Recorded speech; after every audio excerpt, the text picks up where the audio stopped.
I feel very old today. No specific reason. It's not like one of my favorite game series out of nowhere just turned 10 years old. Technically yesterday, but also today here in North America. Happy 10 years to Splatoon. We're here tonight to celebrate its 10-year anniversary. We're going back to the good old days of the clunky Wii U here, and we're playing some of the original game online. Yeah, needless to say, this one kind of felt like came out of nowhere. Like this specific title, I got many memories to talk about regarding the very first Splatoon game, but this launched on a dying console 2 years into its life when it was extremely uncertain that this system would even be able to have any hit multiplayer game. And then this came out of nowhere, surprised everybody, and became one of the best-selling franchises on the Wii U. So much so that it got a sequel only 2 years later with Splatoon 2 on the new console, the Nintendo Switch, and sold like gangbusters. And from here, this game solidified the franchise being a mainstay for Nintendo, giving us one more title, Splatoon 3 here. And both Splatoon 2 and 3 both got DLC down the road. So, needless to say, all that from one Wii U title. A game that was on a system that had a very small install base in general. The little squid that could.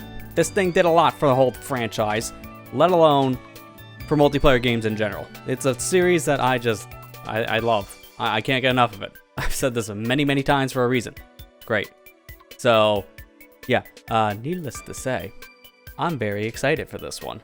And I haven't played Splatoon 1 in a hot minute, so it's going to be fun to go back. But you may have also noticed this thing on the mic is a little bit of a different rig setup. Well, there's a very good reason for it. So, let us go over to the main feed. And you may see here, hey, would you look at that, a fancy little hand cam. Well, because of the Wii U gamepad being so integral to Splatoon 1, there's still not a great way of taking this screen and sending it digitally yet. There is mods being worked on from what I understand. So this specific screen, for right now, it's only useful in this sense, in the good old-fashioned way of hand cam. But as I get set, I'm going to turn it off for a second and turn on the actual Wii U. And we'll get this started. Still gotta get some stuff set up on my set here, so a little bit of a sneak peek. Hey Matt, how you doing?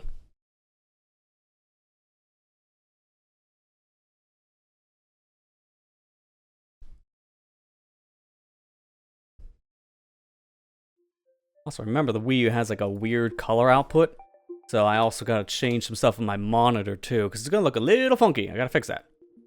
Ah, no more funkiness. It's fixed. What is that? Online functionality. Yeah, this is not the first time I've played this online, but Pretendo's a thing. It restored the online functionality that got shut down with the Wii U, and it also brought back Miiverse, so we can actually see what people are saying for any given game. And I want to see what people are saying for Splatoon, since it is 10 years old.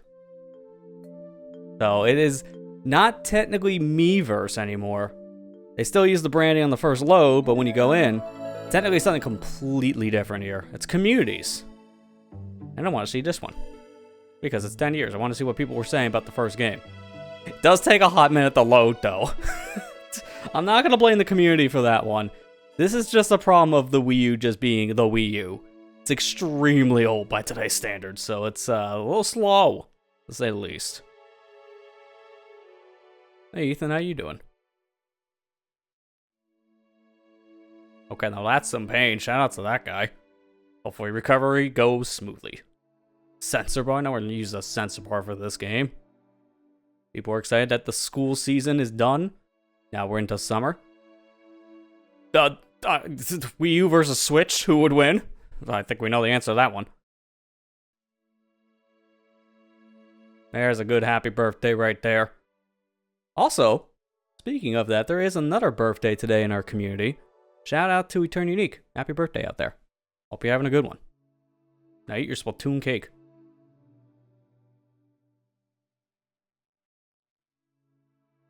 There's a lot more posts, but for now, I'm just gonna see what they say in the game. So, now, with that said, come back to hand cam. Now we're gonna actually use this thing. So, I got it actually installed digitally this time here. Let me see if that's in focus. Oh yeah, it is, okay. So I gotta pull up a different feed for myself. Instead of using the disc, because I do have a physical release, sitting right here in the case. Look at that nice disc art. This is when they had some expressive disc art. Not really a thing anymore. It's kind of gone. A lot of games are kind of boring nowadays, sadly. But yeah, I'm not playing the physical release on this one. I got a digital copy on here. So we're going to be playing the good old digital version here, which is no difference. It's just more of a convenience sake. Send us in. And there it is, that nice old splash screen. Which, yeah, it might look better if I do this. Oh no, I can't do the swap screen yet. Ah, doesn't matter. I will once in a while swap this screen to the main feed. That way. Anytime I do hand gestures, I gotta remember which way I'm pointing.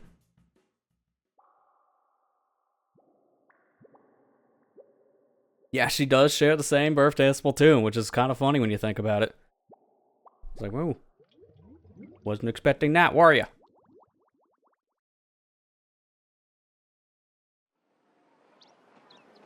Let me make sure that's swap. Yeah, okay, so my swap screen works. So now, here you go. You want to watch the whole game being played like this? Looks great, doesn't it? No, we're not doing that. Every once in a while, I might take this feed, put it on the big one. It depends on what we're doing. Like, if we're doing gamepad games, I'll do that.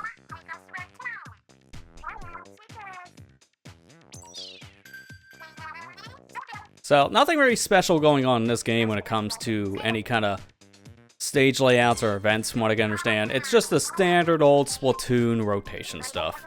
I know they're still working on getting Splatfest back up and running for Splatoon 1, but I haven't seen any actually start up yet. But there has been an event, what was it, a couple months ago?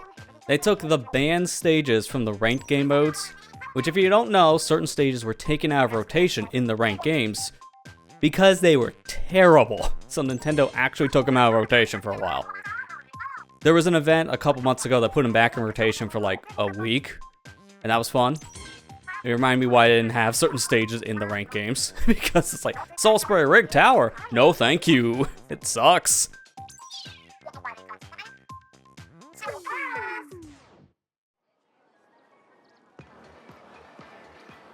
Not sure you share any birthday with your series you know of. I'm in kind of the same boat.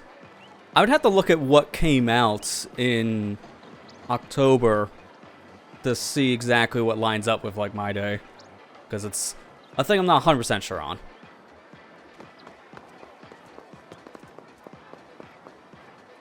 Shout out to Pretendo, the whole reason why we're able to play this. Too broke for Switch Online, that's a mood. That is a mood. It's like me anytime my homies want to play a PlayStation or Xbox game online, I'm like, no. Can we just play it on Steam? Because I don't have online. It's not that it's a bad thing to have online for those systems. I just think it's too expensive for almost no benefits. I feel the same with Nintendo, but at least with their stuff, there's exclusives that I play online. So that's why I have Switch Online. But I have no reason to get PlayStation Plus or, what is it, Game Pass Core now? They didn't even call it Gold anymore. They removed the Gold name. So confusing. Shout out for that idea. Buying Wii U just to play this game. Yeah, that's a reason. Me win Splatoon. Now that sounds like a typical Splatoon experience. Alright, let's just jump right in.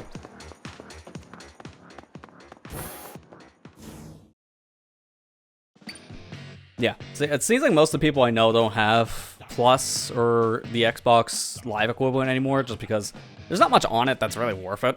Or at least in most people's eyes, so they just kind of skip, which is very fair. Alright, so what do we want to start? I'm going to play a little bit of Turf to start, then I'm going to go into Ranked. We might also screw around with some of the single player, maybe look at the Amiibo challenges. Lord knows I have them. So we might just like play a lot of different things and just kind of reflect on the Splatoon 10 years. So I think with that said, I'm actually going to start with the classic here. Yeah, I think I'll keep everything the same. I'm gonna start with the classic, the very first weapon you get in the game, the Splattershot Jr. Actually, you know, if I could, what was the starting gear in this? Let me see if I can find it. Because it was like... What? I haven't used it in years, so I don't remember. I know this was a pre-order bonus at one point, so I can at least say here. Studio headphones. Obviously basic T. Was it Cream Basics? I think Cream Basics was the start. Let me look up what you got to start in Splatoon 1. Hard part about this, though, it's like, oh, let's go look up a Let's Play of this. Oh, no. Back in the 2015 days, that's just a Wild West of quality. Either it's high quality or someone's still talking with the headset they got from the dollar store. So, good luck. I can easily glance and see what people were using for the very first, like, couple of weeks of when the game came out. So, I'll just get an idea from there. Okay, so I see it now. So, that is Cream Basics. I was correct on the shoes. The headpiece I am wrong on, which I knew, because that's, again, pre-order bonus. These stupid headphones were a pre-order bonus. Don't ask. This was the starting gear. White headband. I'm gonna go full-on basic here. Splattershot Jr. with all the basic gear. Ignore it's being leveled up. That doesn't count. I can't level down gear. It's kind of impossible. So should we do a thing on the gamepad here? I will apologize for some like the screen glare. I can't really help this. You're mainly going to be watching the motion control on this just to see how it works in games. And like if I do a thing on the map, you'll see it. This is also for my sake, so I can actually cheat and look over here on my side screen to see the mini-map. Well, because there's a giant microphone in my way. So this is a little bit of a disadvantage for me to look straight down to here. So side screen it is. So what do we got here? We can do a thing of squid jump. There, Let's Play style back in like 2011 before anyone knew what a capture card was. No, it was like 2009, 2010, really. This is before people knew what things were in the tech scene.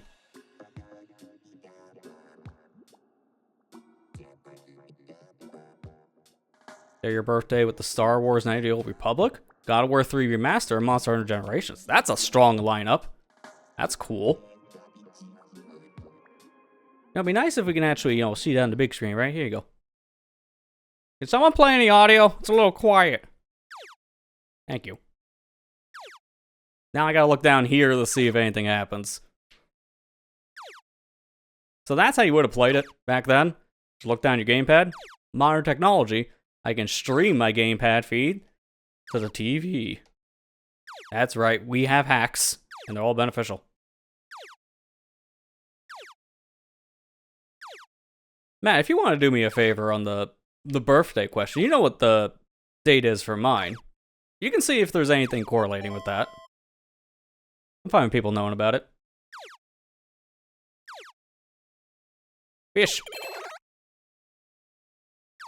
I gave you a little bit of a height boost. Oh, if I went over left, I could have got another one. Oh well. We're still waiting for a game, by the way. Like, I'm not just doing this to screw around. Loading times between games might be kind of painful here. Just because we are playing on a game that's no longer in service. And that also means... yeah, we're going to be waiting around a lot longer.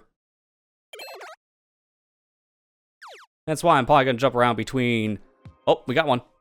We might be jumping around between single player and multiplayer stuff. I also got to know like where to hold this. Just because of the camera. I think I got to be like here. So you can see what I'm doing.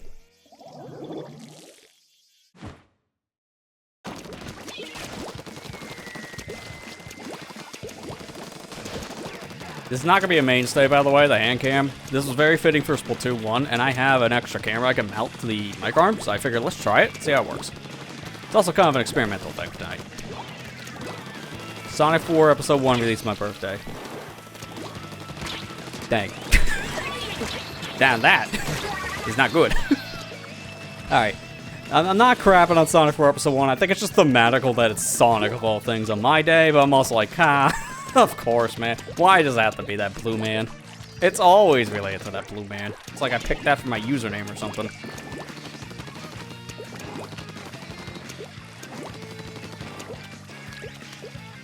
Dude. A window. I couldn't move.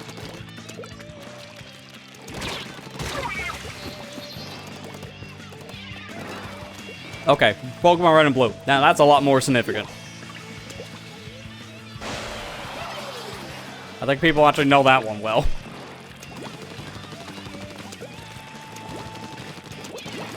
Oh, hi. Oh, that bubbled. That's about right. Mahi-Mahi and Sonic Olympic Days. That's... Wait, how many even released on October 15th? Yeah, for reference, my birthday's on October 15th for people who don't know. How many released on just that then alone? That's insane. Oh, here we go again.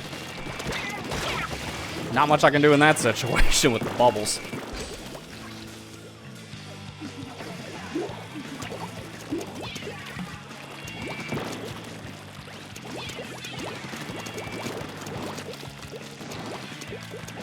Yeah, they're all like here. And also that sniper is right on a great perch, so that's kind of a bad spot.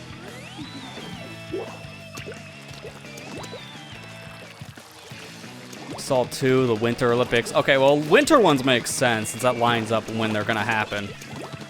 So at least that sounds right. I was gonna say, because like the summer ones are usually like May or June. They line up with the actual Summer Olympics.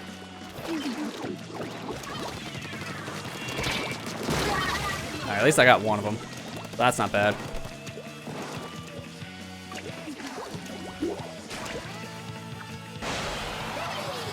Oh, they were like nowhere. I thought I hit the one that was a little bit further ahead. That's the thing I don't miss, the gamepad map being kind of hard to see these stupid lines between the players. Like, I don't miss that. It's a little more distinguished starting with 2.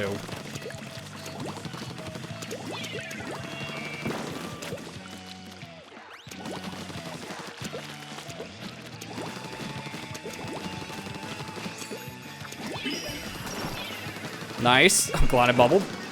I mean, we're not winning anyways. I just didn't want to die. I might jump out after this game so I can go back to the home menu in here so I can tweak the brightness. Because you can't really see the washed out screen. If I lower the brightness, I might be able to see it better.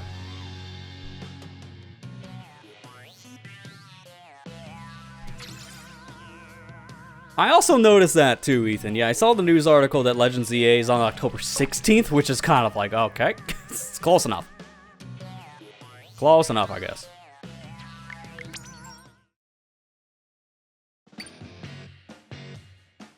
I have 69... Of course, there's 69 titles are on one day. Why? Nice birthday. Alright, let's see here. What if I do... No, energy saver's still fine. I'm having Rumble off because that is a really big drainer.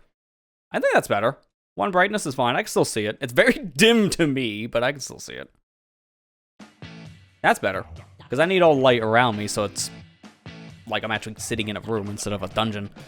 So I need that on. Well, let's just try again.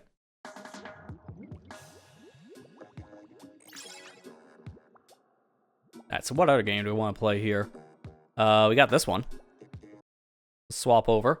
Squid Ball. I gotta remember how to play it.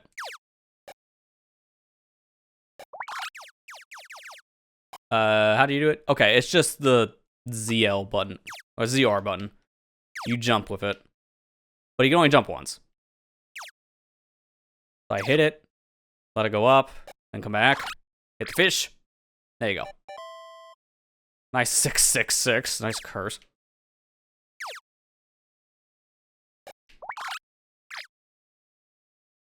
I'll win in this round if I hit at least one of the jellyfish. So, straight shot. Hey. You don't even have to finish the game. Big enough? Anything? No? Missing 3 people? Alright, we're getting there. Oh. So close. We're playing Robot release on your birthday? Now that's a good title. That's a good one for a birthday. What was that whiff? Oh, game over. Alright, we're one person away, so I'll just continue playing this until we get to actually play a game. I'll swap to another gamepad game when we're in between games after this one. Nice.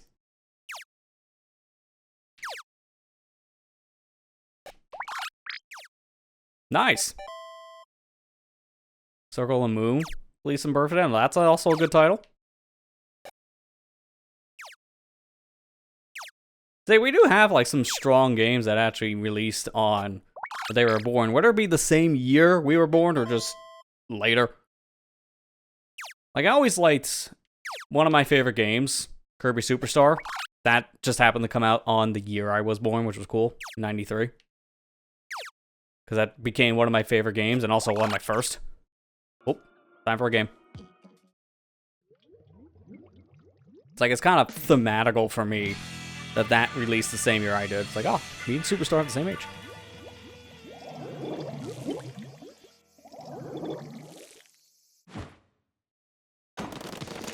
I want to reset the gyro. That's better.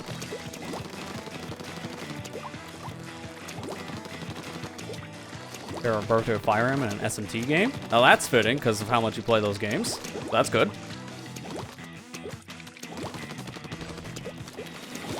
Okay, the striking right here. Careful. Man, that ink strike. I do kind of miss the pick wherever you want it to go kind of ink strike mechanic. That was cool, and the triple ink strike from Splatoon 3 is like, yeah, good enough compromise because you don't have this thing anymore. But at the same time, I do miss it, just being able to go anywhere on the map. That was a cool ability.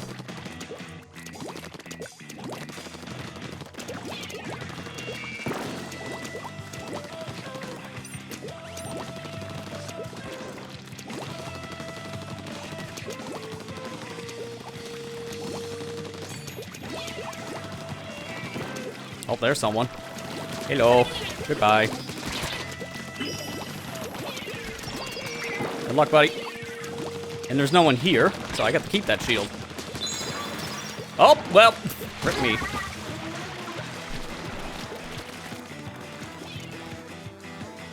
Looks like it's safe to go right here specifically. Hello? Jump to the dude. Like hitting his icon, it won't go.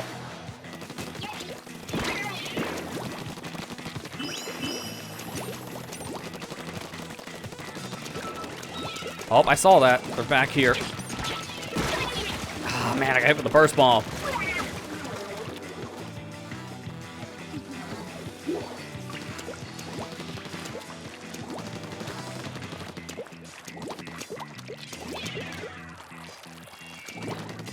I could probably do inking up our base area a little bit better here because there's not much coverage. Man, looks like there's someone here, so perfect.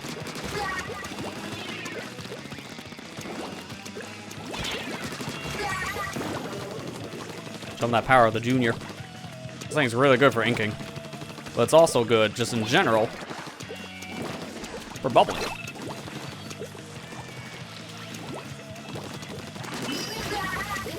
Yeah, good luck. I don't miss that about the Splatoon stuff. Having a panic button that just instantly protects you from everything and then makes you invincible for 4 seconds. Yeah, I don't miss that.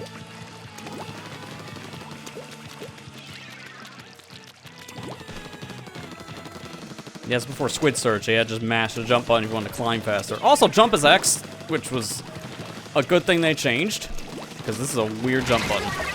Always takes a lot of time to get used to this top button being the jump and not the bottom button.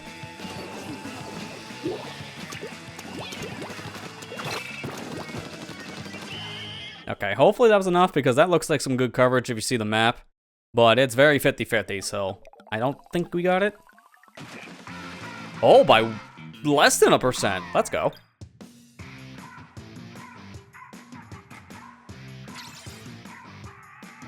So I gotta find like a better place for this. If it goes too close or too far, then you won't hear me, you won't see me. Again, the hand cam thing is very experimental, but I thought for this game, very fitting to try.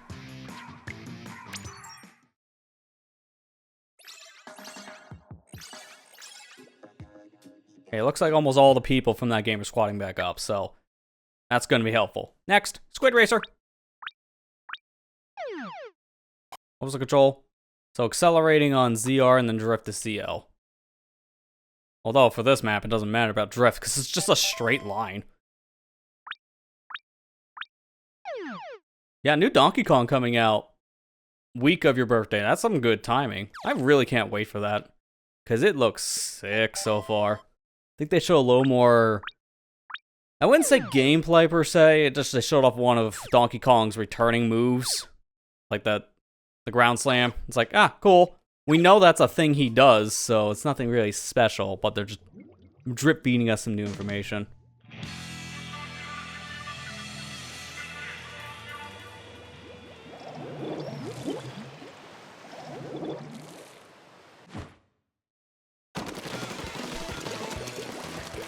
Now this map.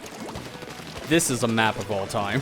Like, the coverage on this one's pretty terrible. When I die, I'll flash the map screen on top so you guys can see on the big feed. But, yeah, this is a bad map. Like, I'm glad this one didn't really come back.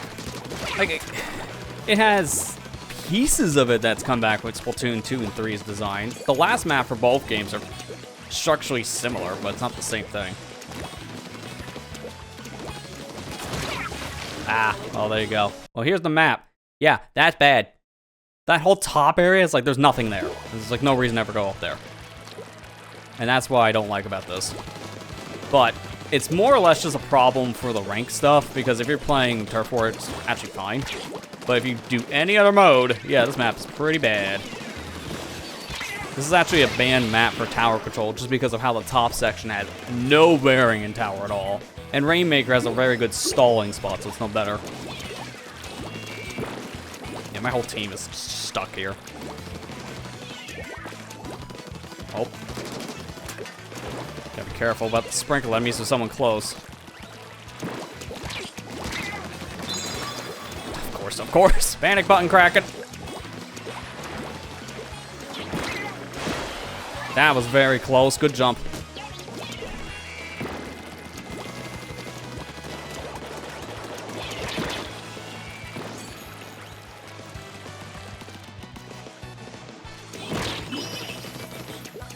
Where'd they go? They're like here, somewhere. I knew it. Around the corner. Yeah, close enough. You did enjoy this map when it was still new. Yeah, I mean, like I said, for Turf War, this was fine. I remember it being okay for Splat Zones as well. It was just for Tower and Rainmaker, this was such a bad map, it was taken out of rotation. When Nintendo themselves takes out of rotation, then that's how you know it was a rough one to play on for the rank stuff. Yeah, I had a feeling. That's a Cherry H3? Yeah, that's what I thought. That's one of the strongest weapons in this game, even to this day. Everyone's still stuck here. There's no point to leave.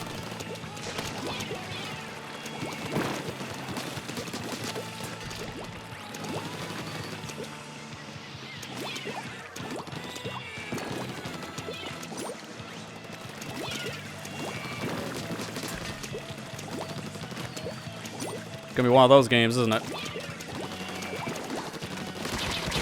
Yep, I had a feeling, but I was trying to flush him out. That's a 3-shot. So I'm a 4-shot. Yeah, that's rough. Yeah, as you can imagine. No. Not even close. Not even close to winning that one.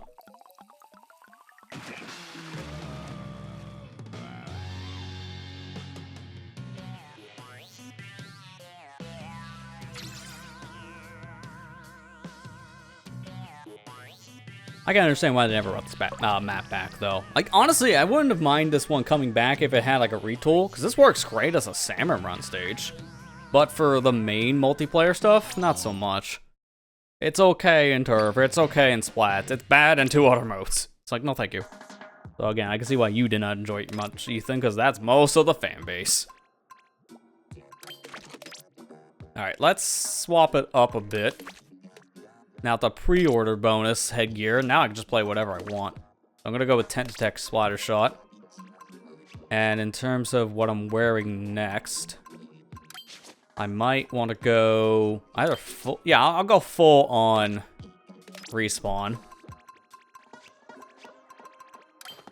And Banana Basics, because I want to pull back out one of my old favorites. I should also pull up rotation info on this one so I know when this actually changes. There is a rotation in 20 minutes. Right now it's Rainmaker with Urchin Underpass and Piranha Pits. I'll do one more of these Turf War games and then I'm going to jump in the Rainmaker. Well, not Rainmaker, Tower Control. Because next is Rainmaker. I'm jumping ahead. So I want to at least like play those maps, at least one, before it rotates out in the Tower Control section. But to be fair, if this hits 0, I might just do that now. That means then, yeah, I think we're hitting 0. Okay, then that's fine with me. I'm going to at least attempt to go into the ranked one before it swaps. I forget that they adjusted the rotation info on this one. So with Pretendo, instead of the older 4-hour rotation window, now it's updated to the Splatoon 2 and 3 style of every 2 hours maps and modes rotate. So I can just jump in to a brand new mode here in just a couple minutes. Hey, fast game.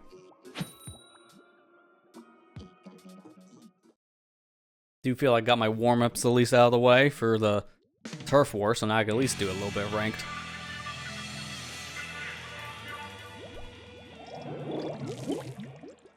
Alright, let's go. Let's do it. Not the most optimal setup for ranked, but this is good enough. I'm just gonna make a beeline straight for that tower.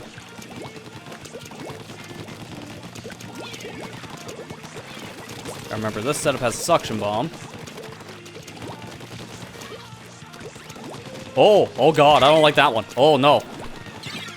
What is that, the dual squelch? Yeah, dual squelch. They have terrible internet because they were sliding. And I don't mean in their ink, I just mean period. It's like they're on ice skates. So they have some pretty high latency.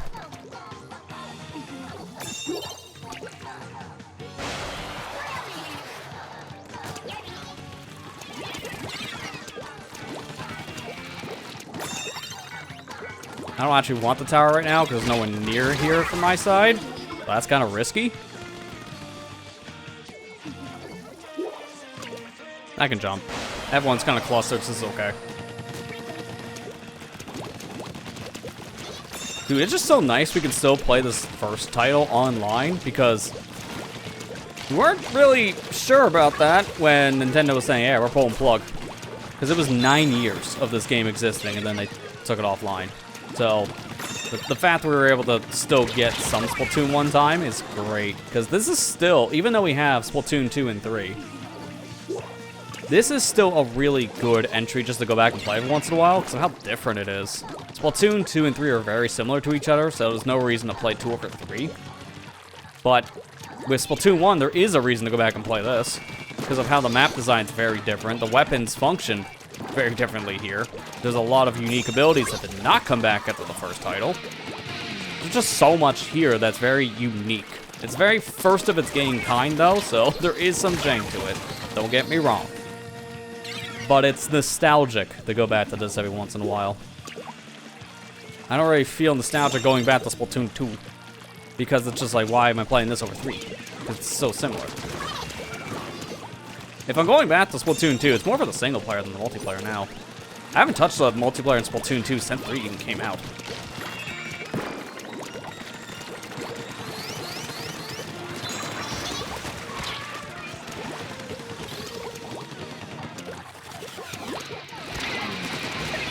Cool. If I go around the killer whale, I'll be fine. Alright, no one's on the tower, so we can just do that.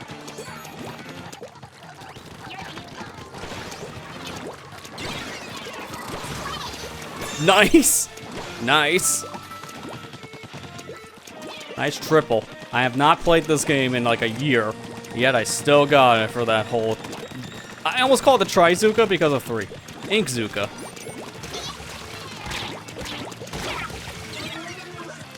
Alright, we got a big push so far though. 54? That's good. I'm gonna jump to one of the beacons. There are beacons down here. And I'm not the only one who did that.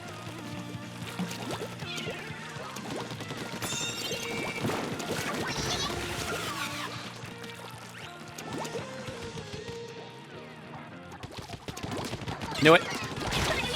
Ah, one shot away. One shot away. Having a main defense makes a lot of sense. That's an ability that never came back, and I'm kind of glad. Although I've heard arguments as of late of why defense up was actually a pretty good thing to have, just because of the rock, paper, scissors element of these abilities. But also it was just kind of redundant in a lot of ways. I just don't like damage up being a thing, period. Hence why defense up doesn't need to exist by the same extension. It's just kind of dumb. If the weapon needs to be stronger, make it stronger with patches. Don't make it stronger with abilities, because then everything becomes way too overpowered if you stack a whole bunch of abilities on top of each other.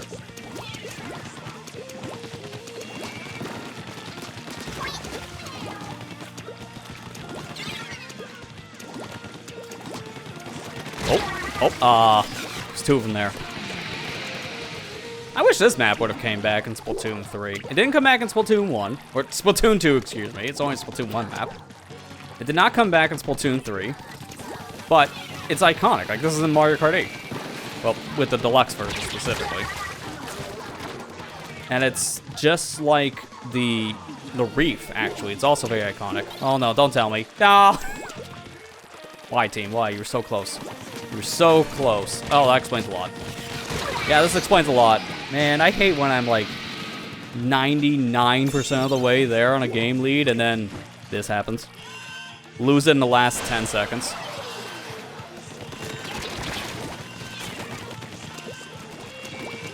We need to stay on that at all times. If we get pushed off even for a split second, that's bad. And there's a killer whale, so that's a problem.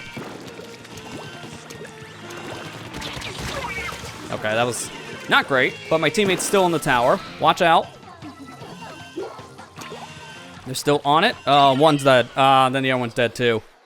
That's unfortunate. I was trying to tap back to the guy. You can see how close that was. I don't even think we got points. Like, it was that far away still. Man.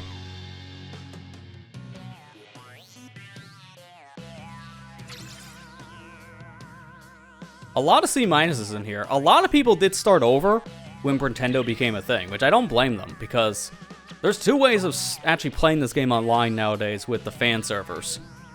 And it's either you hack your system and install a plugin that allows you to use these fan servers just natively, which is what I'm doing. That allowed me to transfer my save over. I did this because I already have a modified Wii U, so this is easy. But if you want to play this game, you don't want to mod your system, there is an easier way of actually playing Nintendo, and it's through the DNS method. So you just go into your system's online settings, and you go, I believe it's to the DNS profile specifically, and you just change that value to a certain value for Nintendo, and then you're good. It's like super easy. Let me see if I can find it. So people want to know, because I recommend people actually do this if you want to play online. If you don't want to hack your system, go the hackless route. It's so easy to do because you're just changing some numbers. Anyone can do it. Let me see if I can find a... not about. I think it's an FAQ that can point me there. No. I will mention you can't use your existing Nintendo ID because it does conflict with Nintendo's own server, so you can't use your current account. You would have to make a new account, which is what I did here. But it's not that big of a deal, thankfully. Let's see. Is in Wii U support? No. Okay, here we go. Setup guide. So let me pull that up so you can see what I'm talking about, because we're still going to sit here for a minute. Let me pull up the browser. Make sure I got the right window selected. Okay, here we go. So there are two different methods, as I mentioned. You can go the Aurora Updater path. So using a mod, you just install a plugin. It's bundled in now, I think, with... Yeah, here it is, Inkay. It's bundled in with modern Aroma Updater, so if you're using Homebrew, it's just bundled in with it, so you don't even need to search for files, it's just there.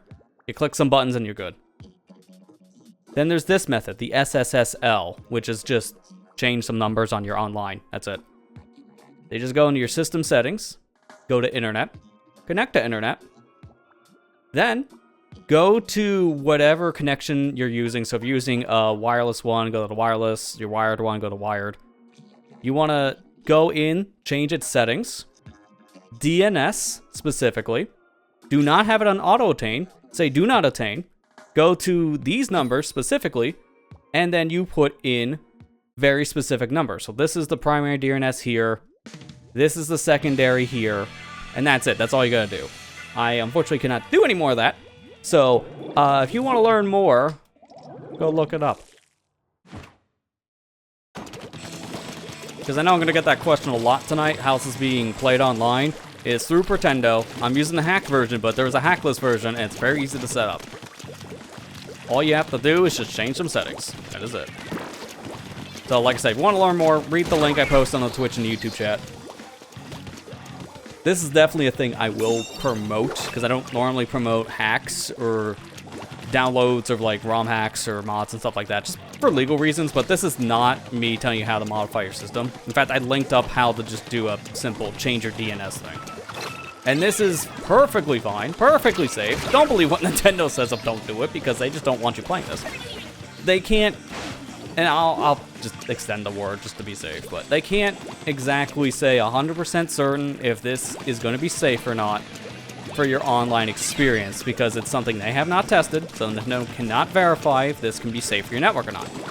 In my experience, there's never been a problem playing any fan server, any console. This is not the only one I've ever tried. I've played other fan servers before of stuff. It's not just Pretendo. So, in my experience, there's nothing wrong. It's perfectly fine, perfectly safe. But some people may not feel confident or comfortable using fan servers, and that's completely understandable. Just that little heads up. Find out the best idea to jump. Not good to be on the tower right this second. That's why. Okay, close. Very close. You do it soon. Hey, whenever you do, Matt, and you make a new account with the Pretendo stuff, definitely give me your info and I'll add you to this account. I have no friends on this account, so it's something I only made last year. So I do need to add my friends who still want to play certain games online with Wii U. It's not all of them, but they have made a good amount of the popular titles for Wii U and 3DS available to play. Like, I believe a lot of the Pokemon games have been added. I'm not 100% sure there. The Mario Karts are on. Obviously, Splatoon's here for the Wii U. I think they got Smash Wii U working and maybe 3DS. I can't say. There is a compatibility list on Pretendo's website, so it tells you what games are actually there or not. So if you're unsure of what game is going to be supported by Pretendo or not, they do have a list.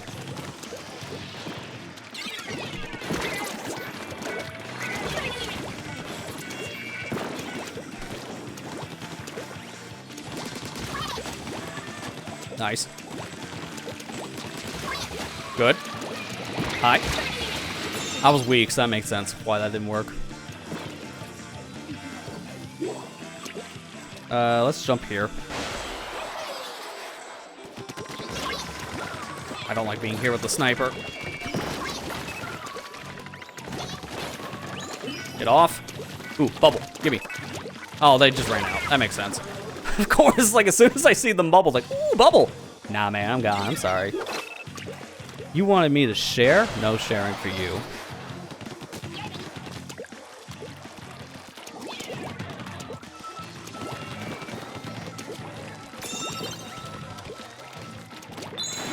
Nope, that's cracking. Nope. I don't know. Oh, there you go. I was going to say, I don't know where the bucket went. I saw them move, so they're not on the ledge anymore, and sure enough. I can jump here. That's safe-ish. Ah! Shut up! It's like every time I talk, man. Every time. Now that's the least expected, because that was in enemy fire. I think our slosher's safe. Didn't look like there was anything around to try.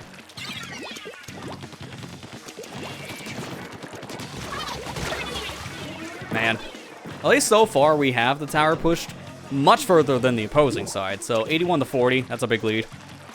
I'm going to swim because there's not many people around tower, so this is just a little bit safer. I'm going to go around here because I need points for my special. If I can get a Inkzuka, I keep on wanting to call it the Trizuka because of 3. That should be at least enough so I can fight around here. Maybe get an Inkzuka. Wow, what the? Oh, there was a sniper. I didn't even see the line. That was a good shot. Alright, looks like our top one here. I can go to this teammate. And that's GG's. Nice.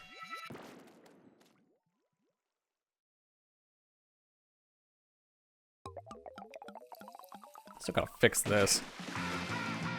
For reference sake, I'm covering up the bottom area so the gamepad's easier to see, but not easy to keep this thing in one place. It's just a little towel. One, something that wouldn't be too distracting, and also wouldn't make me suffocate in the summer heat. I'm not putting on a wool blanket in like 90+ degree weather. That's a death sentence. Alright, let's do another gamepad game while we're waiting. Because now, I think I'm done with Squid Racer. This is the most iconic one, but I do need... where'd I put that? Here it is. I do need an adapter here, so you can hear what's going on. There you go. Although I will turn this down by like a couple decibels, because it is a little bit louder. So, let's play a song. Let's start with Splatoon here, because this is a rhythm game. I'm not doing hard. Hard's dumb.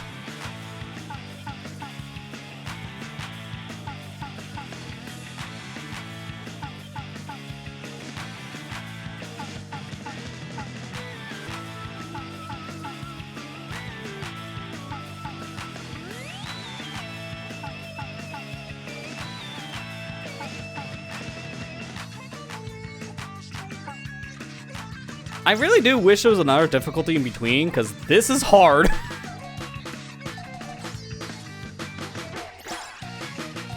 It's way too fast by comparison. Normal is too slow, and and hard is just way too fast. It's essentially like an easy and expert from like other rhythm games. It's just way too much. But also, as you can see, it doesn't matter what I do, because this game is extremely forgiving. You don't even have to play it. There's no score counter. Squid Beats is probably the favorite gamepad game of this entire franchise, because it did come back in Splatoon 2 as a proper minigame, but it did not come back in Splatoon 3 at all, which is a big shame, and I really don't understand why. We have a jukebox, but we don't have Squid Beats, and this was like the best part. The best part about these gamepad games is being able to play this thing on this screen while you're waiting around for a multiplayer session. It's great. I just don't know why they didn't bring this back in 3.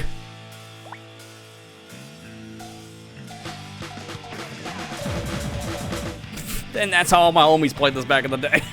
It's just a little much. Alright. That's enough of that. I'm not going to play it anymore. I am going to set the audio back to where it was, though. I'm going to pull out the audio cable for that one, because we don't need it anymore. Let's continue playing Squid Beats, but not to actually play it. How about we select a different song? Because this will also play to the TV, too. Which is good, because we have a while to wait. You know what, here, how about the classic? Now more Incantation.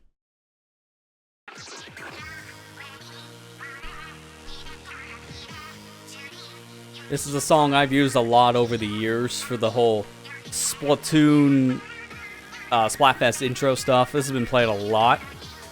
So it's a song I'm very familiar with. And it's been in 3 different games with multiple different remixes. So it's also a song we've heard a lot in the franchise. It's a good song, to be honest, but I feel like after 3, this is probably going to be retired, because they might be retiring Callie Marie. If they do, it makes sense to also retire this song, too, because they're the ones that sing it.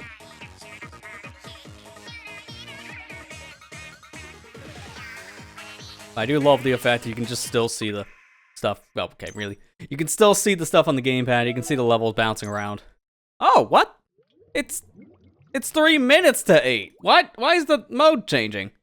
It doesn't change until 3 minutes from now. Alright. Getting an early one. I don't know what's going on here.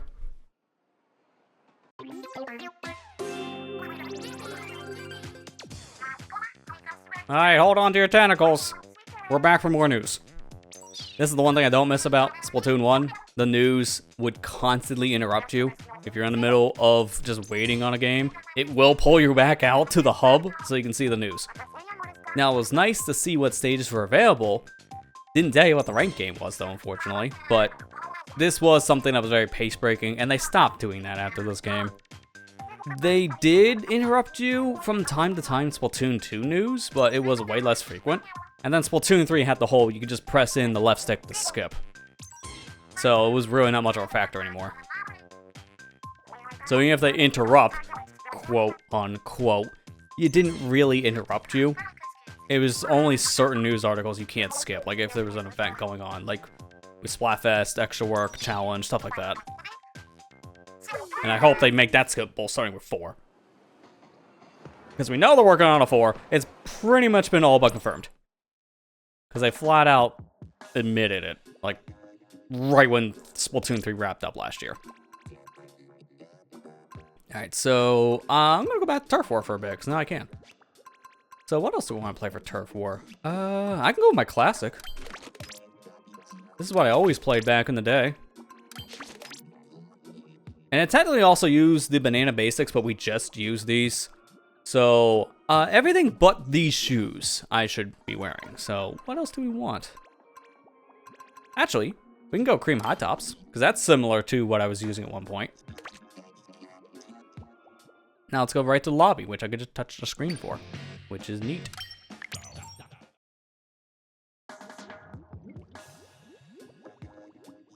How's everyone feeling with the hand cam so far? How's everyone feeling with the internet so far? Okay, partner did not respond. Probably because the rotation started 3 minutes early. So, oops. Yeah, look, it's, oh, my clock's wrong. I just noticed that. It's not supposed to be 6:59. Let's see, syncing enable. Did that resync me? I think it did. No, it's still an hour behind, but it's a little closer now. Let's see. How do I sync again? Because this is a plugin that allows me just to sync my time. But it is off by an hour, and that I don't like. Auto-update time zone? Maybe I have to do that, because it has to force it in for... There we go, try that. I have to force it in for daylight savings.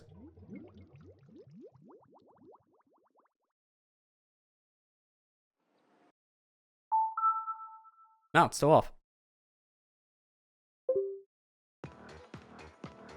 I didn't realize that was off. I could have fixed this before I started if I knew. Time offset.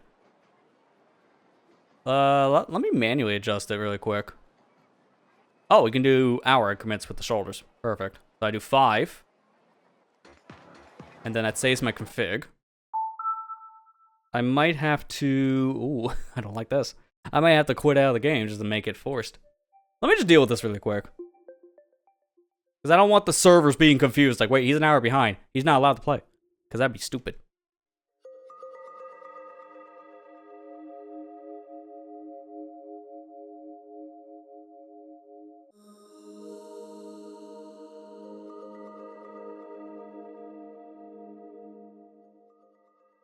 Okay, America, New York, auto-update time zone.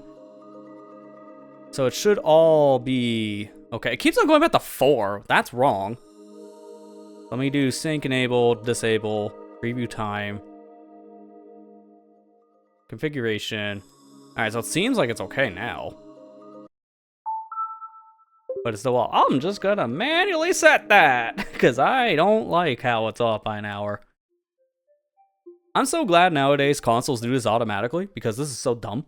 I hate having to manually set my time every 6 months because of daylight savings. Like, that's just annoying.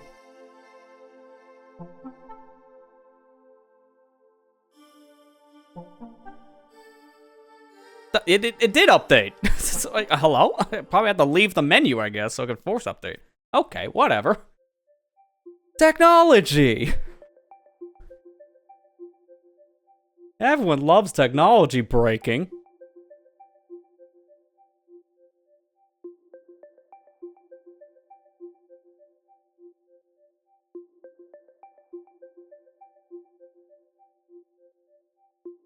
Yeah, thanks, I hate it.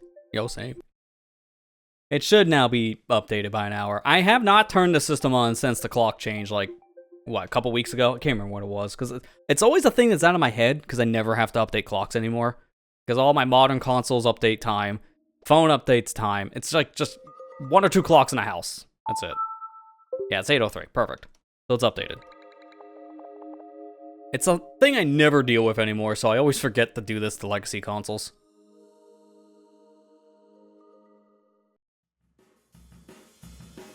Here's your cool little splash screen again. Can't do the swap right now. It doesn't let me. Kind of annoying. By the way, shout out to that, what is it called again? I can't even check because of the menu, but shout out to the Swap Screen Me. I think that's what the plugin's called. It was updated recently so that when you hit the TV button, if you map this to your screen swapping, it doesn't pull up the TV menu anymore. It actually disables it entirely. Because who's using your Wii U gamepad to interact with your TV? Nobody. Like, this thing dies before a proper controller for your TV. So why would you use this thing for your TV nowadays? So I use this button specifically to swap back and forth between my screens. Because it's useless otherwise. Unfortunately, I gotta watch this news again because I had to leave.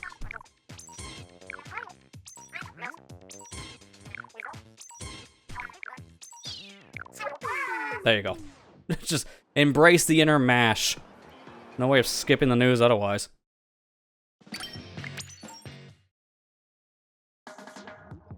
Now it should actually find a battle correctly, because I don't see why I wouldn't find one now. My clock's updated. There you go. Fortunately, all my songs did kind of reset themselves, so let's pick something else. You know what? I really like this one. We'll play this song, Crackin' Up. That's the wrong button.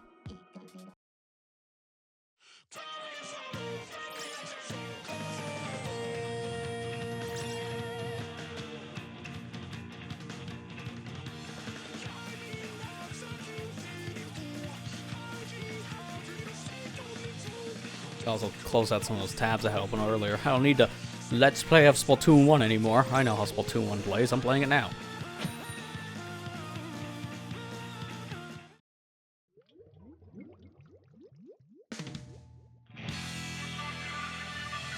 Alright, here we go. Wally Warehouse. Another stage I have a lot of fond memories of because this was one of the very first stages in Splatoon 1, so it was a stage I played a lot when the game first came out.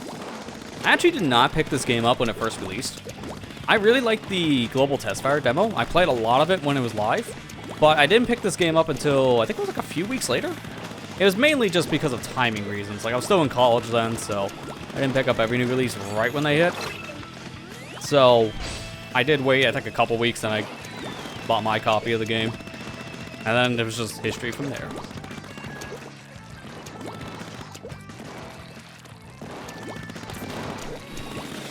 Oh, got a strike coming in.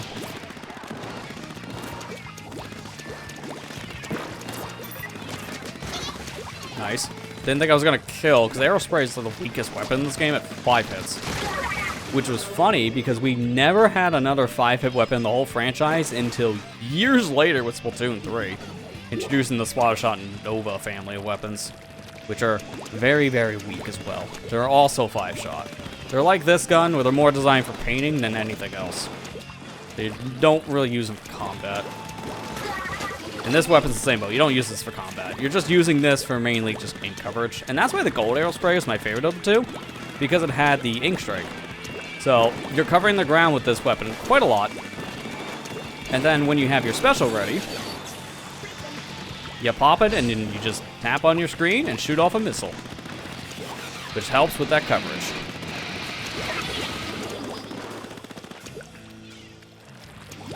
No great place to use mines, though. I would say the ink mine is probably the worst part about this weapon. You can't even substrate with it properly, which is a higher level strategy you can do with the weapons in Splatoon, just as a whole. This was originally, I believe, more known as a glitch, which is an exploit in general, not necessarily a mechanic. But nowadays, every sub-weapon can do substrengthening. The devs know about it, and they made it a proper mechanic, starting with Splatoon 2.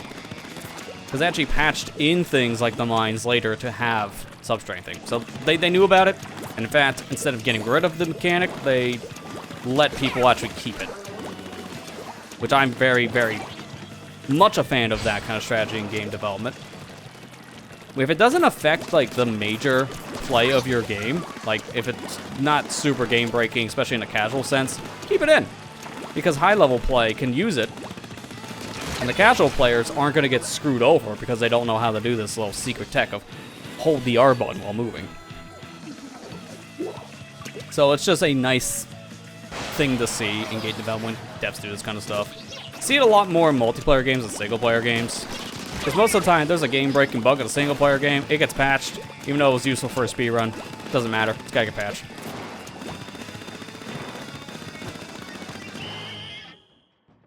Which I don't like seeing that personally either, just because it, again, doesn't affect the majority of players and just leave it in. Because then high-level players can just have some cool tech to show off in a speedrun. Like, because I'm playing Sonic Unleashed right now for the 100% series. Because we know about M-speed of just holding barely up on your stick. If you patch that out, it changes the speedrun scene entirely. But if casual players don't notice it, leave it in. Because then no one really has to deal with it if they don't know about it. It's a cool technique, and it leads to some cool speedrunning stuff.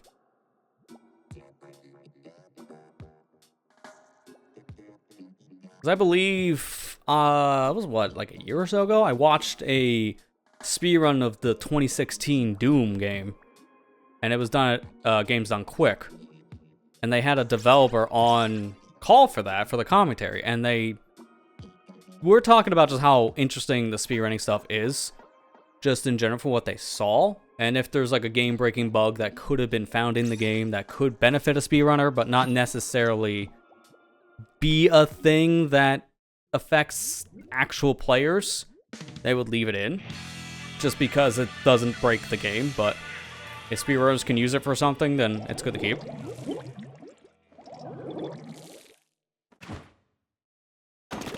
Alright, let's go. So is that the Big Villian? The Splatoon YouTuber? One of many? Because I recognize the name.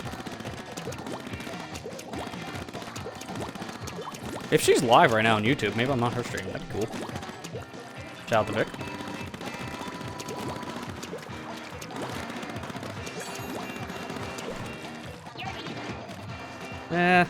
Go right here. Doesn't really matter where I put this, because the whole area is not really covered yet.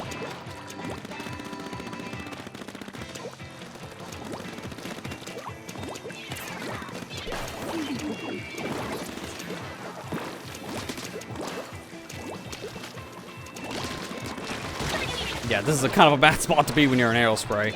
And I was marked, so my ninja squid's useless.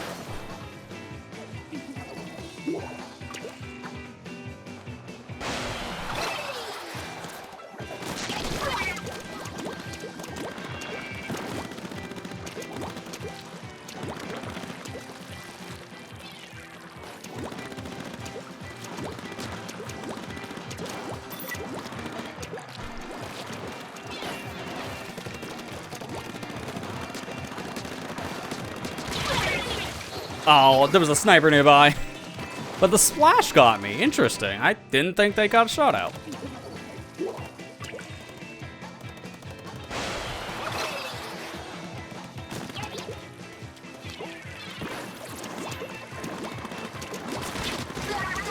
Nice, that was close.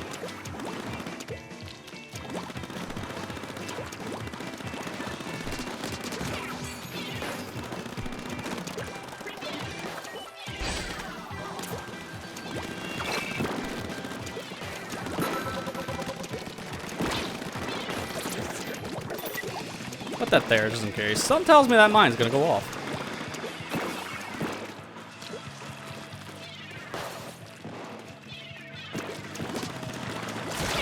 Oh, man.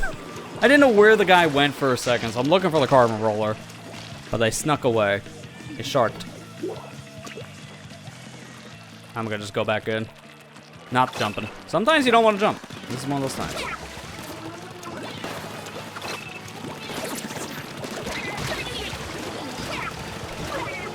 Nice double kill.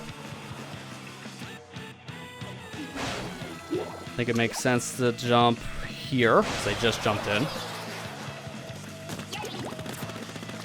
Not looking great. If I can get another special, that would be ideal. I don't know if I have enough time, though.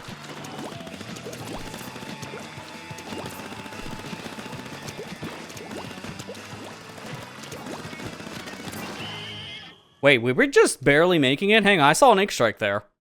I don't think it went off. We might have got this. I think we might have got it. Hey, let's go.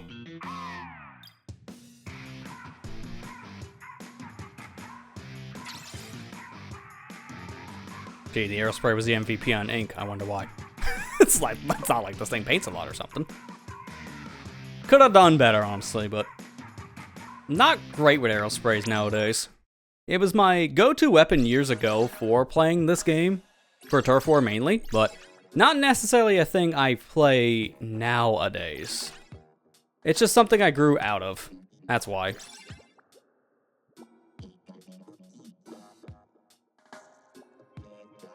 Oh, yeah, sure enough. That was the exact person I was thinking of. So, yeah. Shout out to Vicvillian. She's streaming the game right now. I'm in the same lobby. I thought that was the same name because it looked familiar. That was another thing. Sometimes just getting in the lobby with your favorite content creator, it's just fun. Not the only game I've had this happen to.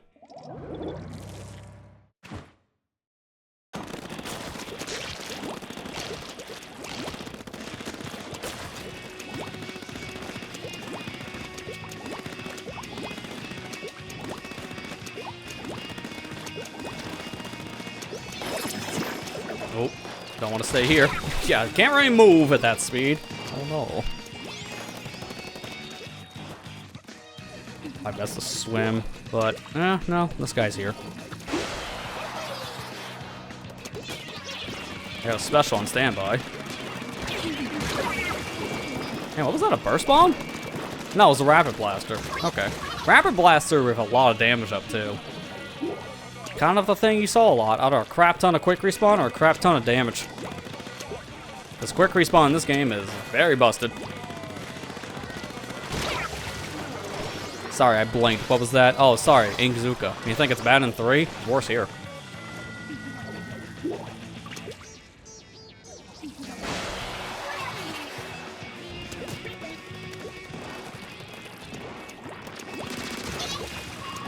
There we go. Walk closer. Oh. Not close enough to get marked. And even then, that's not a thing in this game because Ink Mine didn't start marking until Splatoon 2. In this one, it just did damage, but it was essentially an insta-kill with how strong the mines are. Yeah, going down that path is a death sentence. I'm not going. I say as this is almost as bad of a death sentence.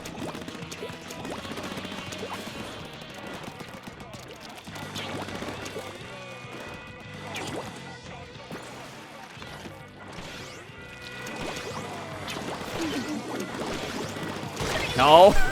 The worst time for Echolocator to go off. Ninja Squid in this game wasn't really that useful because of that special. And that's a case where as soon as I tried to sneak, someone had the special on standby. So that did not help.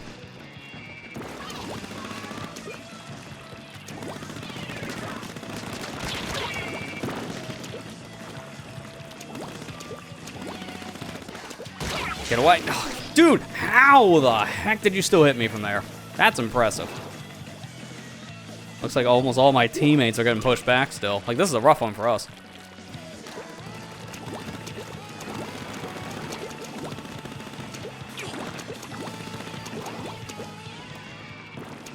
My instincts are kicking in to do sub-strength with a weapon that doesn't support it. So I'm going so slow.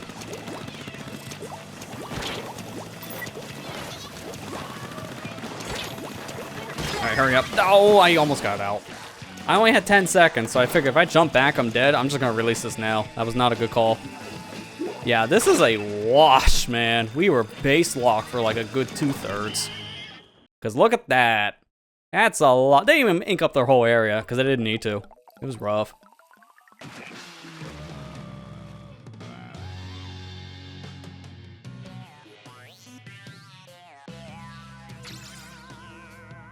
Yeah, 2-7. Big yikes.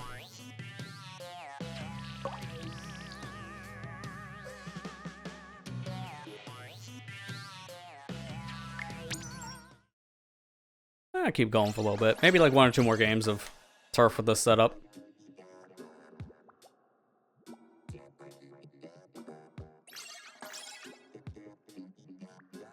You know, it's one thing I don't miss about this gamepad, the super glossy finish. Very, very reflective. But I don't miss it because of this. I don't know how well you can see it on the actual camera. It's very smudgy. I just cleaned this gamepad before we started.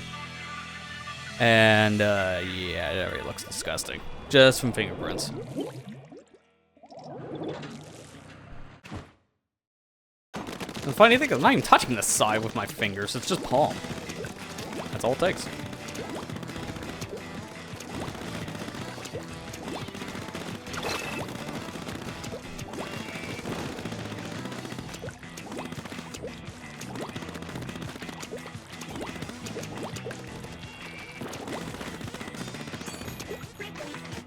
Go right to the middle. Trying to get back into my old turf war vibe with this weapon. Just because, again, this was something I used a lot back in 2015, 2016 time playing. Like, go back to watch any of the original Splatoon 1 streams, and 1, turn down the volume because I apologize. Very loud mic settings back then. And then number 2, I used to play a lot with this weapon for Turf War. So any Splatfest, you'd see me always rocking this specific setup with the hat and the shirt, because I believe I always use the pink polo as well. I know for a fact they use a jungle hat. Jungle hat was just my go-to. That's why I'm wearing it now. This was the setup I rocked, even though it's not the most ideal combo. It's just what I was using. Because I just liked it. I thought the ink saving was more important than it actually was for this weapon, which, no, it's not. Yeah, let's go. Double kill. I'm putting this down just to be safe. If someone kills me, at least I'll have something to take him back out with.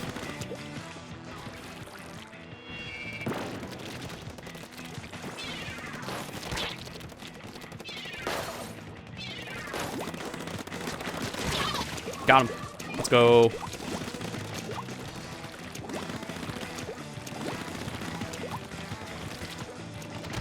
Yeah, they know I'm here.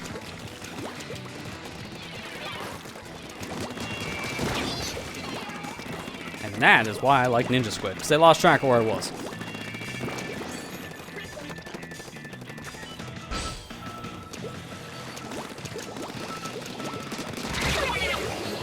Alright, that's a trade. That's fine. We're doing good this game, like much better than the last one. I'm starting to get back into my old swing. Looks like I can jump to the Forge Pro. Let's see. It bubbled up. It won't be bubbled for long.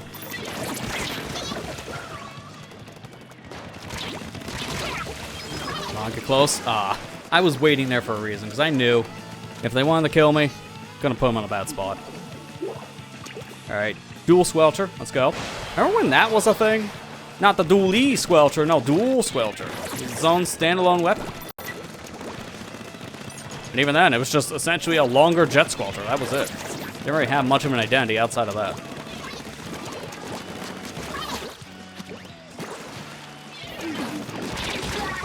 Alright, that's fair. Okay, got me. That's a better weapon than what I'm using. And I just noticed she was using the Custom Junior, so that's the one that has the, what was it? I think a Disruptor is what it's called in this one. It's the sub-weapon that slows you down.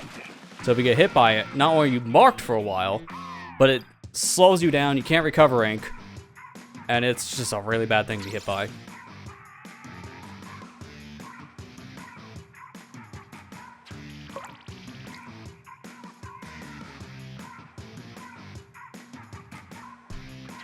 It's like a jammer? Similar, yeah. Like a similar concept. It lasts for, what was it, 3 seconds? 2 or 3 seconds? It lasts for a decent amount of time. And if you get hit by it, there's not much you can do until it just wears off. You have to just wait it out.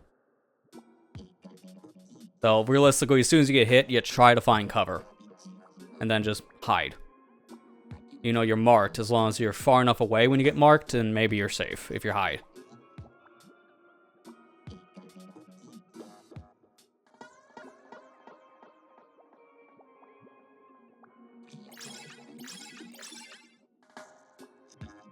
Alright, so I think I'll do one more of these, and then we're going to jump over into the ranked game with Rainmaker. Because we did play both of the stages here, which is what I was trying to go for. That's cool. Looks like we lost our YouTube streamer. Enjoy the rest of your stream, Vic. Maybe we'll run into each other again in ranked. And if that's the case, shout outs to Vic again. I know I fought like other Splatoon creators before, mainly in 3. Like I played against Prochara, played against Jmoji. So I've faced some of the people known in the scene. If one day I face Dude, I'm just gonna be terrified, because that dude is just, well, insane at the game. Finding any pro-level player of any video game is just scary when you're not in the same level. Although, like, this here, the can was an idea I got from watching Dude streams. Just repurpose an old webcam for a hand cam. Not a bad idea. So with that said, I went out and got another webcam. No, this was the one I already had lying around. Fun fact, this was the one I was trying out for a while before I settled on the one I'm using now. Because I bought 2 webcams, like, about a month ago. And I settled on using the one I'm using now, which is the one here, Instant360 Link 2C. It's the same as their gimbal camera, just without the gimbal. And I love its image quality. It's fantastic. It looks so clean. And I can't believe it's a webcam. This one I'm using for the hand cam is also in that same category, so I can't believe this is a webcam. Because they both have the same sensor. It's the Ozbot Meet 2. That's the little thing you see here, the little square. That's producing the little square cam. Kind of ironic. Both fantastic cameras. I would recommend the Ozbot over the Insta360, mainly just for price. Because they're both the same thing at the end of the day. They both have AI tracking. They both have the same image quality. Same set of features. They're essentially the same camera. The only real difference is software. So it's personal preference on software. That's it. And again, the price. Because the Ozbot, I think, is $30 cheaper. So you can save some money going with the little Ozbot. And people swear by this thing. It does get a little warm. That's the only real thing I don't like about it. I'm gonna stick here because that will kill me if I leave.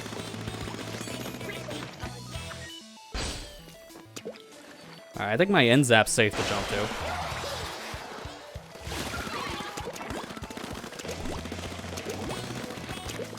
Also trying my best here as well. For people watching on the Twitch side, I'm doing my best to keep a track of the Twitch ad manager.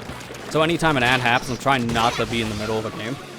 So I'll try to run them prematurely if it's about ready to start and I'm in the middle of a lobby or something waiting. Or maybe I'll back out, wait. Oh god, speaking of waiting, why are you standing there, dude? I don't like that.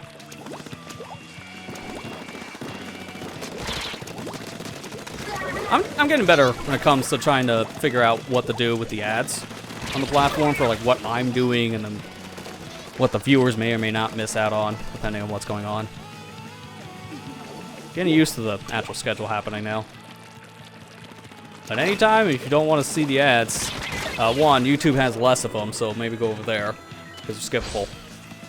And then also, if you were wanting to get rid of the ads on the Twitch side, you can always subscribe. It definitely does help the channel out. You get access to emotes, and we just updated a lot of our emotes as of late, so good reason to subscribe for that. And most importantly, ad-free viewing. A reason why you would actually subscribe. Although if you're going to be doing that to multiple channels, may I recommend Twitch Turbo instead? Just because of one flat fee gets rid of ads for the whole platform. One flat fee a month, I should say, because it's like, what, 14 bucks a month? Not cheap, but it's much cheaper than like 5+ Twitch subscriptions a month. So that might be a better route if you watch multiple channels.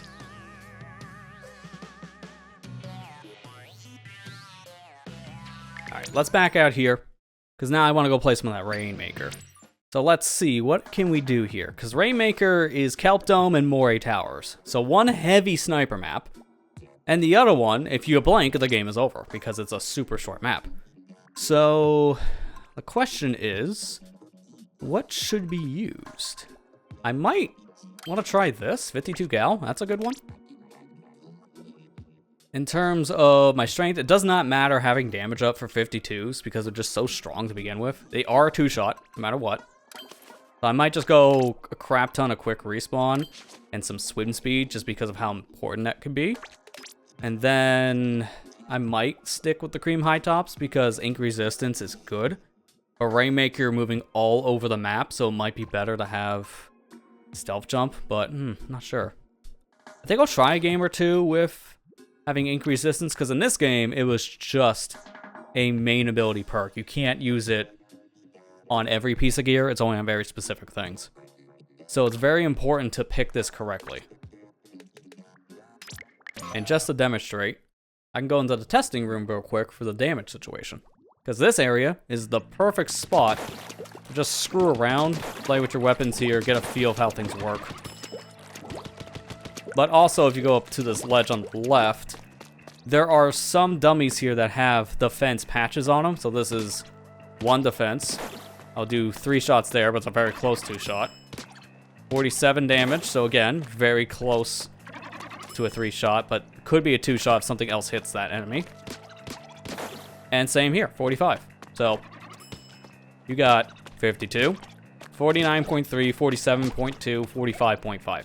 Damage values are very similar to each other, so you can work with this. And while we're here, I gotta show this little Easter egg.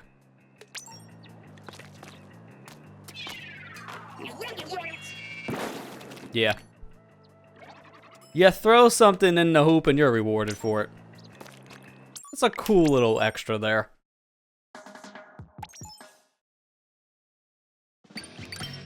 Alright, let's jump into our ranked game.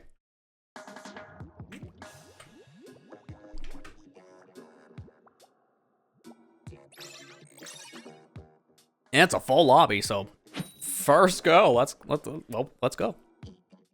Wasn't expecting to jump right in like that. It's cool. Now, time to get sniped. Honestly, this is a very iconic map for the game because it's in Splatoon 1, Splatoon 2, and Smash Ultimate, so 3 of 4 Splatoon entries isn't bad because it's not in Splatoon 3 at all. Okay, 3 of 5 because not Mario Kart 8 as well, so any representation for Splatoon is what I'm counting for this number. So, you know, it's in most of the Splatoon's franchise in some fashion. But I'm glad it didn't come back in 3, because I don't really care for this map too much. It's a little big, and it's Sniper City. It's a cool map, but also at the same time, it's very much a long weapon range focused map.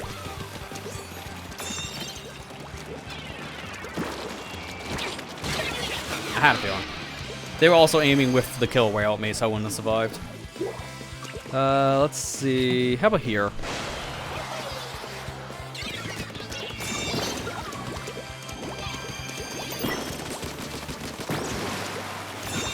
Do not go that way. I'm glad my teammate saw that last second. We both did the same thing. I don't see anyone here. Look at the map. There's no one nearby yet, but they're on their way. Sprinkler, that means they're right here. Put that down. And I got sloshered.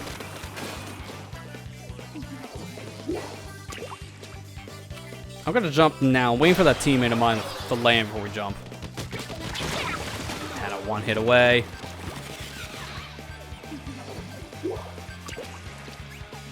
There we go. I was trying to see who was where. It's kind of hard to notice who was where on this map. Oh my god. Go, go, go, go, go, go, go. Aw. Well, at least we're at 7. Oh, hi. And bye.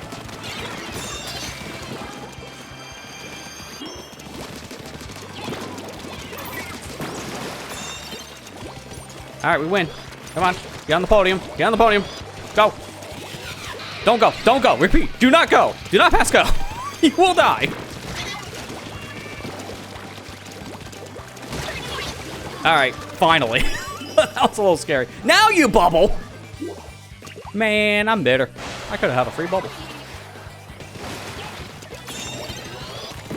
Dude, go. Go. Go. Go. Why are you not going? Go. Go. I'm painting. Go. Come on, go! Come on, come on! It's like, why? Just go! The finish line's right there! It's open! Like, come on, man. I swear, if we were gonna be dragging on by another 3 minutes, I was gonna be very bitter. It's like, come on! At least they finally heard me throughout whatever internet line. They probably heard someone screaming in the background. They finally heard it.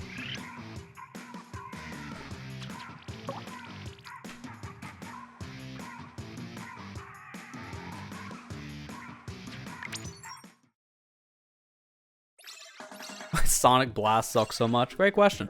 It's not a great entry. From what I understand, it's one of the worst Game Gear games for Sonic, specifically. I've heard, yeah, the screen crunch is bad. Momentum is just really weird. Level design wasn't that great. Like, I've heard a lot of complaints about Sonic Blast. So good luck getting through that one, Matt. To be fair, you're playing on a version with save states, so it won't be that bad if you just need to repeat something multiple times.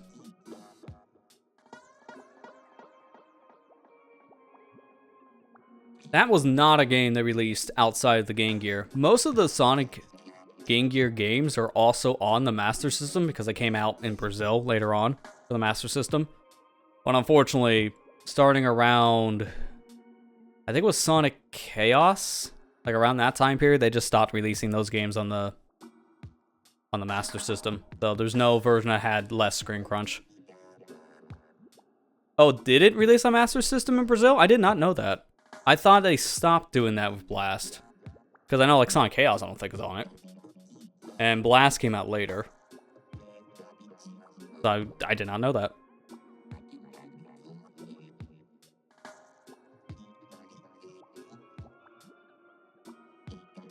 Well, then I would definitely say play that version instead. If you want a better experience with the game, because it's screen crunch. I know for your sake, man, you're playing all this stuff through the Origins collection, so that's not really an option. I wonder if people done that with Origins on PC. If they modded in a lot of the Master System ports of the Game Gear games instead. I wouldn't be surprised. Like, let me look it up in Game Banana. Because I would not be surprised if people did that. Because there was a big initiative to fix a lot of problems with Sonic Origins. And modding in games is pretty easy to do for the Game Gear stuff because it's just an emulator. So I would not be surprised if people modded in Master System stuff. Just because of that.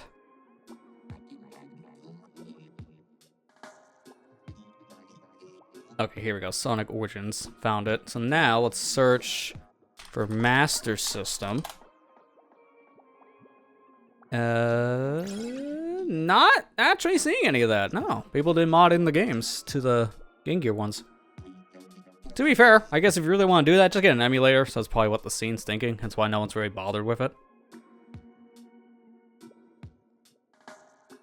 People are more focused on trying to fix the core 4 games than the Master System Genesis stuff. Or Game Gear stuff, I should say.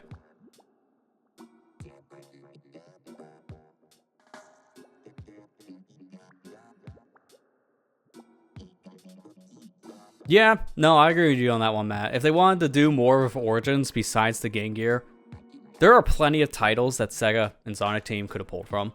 I legit don't understand why we don't have a Knuckles Chaotix. Like, that one irks me, because that would have been the perfect time to finally give that game new life. Like, that's never been re-released. So put Knuckles Chaotix on the collection. That would have been good. Sonic 3D Blast has not been re-released in a couple years. They put it every once in a while in their Genesis collections, but it hasn't been one in a while, so you can put it onto the Origins collection easily. Sonic Spinball for the Genesis also was like a no-brainer because it's another Genesis game, but I believe that's on Switch Online, so they did release it more recently. But it's just like, you're pretty much telling me the big problem that Origins had with its Plus content. Why did they do Game Gear, specifically? Like, we've had Game Gear titles all the time releasing for Sonic. Like, this is nothing new. You can get a Game Gear game just as easily as the Genesis titles in the Sonic franchise. It's in, like, almost every Sonic collection. So they don't need to do that. Re-release the games that haven't been released much, if at all. That would have been more practical. But they didn't do that. And I don't know why. It's really stupid. I had a feeling that would be the case. Well, I guess now is probably the time to run that ad because it's about ready to run anyways. So I'll just run it now before it becomes a problem. By the time we jump back in, then hopefully the ad will be done. I'll wait a minute before I jump in the rank, though.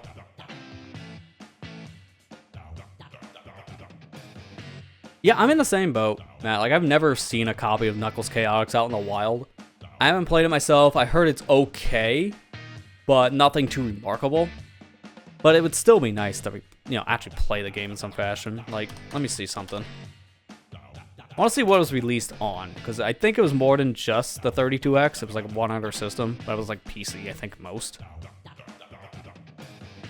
Trying Trying to see if there was like a Windows release.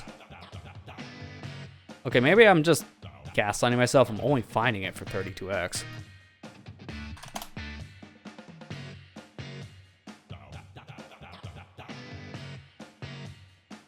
Yeah, no, I do not see it. Man, why did I think there was a PC port back in the day, like in the 90s for this?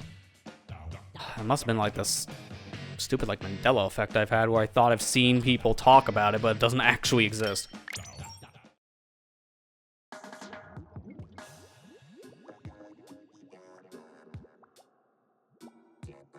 Let's play a different song while we're waiting here. So let's see, what do we got?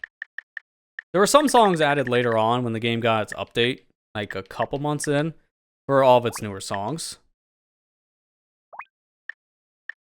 So let me see, how about Sucker Punched?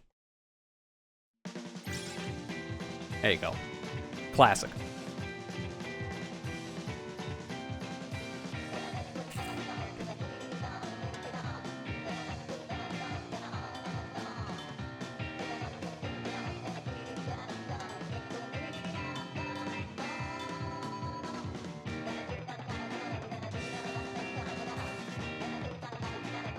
You know, I'm thinking about something for my own sake. This is just some behind the scenes talk. But I'm gonna make my window a little bit smaller for my hand cam. Let me see if it picks up a bit.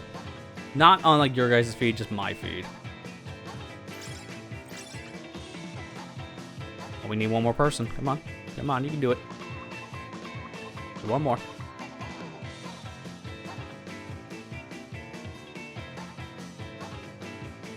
Yeah, there we go. Now I can see my actual volume on the OBS side, so I can see how loud I get. This is all I need. I just need to see this much, and that's why I cropped. I don't need to see my fat. Although I've been doing better about that. Doing constant workouts daily. Been pretty good so far. The classic 7 out of 8 player waiting, yep. The classic in the Splatoon 1 days. This is what's nice about Pretendo at the very least. The ranked game modes originally, you were only playing with people in your letter class. So since I'm A, I would only ever play with people who were either A-, A, or A+. But when the server shut down, obviously it's going to make it harder for you to do that when there's less people playing with fan servers. Like, that would just never happen. If I'm trying to find a game with just A-rank players, it would be torture. So, the smart devs working on the Pretendo servers, they adjusted it so I can play with every rank. So I got like a C+ in here, got a couple S+. Rank now doesn't matter. It legit does not matter at all, because in the past, it was your skill ceiling for the kind of players you fight. But now you can fight a pro player at C-. Or the pro player could be at C-, it doesn't matter. And I like this, because if there's not gonna be as many people on the servers compared to how it was back in the day, you've gotta find some kind of compromise. Yeah, games are gonna be harder, but you're playing this as a die-hard fan, so you already know what to expect. It's not like you're gonna be coming into here and getting punished just because you don't know how to play the game, because you probably do know how to play the game if you're playing these fan servers. Because I don't think anyone's jumping back to Splatoon 1 they haven't played 2 or 3 at this point. That, or at least been a player from the Splatoon 1 days.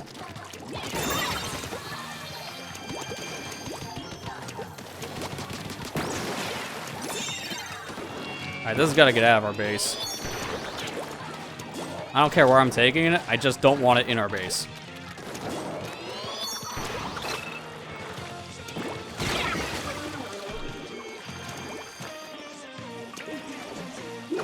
Alright, they're all around the Rainmaker spots, there's no reason to go there. There's a couple very late arrivals? I mean, probably, yeah. Like, I'm not just saying, like, you never say never to, like, someone who's been playing this one, that's jumping in for the first time and has never played a Splatoon game before. It's just not as likely, just because of the fact that it's a much harder game to play online compared to 2 and 3. And honestly, I don't recommend anyone play Splatoon 1 as their first game, because it's just big barrier of entry, and it's a lot of work to play it online nowadays, compared to just buying a Switch and a copy of Splatoon 3. So it's rare to see someone start with this game now, but it can still happen. Never say never.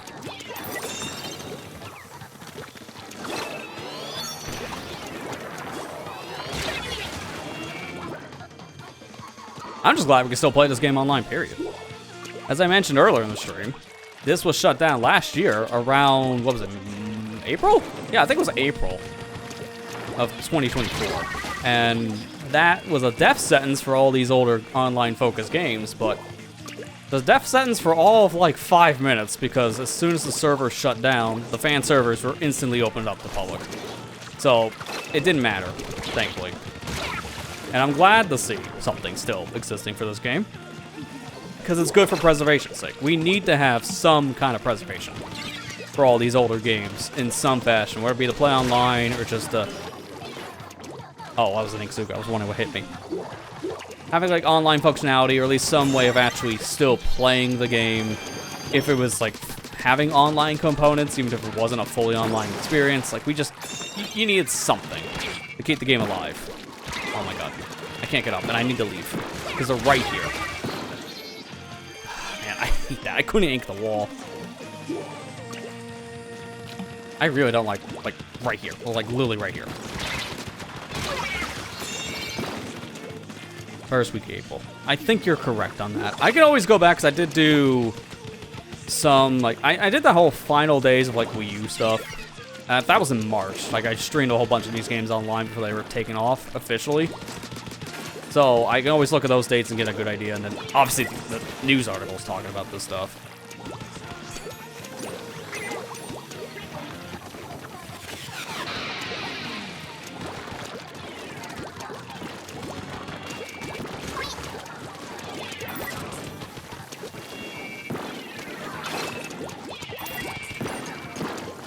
If I had to kill a werewolf now, that'd be perfect. Because that's in a great spot.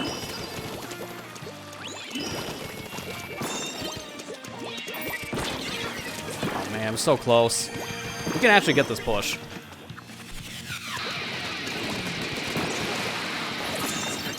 Oh, of course, why? And if I didn't get hit by the disruptor, I would have had a perfect lead there for our team. Oh, that makes me mad. Because I was such in a good spot.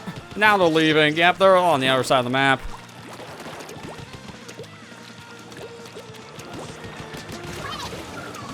And they pretty much take it all the way out of their base. That's not great for us, because we only have like 35 seconds left. I gotta cross the other path here.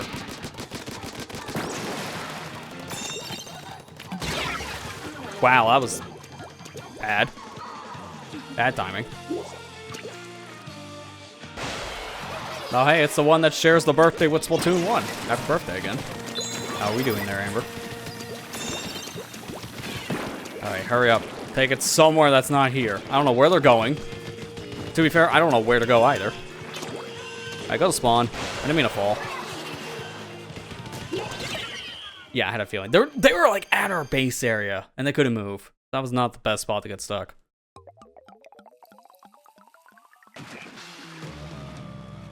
Man, I'm just so mad. If I didn't get hit with that disruptor, that killer whale leading into their podium gave me the perfect safe zone, and I could have pushed it past 8. So we would have got the lead. But I got hit last second, and there was no way around it. It's like right in my dead path. That was a really good throw. Gotta give him credit for that.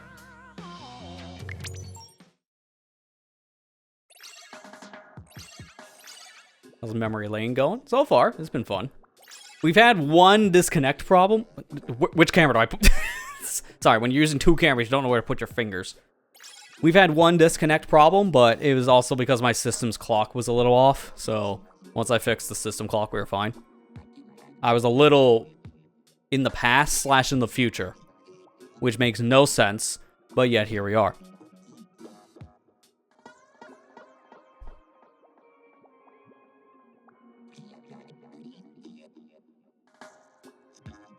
And I also love this ability. This is why I have the 2 chats on Twitch. Don't tell Twitch, because I hate this. And on YouTube, because now I can have my chats talk to each other. You don't need to be in the same chat channel to talk to other people.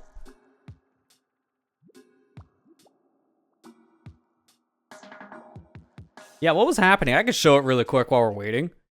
Wii U time sync right here. My time was like screwed up, so it's supposed to be time offset of 4. but I was like backwards like -3, so I was behind by an hour. So I was so screwed up, and my system clock was apparently 3 minutes behind, but then synced back up as soon as the rank changes. It was dumb. It was dumb. But I gotta fix now.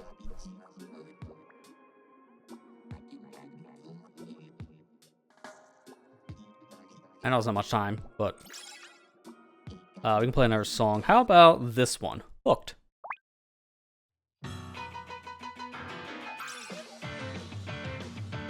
Oh, I thought that guy's name was Pooh for a second.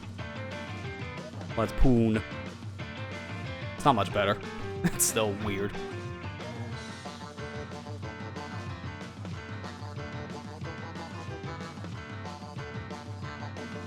Let me see how this game is doing. Oh, it's not that bad.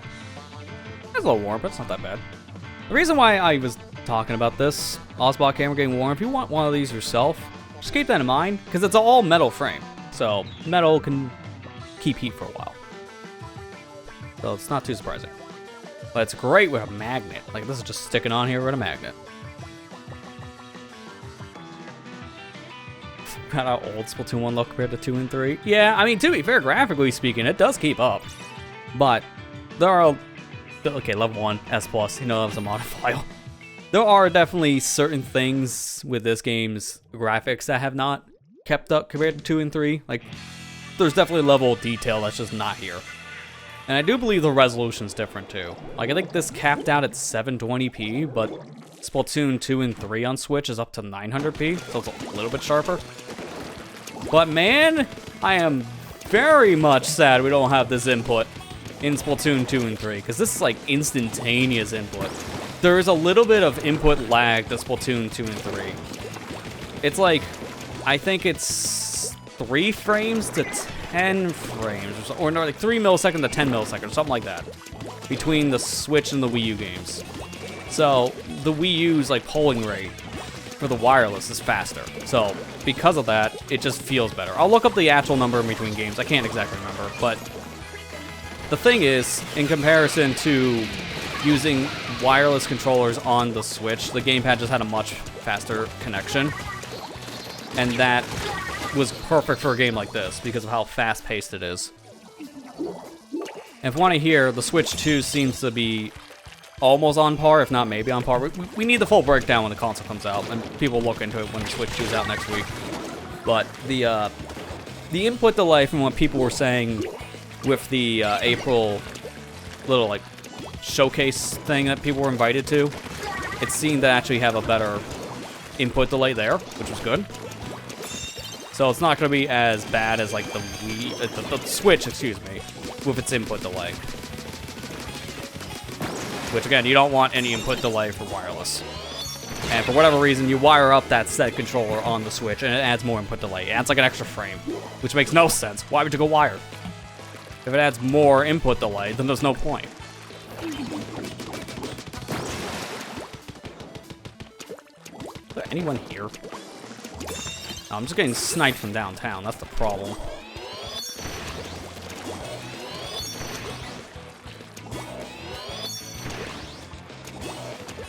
Okay, I'm gonna jump down now because I think it's okay. Well, I guess kind of. Because that was, yeah. There's literally 2 people sniping me, not just one. So I don't know where's safe. Speaking of, I might want to swap after this for stealth jump. Especially for a map this big. I think it's really important.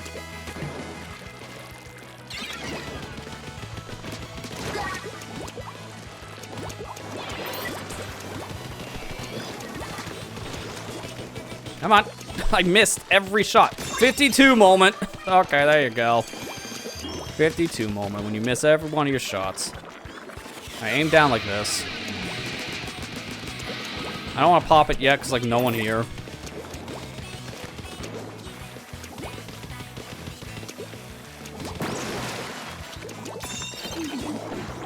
I hear that. Someone popped an Inkzuka. I hope it was on my side. Because that would have been bad. Either way, I'm dead, so it doesn't matter. Beacons. Barely can see them, but they're there.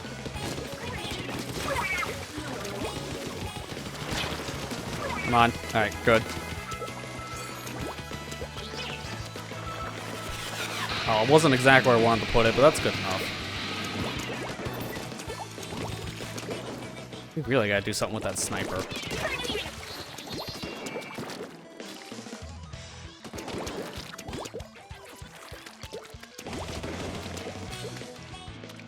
They're gone. They knew someone was coming. That's very smart. Good. Oh my god, almost walked right off. Oh man. That's the one thing I don't miss about Killer Whale. When you put it down, you step back by like 2 steps, and that 2-step back could easily kill you if you don't have much room.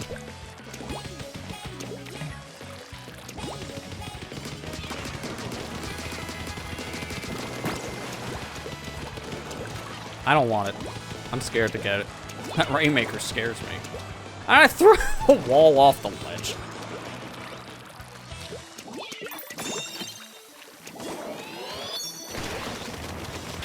Help, help, help, help, help, help, help, help, help, help.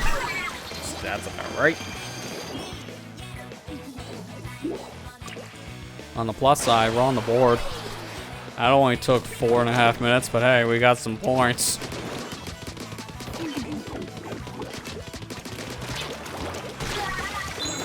Nope, not nothing. Okay, who's gonna win that Kraken battle? Gotta hurry up, we got 10 seconds. We need to grab it, but I don't think they're gonna let us. Yeah, sure enough. No one can get close. That's GG's. That's why I'm not even moving. No point.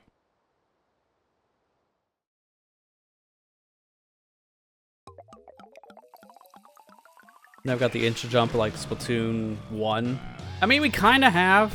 I guess you're mainly assuming just how fast we can jump here because of the speed difference, how super jumps are now. You can still have that in the newer games. It just requires a lot of quick super jump perks.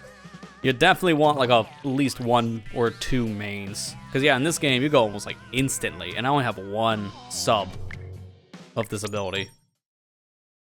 But to be fair, also, I see people jumping almost instantaneously all the time.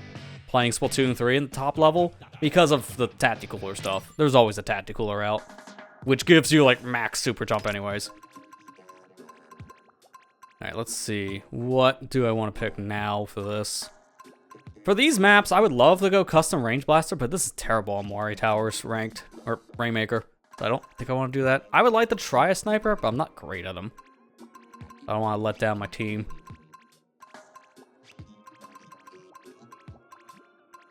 Something with range is really preferred, with Mori being in the mix. Custom Jet could be a fun one. I don't think I've played Custom Jet in a long time. Do I have a hat with damage up and quick respawn? Yeah, I got this, which is super goofy, but hey, it'll work. Then I'll definitely want some stealth. I'll keep that shirt set up. That should be fine. I think this is good. Actually, hang on. Let me go back in, because I was wanting to test the weapon. Then I can see how much the damage is doing.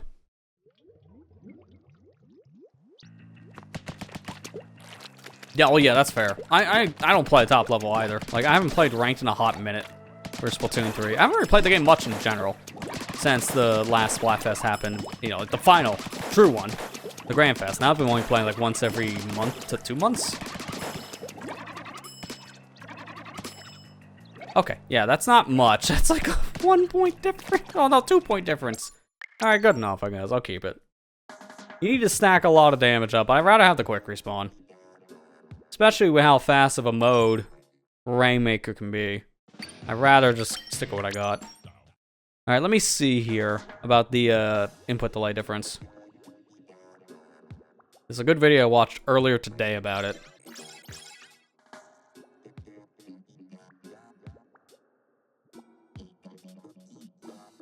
Okay, here you go. So, the breakdown is that this gamepad's connection to the Wii U was 5 gigahertz compared to using, say, the Switch controllers here.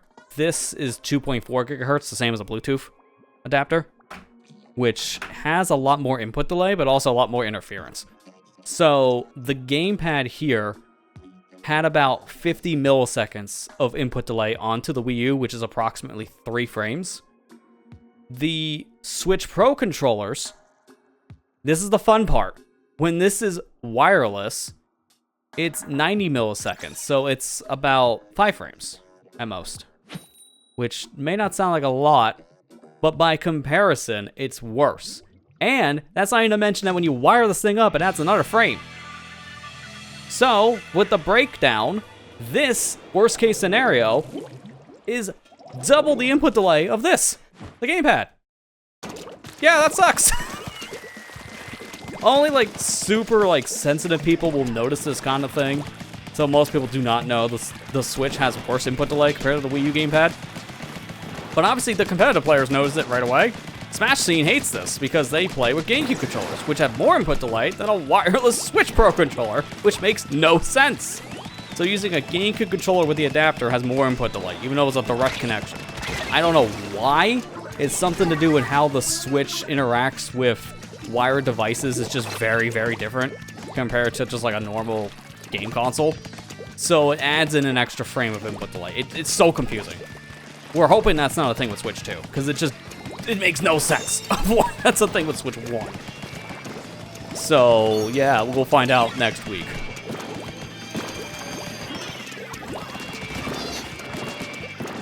That was a little too close. I want to leave here, because it's a really bad spot to be stuck in. Oh, especially when there's a bomb rush going off.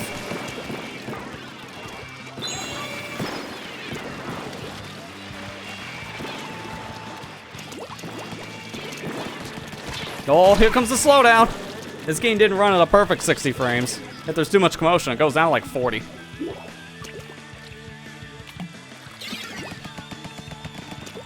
Oh, and also, speaking of which, heads up for people who pre-ordered the Switch 2. Check your pre-orders, because it seems like a lot of stores are canceling them out of nowhere. From what I'm understanding, it's mainly Target, Walmart, and some GameStop orders, but if you got it from Best Buy, it seems like they're good, which I'm glad, because that's where I got mine. I'm like, oh, no. But I got the reminder today, my pre-order's good, check your payment information, like, yeah, it's good. So, everything's checked out there. But I've heard the horror stories from people who bought it from Walmart and GameStop as of late. No one bought it from Target. Target just didn't exist. Let's be real here.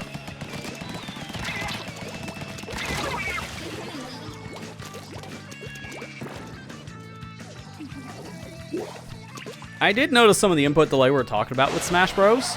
But also that was because Smash has a horrible online at times, because there would be a lot of times I'd be connecting to someone when I was actually playing that game pretty seriously one-on-one. This is when it first came out. And the input delay could be almost a second, and that's all because of the connection. If someone had a bad internet connection, it affected the entire game. It wasn't just inputs. It was terrible.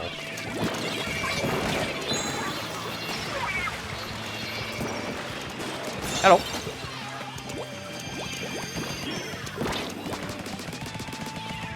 I don't want to stay here because that's dangerous. Oh, hi. That's why you gotta pay attention.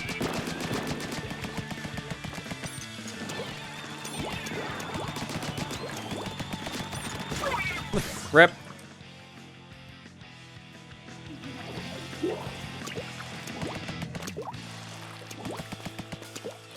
Best Buy the GOAT. That's one way to put it, yeah. I haven't had really any problems with Best Buy. To be fair, I haven't had problems with pre-ordering stuff from Amazon either, but also Amazon barely has any of the things I want anymore on pre-order, so there's that. I'm mainly pre-ordering stuff from Best Buy because they seem to be one of the only places that have the stuff I want to pre-order. But also just in general, it's just reliability. I haven't had a single problem with Best Buy stuff over the years. I mean, I got my Switch OLED when it launched through Best Buy, and I had zero issues with that order.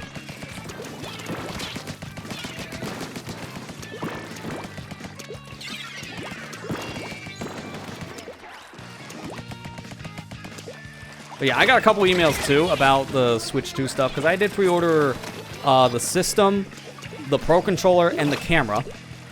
Which is ironic, because I'm looking at this one and then this one, so why do I need another webcam? But we don't know if we know that Switch 2 will allow other webcams to be used, we just don't know which ones.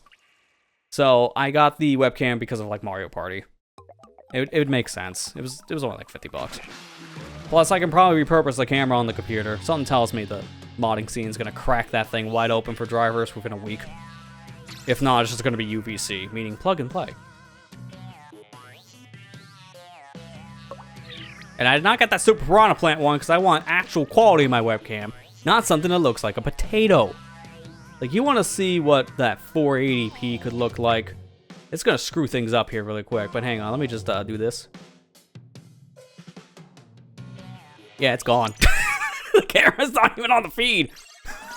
Oh no, there it is. Never mind. Here's your 480p. You want to look at the gamepad now, buddy? Here it is. Put that back to 1080, sir. Thank you. Now I can see it. Yeah, no, man, don't buy a 480p webcam in the year of 2025. It's got to be at least 1080p. Like, flat out. Like, the ones I'm using, like, both of these cameras I'm using, they're both technically 4K. Like, if I wanted to, I can do this. I'm gonna take that 1080p, and here it is in 4K. So see how much bigger that feed is? This is shrunk down, mind you. If I let it be normal, hello, that's 4K. Now I gotta put it back to 1080p. Because 1080p gives me that smooth 60 frames per second. Speaking of, let me just make sure it's set to that manually. Boom. The only thing I don't like about this camera at 60 frames is this. I don't know how well it's doing it. Let me pull my full feed.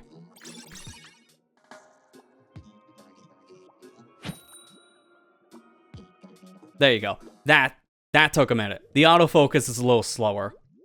If it's in 30 frames, so this is 30 frames per second. Now watch this. Boom, boom, boom, boom. It's instant. I'm doing 60 frames per second for the hand cam's sake, but if I was using this for, like, say, a product shot, then no, man, this has got to be in 30. Because this camera has amazing autofocus, just like my other webcam. Like, dude, webcams are so good nowadays. It's insane. Like, I legitimately want to use a webcam over my actual, like, full-body camera now for a face cam. Because it just looks so much better. And I got a big, bulky camera. It's an older camcorder, yeah, but it's still a good camcorder. But the webcam just looks better. And it's got more features. And it's easier to set up, because I don't have to turn it on. It just turns on automatically. It's great. 480p used to look nice, and then YouTube went to 720 and higher. Dude, you can't even watch a video in 480p anymore on YouTube. Like, unless it was specifically uploaded at 480p, that option's just gone if you're not getting the newer encoder. Because I noticed, like, all of my videos, and it's not just my channel, like, a bunch of channels too have the same problem. It's 1080p, 720p, 360p, and 144p. There are 4 quality options, and it skips 240 and 480, which is infuriating, because why get rid of the 480p one and keep 144p of all things? Like, hello? Why? I would get rid of 144p. Because the data stream between 240 and 144 is not that different. So you can still watch on mobile. That's the whole reason why 144 exists, is mobile. But you're not watching it. You're listening to it. Because a video at 144p looks impossible to actually make out detail on.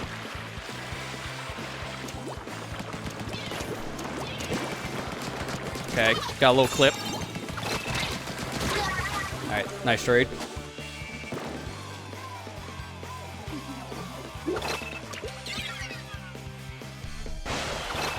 Another 10 years, 1080p won't be good. I mean, to be fair, 1080p is not good now on YouTube because of the pixel density to bitrate. It just looks pretty blurry. And it's kind of the same on Twitch, but we make do with what we got. Twitch has only recently gave everyone the access to stream in 1440p. They're still testing 4K. I could stream in 1440 and 4K, but the reason why I don't is just because of just the necessary resources for it, or even just in general. Yeah, I'm just gonna take care of you first. Most people can't watch at that because they either don't have the internet speed for it, or even if they do, they don't have the screen for it. Because most people are just watching on their phones. So it's extra resources for really not much of a benefit. I'll make videos in 4K, but I wouldn't stream in 4K, if that makes sense. because it just seems a lot more unnecessary. But at least for a video, filming in 4K gives you more wiggle room to frame it.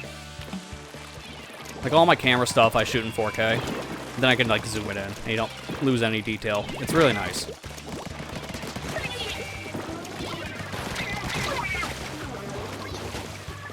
But I wouldn't be surprised in like say another 10 years and 1080p will be the new like 480p essentially, where it's just a little too low res, because we're already testing the grants for 8K stuff, but that's mainly movies, really.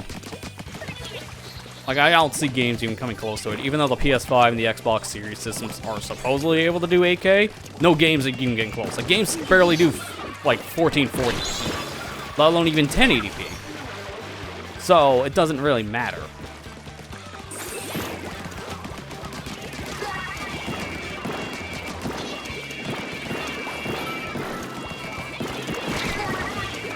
Okay, good.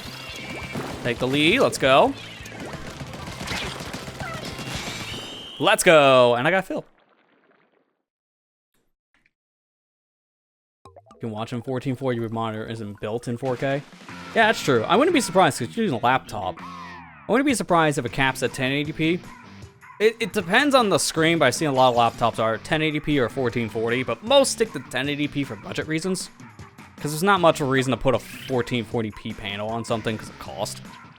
And especially not 4K. 4K is more of a premium on a laptop. Like, the screens I'm using here, all three of my monitors are 1080p. But I have a TV here on the other side of the room, that's 4K. So I watch all my stuff on that.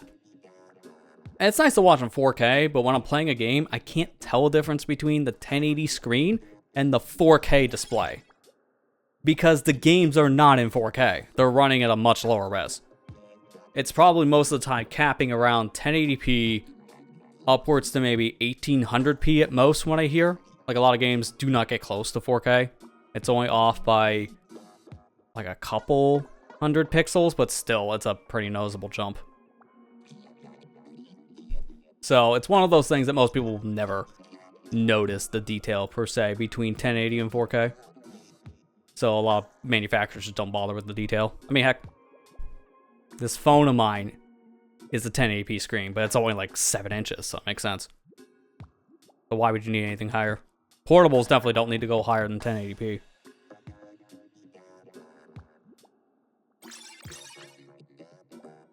Ooh. Was not expecting a game this fast. Nah, it just started on the Twitch side, so it's a little unfortunate. You only missed maybe a minute and a half of the game, so I recommend go to the YouTube side, I guess, for that minute. If you're stuck in the ad break. You can't hear me if you are.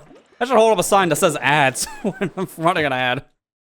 There are all like automated things I can throw on my stream layout that do that, but it's just kind of weird to put in for like the VOD's sake. When it says ads in progress and you watch it on the VOD channel, it's like, no, they're not.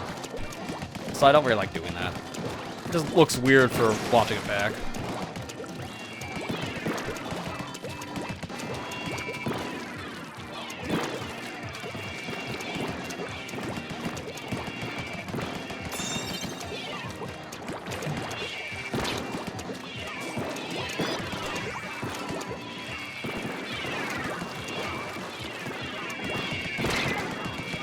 That's a bad spot. Oh, okay. That's our bomb. I thought that was someone else's.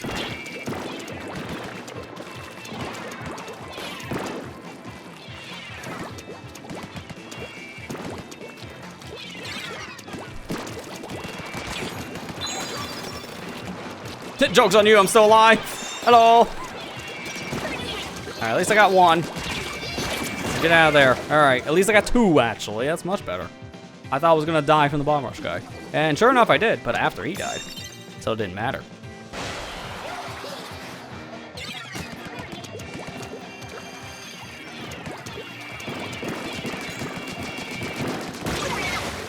Didn't think that was close enough to me. Alright.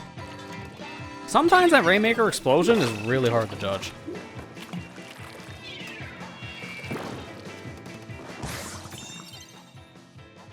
That's why I don't like super jumping on this map. That happens more often than you think. Because you have momentum when you're swimming around going to a super jump. So it happens a lot.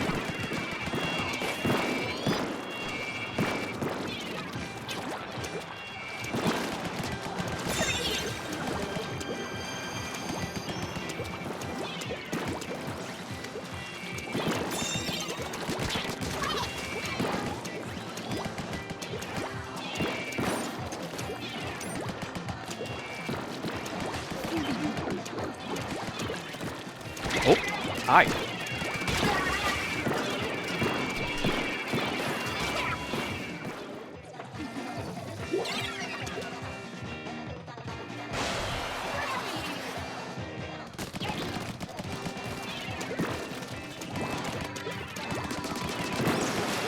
Alright, let's go. I'm not grabbing it yet, because that's a bomb rush that would definitely kill me. I need to be ready here. Yep, they're all on that ledge.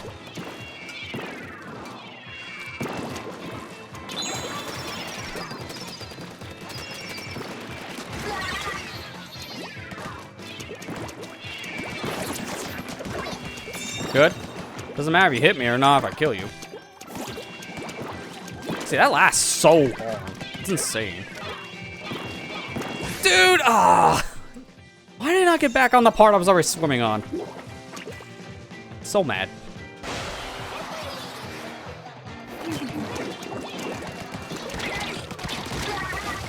Maybe I should be trying dual squelcher for this map instead. Just because of that extra range making a big difference. Dude, they had like sub throw up, which is such a weird ability in this game. It didn't come back for very obvious reasons. They just put that into sub power up later. So they just kind of made that ability redundant, which I'm glad, because it was kind of useless in this game. There was sub power up and then sub throw up. So one gives you a little more ink when you throw, and then the other one makes you throw further, which is not really needed. So you can see why I got just completely replaced. Dude, I cannot believe that we're ahead right now by 1 point. With this kind of back and forth game, I'm shocked.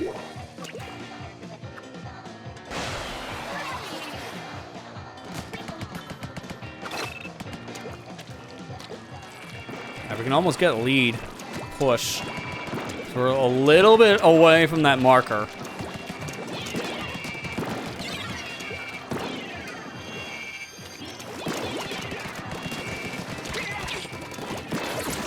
Got him. Holy crap, I'm surprised I survived.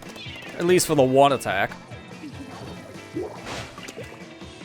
If we can just defend at this point, we don't even need the lead change. We just need to keep our lead, which we could do.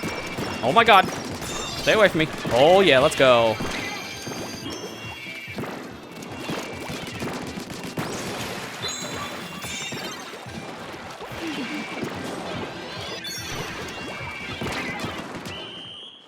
Good. Like I said, all we need to do is just keep the lead, and we got it.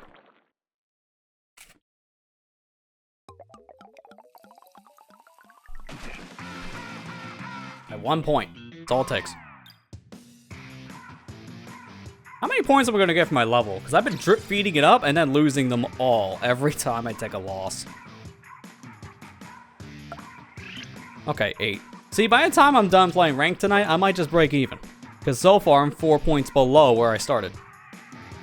Which is kind of hilarious, but that's just the nature of rank. I don't care about getting my rank up in this one, because it's just how hard it is now. I just care that I can play it online, because this is sick. And again, so easy for you to take your Wii U back online with these fan servers, because it's just a simple change in some DNS settings. Or you can mod it, and then you can just install this plugin in K, because then it just does the same thing. Having a modded Wii U makes things a lot easier, honestly, and there's no reason not to have a modded system by today's standards, since it's getting no more official updates. Online's dead. Shop's gone. So the system was just left out this point to die. There's no more support, so just do what you want with it. Also, I've heard as a pro tip,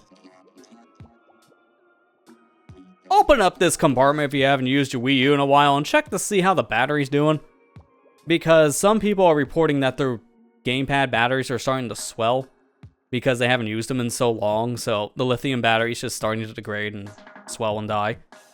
So check your gamepad battery, make sure it's still healthy. I bought this gamepad battery I'm not using the original one anymore because mine died within 4 years. So I had to get a replacement around like 2017. So I had to replace this thing outright. So I already knew it was a good battery. I keep this thing charged in increments. What I used to do is I just had this thing sitting on its charger at all times, which did kill the original battery. You don't want to constantly pump power into something long term because it will just eventually die by doing that. And I did that with the gamepad. This is before I knew that stuff, so it was just negligent. So I had to get a replacement, but I got an OEM one, so it's the same exact battery that's shipped with the console. But for me, this thing lasts on average about 3 to 4 hours, depending on the game and the settings and all that. It should last for a while tonight, because I got the screen brightness low, so you can see the glorious, blurry, shiny screen. And then I also have the rumble off, because I don't like rumble for a game like this. Happened to your PSP a few years back. That happened to my PSP last year. I had to get rid of the battery there. I don't have a PSP battery anymore. I still gotta buy a replacement, but I play all my PSP stuff either on the Vita if I want to play it portably, or on my PS TV if I want to play it on the big screen. So it doesn't matter. That's why I just didn't replace the battery. And that's gonna be a pain to ever have to replace, because it's a whole disassembly to get to that battery. Modern stuff is a pain to replace lithiums nowadays, which I hate.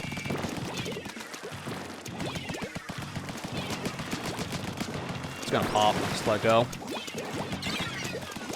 Someone already grabbed it? Man, they really want to rush this Rainmaker out. I just want an early lead. Which I got, because I was almost half the score by just going to the left.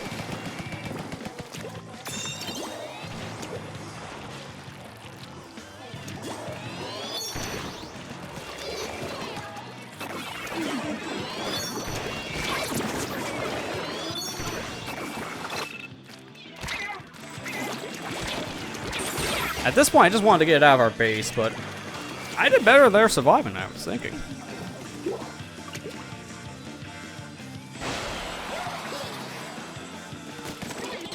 I just have backslide. You mean for the Vita? I have a original model Vita, the one with the OLED screen. That's what I'm talking about. Like, I can't replace the PS Vita's battery at all. PSP battery. Oh, no, yeah, PSP. Yeah, no, same deal. I have a PSP 3000, so it's the same thing. Just open the back slot. But my battery swelled, and I had to get rid of it. So I'm in the same boat. My battery did. Don't have a battery anymore for the PSP. But also, I don't really care, because I'm just playing everything on the Vita if I'm playing PSP. And that's if I am, because I play it maybe once every, like, couple years, it feels like.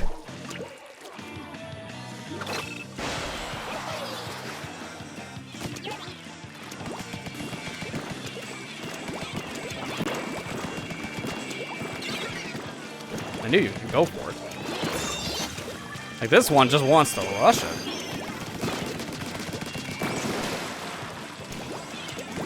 Oh yeah, now what I was talking about before is if the Vita battery's dead, that's gonna be a pain to replace, because modern technology doesn't want you opening it. So trying to replace the battery on a system like the Vita, that's a whole disassembly. Compared to the PSP, that just has a back door. Although if you were doing that with the PSP Go, that's not the same thing, because I think that was internal, so it was a whole disassembly to get to that battery, which sucks.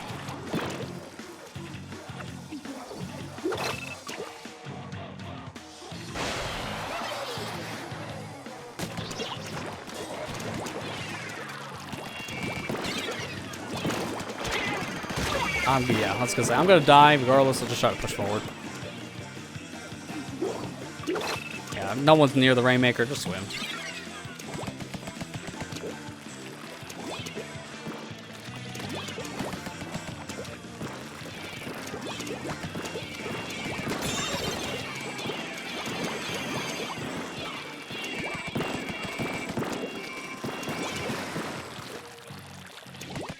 Almost really around the mid section. They're all kind of coming around this corner ledge, which I figured.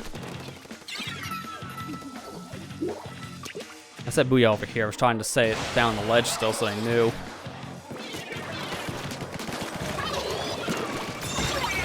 Okay, at least our teammate took out the Rainmaker. Worth the sacrifice.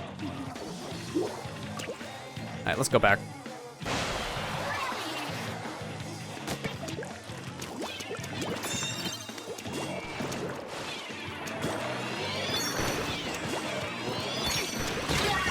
Man, so close. I knew that was going to kill the Rapid Blaster if I was able to survive for a second longer. Because I want to do what they did before, go around the corner here, because that will give us some free points.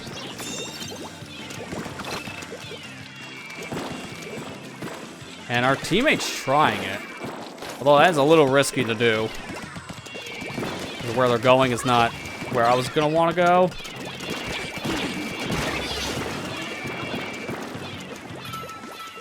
Watch out there. I can't say ouch. That command didn't exist until 2 years later. So I have to booyah if I want to warn someone, hey, there's someone here, so watch it. Because booyah works the same way.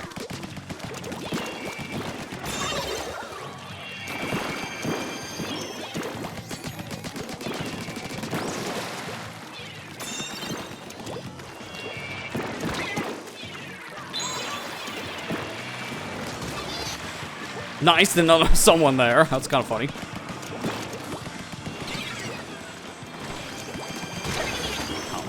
I knew they were gonna do that too. I was just hoping they were like 1 point away from death. Oh, damn it. Not again. Meant to do that when I'm dead. See, the problem is, I'm used to doing ouch. So the ouch command comes out right when you're dead. And it's the only thing you can do with D-pad up. So I'm just used to seeing it pop up. I was like, oh, ouch. That means I can warn my teammate. But here, no, I gotta do this. Booyah, which acts the same all the time. But you can't come on when you're dead. And I would like to do that instead, but I can't do that. Calls in Splatoon 1 were not that great. Because it was one of the 2 options on D-pad. That was all you got. You weren't really able to do anything else. Alright, I think I might, for now, be done with Rainmaker. Kind of get my fill of rain. Unfortunately for my sake, there is no Splat Zones tonight for the time I'm streaming. Because after this, the rotation will change in our 30 minutes. After this mode, we're going back to tower control. Which I would have liked to have shown off Splat Zones, but can't really do that. It's fine. Might play a little bit more turf for now, just to continue playing more of the online component, because I mainly want to do online, but I might just jump into a little bit of some single player here and there. I don't want to do a whole playthrough, because I've done that how many times at this point in my life. I've done the full series on YouTube back in 2016. I came back a few years later and did it again in 2024 for the Amiibo content. I did it for a stream series to anticipate the launch of Splatoon 3 and 22. I was in charge of the Splatoon 1 Let's Play on League, my co-op channel, or co-op channel, excuse me, also around 2016 time. So I've played the Splatoon 1 single player on the internet a total of 4 different occasions at this point. So I don't need to play the whole thing again. I think we're good there. But maybe sampling some levels that are iconic here and there makes sense. Oh, you know, I want to also go out to another classic here.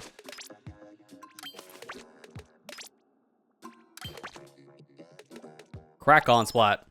Classic. You did it 1 time last year. Alright, Matt. Then you got 3 more attempts. Do a live stream next. Then 2 more after that. We'll figure out the other 2. Redo playthrough for League, and you film it. There you go, number 3. Then you do all the Amiibo challenges, number 4. There you go. I don't know. It's like, how do you bloat it as much as me? Let's find out.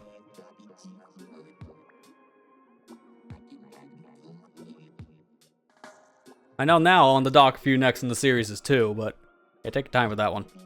Because of how complicated 2 could be by comparison. If you want to show off all the weapon unlocks, good luck. For the single player, that's 10 different playthroughs. Staying out of this. Well, what? You don't want to do a playthrough of Splatoon 1 on your channel and then find ways to redo it? Why is this like the one game I played the most on the internet when it came to just coverage? I know it doesn't help in my sake. I have 2 different channels I do stuff for. So it kind of bloats things depending on who's in charge of what. But still, I just find it funny.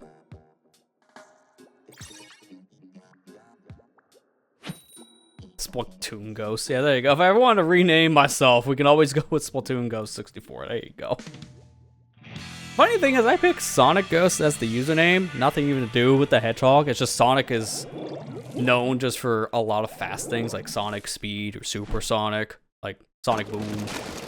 So I kind of picked the name because I also did like running through games kind of fast. I did a lot of time trial stuff and like the old Sonic games, some racing games, stuff like that. So I also like Sonic the Hedgehog. Half of it was that. The other half just because of the word. Because it kind of fit for how I started to play games years later on the internet side too. Inkling Ghost. Also, I guess, to be fair, more accurate now than ever because of the art I had made years ago. Kind of not necessarily making me an Inkling, but just letting me use the weapons from the world, like with the splatter shot in my art.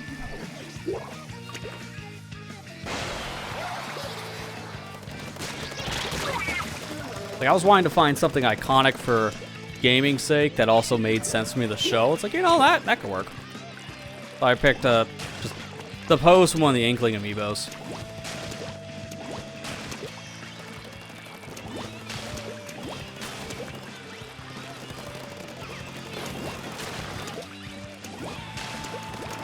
Also, I just heard a notification go off and it was an email. I got scared that the stream stopped for a second. Because I've been running into a lot of NVINC errors as of late. So every once in a while, I'll just be sitting here recording for a couple minutes and then boom, my recording stopped because I don't know why. Error. So I hear the same Windows alert sound for that. It just makes me scared. You guys don't hear it because I don't like playing that sound through my stream. I know some people do that and it always drives me crazy.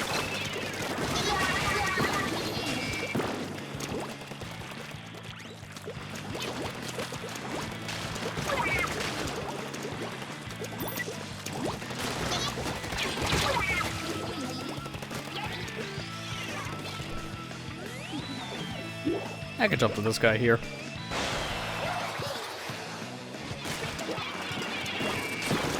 So, like, if there was another ranked game available, this would have been a perfect thing to use, but...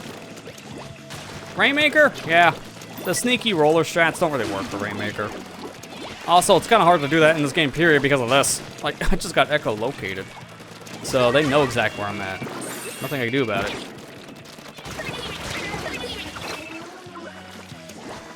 Joke's on them, I can do it back.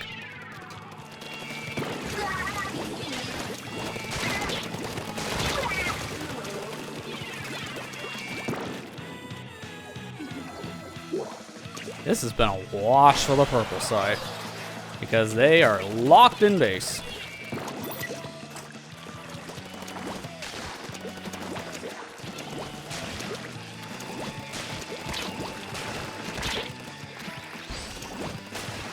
I didn't even get Kraken like once this game, but that doesn't even matter because we were annihilating. I'm fine with that score. Not the best showcase of Sneaky Roller, but it didn't really matter because the game was a lockout.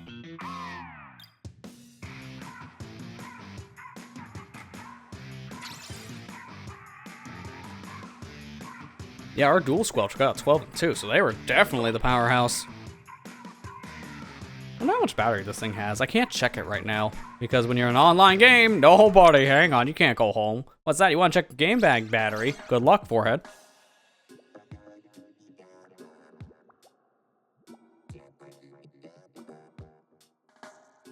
Let's try another song here. Actually, was this one? Yeah, I think Split and Splat is also one of my favorites they added. Yeah, that's the one I was thinking of. Ah! Well, we can check our gamepad battery now. I just started playing music, dude. Okay, yeah, look at that. We've been streaming now for what? 2.5 hours? And I've only drained 1/4 of this thing's battery. So, the settings I've been using here of just no rumble, power saving on, because why would you not have that on for the gamepad? It dies in like an hour at max settings. And screen brightness all the way down to 1. Yeah, probably the best combo here. And if I had this thing higher up, you wouldn't be able to see the screen, period. I'm playing my Split and Splat again.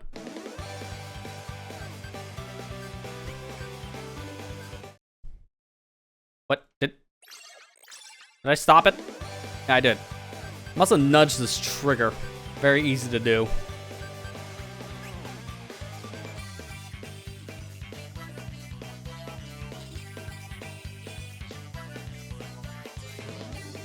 Dude, I kind of miss just how comfortable this gamepad was. Like, the only thing that bugs me about it for long periods of time is that the grooves sometimes can, like, dig in the side of my fingers because they're a little too big for me. But just the form factor alone is just comfortable. I prefer this than the Switch in terms of its form factor for just holding it for long periods of time, because the Switch is much thinner, so it doesn't have this bump. So your hands are just, like, flat like this the whole time, and after a while, this could start cramping. Of just having your hands flat. That little extra groove bump makes it feel much better. I wonder how it's going to feel with the Switch 2, because it's almost the same form factor, but it's slightly thicker, like barely thicker. It's like maybe a couple millimeters, I think, if that.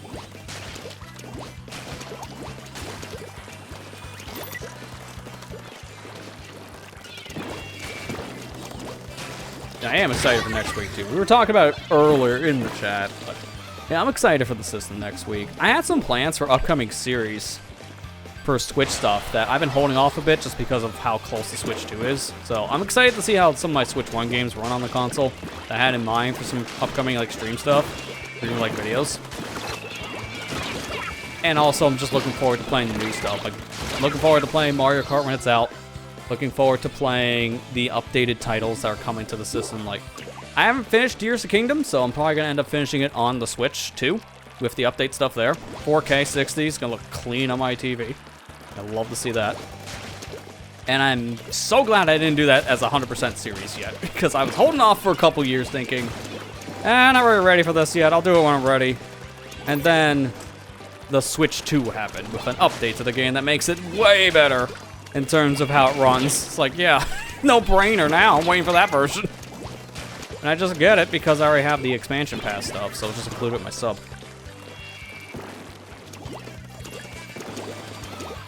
Dude, put down the... Actually, no, put it here. Moving around stuff to make room for Switch 2. Yeah, I saw that you made room on, like, your bookshelf area for it, near your TV. So that's good. I was working on that, like, a couple weeks ago. So I'm all set at this point. I just gotta run the wires when I get the system. I already have an Ethernet wire ran to it for internet stuff. Because I like playing my system wired. I just prefer it for my responsiveness for games. You don't need to, but it's just a personal preference. And I have the ability to do it. So, got that set. And I already got a space cleaned out on my shelf for it too. So now I just gotta get the system. And I heard Best Buy might be doing a midnight launch of the system. If they are, I might get it at midnight, because I have it pre-ordered at a store. So I might just go there in store and just get it. It depends. Like, I don't know what's going on with that. It just depends on the area, too. So there's a lot of stuff I got to look at. Either way, I'm getting it either that night or Thursday afternoon, probably. All depending on what they're doing. And I would just do the midnight thing just to make sure I can get the thing without waiting too long. Because it might be a long line during the afternoon. Like, I don't know. So I've been recommended it by some people I know here. It's like, oh, if they're doing a midnight thing, maybe just get it done. Like, yeah, you got a point.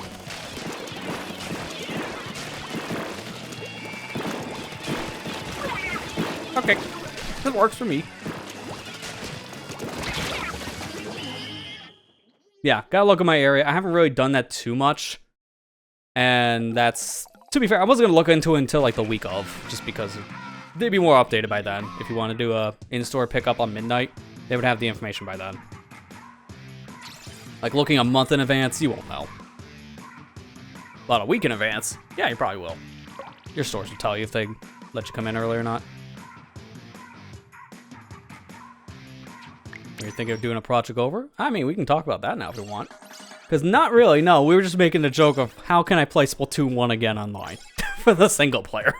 Because why not? 5th playthrough? No. I'm not doing Splatoon 1 again. There are some games I do want to play again on my channel. I actually mentioned this on social media, mainly Blue Sky. That when I was going through all my older videos to update the titles and descriptions and such, there are some older playthroughs that I look back at and I'm like, oh man, I know I can do better. And there are newer releases of this game. So it would give me an excuse to go back and just cover it again. I've already done that with a couple different games over the years. Like, I went back to Majora's Mask because the 3D version existing. It gave me more stuff to look at. I went back and played Pikmin recently because of the Switch version again. Not new content there, but it gave me a new version to play. Better graphics, newer controls, so it was like, there was stuff to talk about. So it was worth going back for that one. I've done Kirby Superstar Ultra, so redo for my original Superstar playthrough from the Super Nintendo version. So I've gone back and played a couple different games here and there. And there are some others I want to do that with too, but I don't want to oversaturate people with older redo projects too much because I know, ooh, yeah, let's go. Bubble be bubble. Who's gonna bubble harder? I don't want to overload my channel with, like, redo playthroughs, because it's essentially like, welcome back to 2011, 2012 time in the year of 2025 or 2026, whenever I do stuff. Because I do want to cover some newer projects I haven't touched before, too. So, just kind of, like, trying to figure out this balance. I have some ideas for stuff. I just want to make sure people don't feel like I'm only doing redo stuff. So I try to space it out. Like, actually, fun fact, there's going to be a new series launching this upcoming week on Monday on my channel. And I'll give you a hint. Between the 3 different streams I've done this week, I was wearing the shirt for the franchise. I'll just tell you, it's not Splatoon again. We're not playing Splatoon 1 again. It's not that. And I did mention I'm waiting on certain games to cover right now because of Switch 2. So that maybe also rules out another one. So you got a 50-50 between 2 different games this week. Because I wore a Sonic shirt and a Metroid shirt.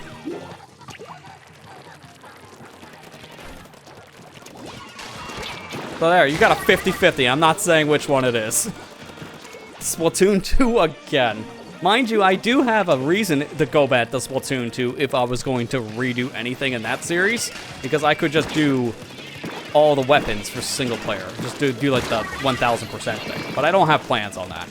If I ever did a 1000% playthrough, I'd make it a stream series, not a YouTube series. Sonic X Shadow Generation on Switch 2. Oh, yeah, buy it again. No, Matt, it's time for you to buy it again, because I know you probably will. You know I'm right. And we hate both of us for thinking that. If I did Sonic X Shadow Generations, I would definitely just be playing the PC version, because it's just the best version. And I haven't, if that makes sense. I'm still waiting on mod support for Sonic Generations on the PC side, because people have not modded the Sonic Generation side of Sonic X Shadow yet. And there's certain things about the game I want to be fixed that the mods can fix, like get rid of Drop Dash as an ability and just make it a native thing to Sonic's moveset, because it is for classic Sonic when you start the game. Well, that's infuriating. So stuff like that I would love to see fixed. But it hasn't really been done yet. I think there's some like INI files you can maybe tweak with if you know what you're doing in the files, and that's about it. There's no like mod manager. There's still plenty of mods for the original game that are being updated, and people are focusing on the Shadow side for new content. So in terms of Sonic Generations modding, we're not there yet, sadly. Alright, let me change my weapons out, because I think I'm done with this one. Actually, you know what? Even better yet, we might just do a little bit of the single player now, because by the time I'm done, it'll be a rotation change.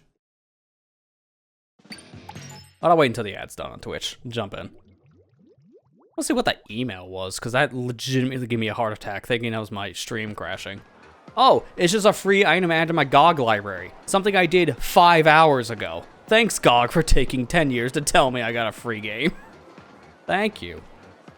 I don't know why sometimes those emails are that delayed from companies. It really irks me, especially when it's a 2-factor email. It's like, you need this code to get in. It's like, okay, but they haven't sent it to me yet, and I've been waiting here for 20 minutes. The code's gonna reset by now. Happens way too often. And that's why I don't like using those. I'd rather just do phone verification. With an app, not with your phone number, because that's not a good idea. I don't remember how you do the out of bounds here, because if I can walk around the background, I've done it before. It's like you clip past a person that's sitting here on the wall, and you just go right through it. So I love the Splatoon Wario pose there. That's a nice post. Yeah, can't remember. Maybe it's this person you clip behind. Like one of the 2 Inklings that are standing next to this wall if you're lucky enough. Then their hitbox just pushes you through, and then you can walk out of bounds and see some out of bounds stuff.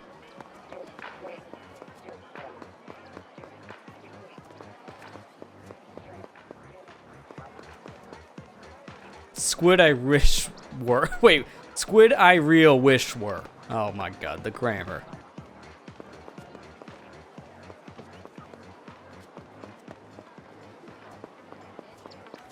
Some of these are newer posts, and some of these are not.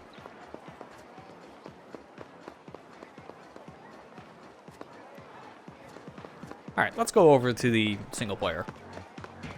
And we're playing on my main account, so this is the one that has everything maxed.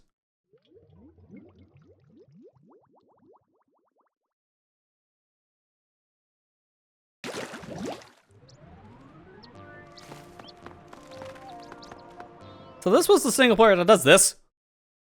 Yeah, it's kind of cluttered looking, but all the worlds are interconnected to each other. They're not separate loading zones. It's all in the same hub. So you can pick anything here, and that one moving around is the final boss. I might cover the final boss as like a little look, but I don't know if I'm gonna do it here or if we want to do it with one of the amiibos. If I do the final boss, I might want to do it with the Squid amiibo, because it's the coolest one. But as of right now, I'm gonna just play some levels like this, and then maybe do some amiibo stuff. Dude, I'm just so glad that this game had a super solid multiplayer, but also super solid, like, single-player component, too. Like, no matter how you want to play this game, it's a fun time. Either mode. It's great. And it's rare that multiplayer games that I play like this have a strong single-player and a strong multiplayer. It's either one or the other. Like, I like the modern Dooms, like 2016, Eternal, stuff like that, although I haven't really played much of Eternal. I played all of 2016, so I can easily say that one's great. But I've only really played the single player, not really the multiplayer. I don't care for its multiplayer much. It's fine, it's just not my cup of tea. And then you get something like Call of Duty, where it's like, yeah, you know, that's good to play multiplayer. Single player nowadays is like kind of hit or miss. So it's just one mode over the other for a lot of shooters nowadays I play. But Splatoon has always been, both modes are definitely play any day of the week, because they're both solid modes.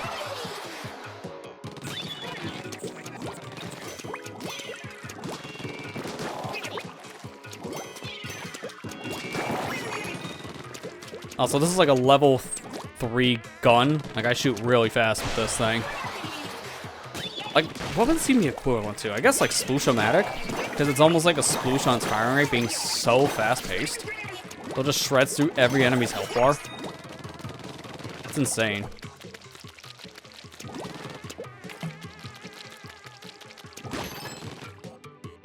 And then there's a scroll. You can't pick it up again when you complete a single-player level, but you can find it. Kind of weird you can't pick it up for eggs, because in Splatoon 2 and 3, you can collect the collectibles again. It just gives you more currency for the single player. Like Splatoon 2, that thing would have just been more eggs to collect.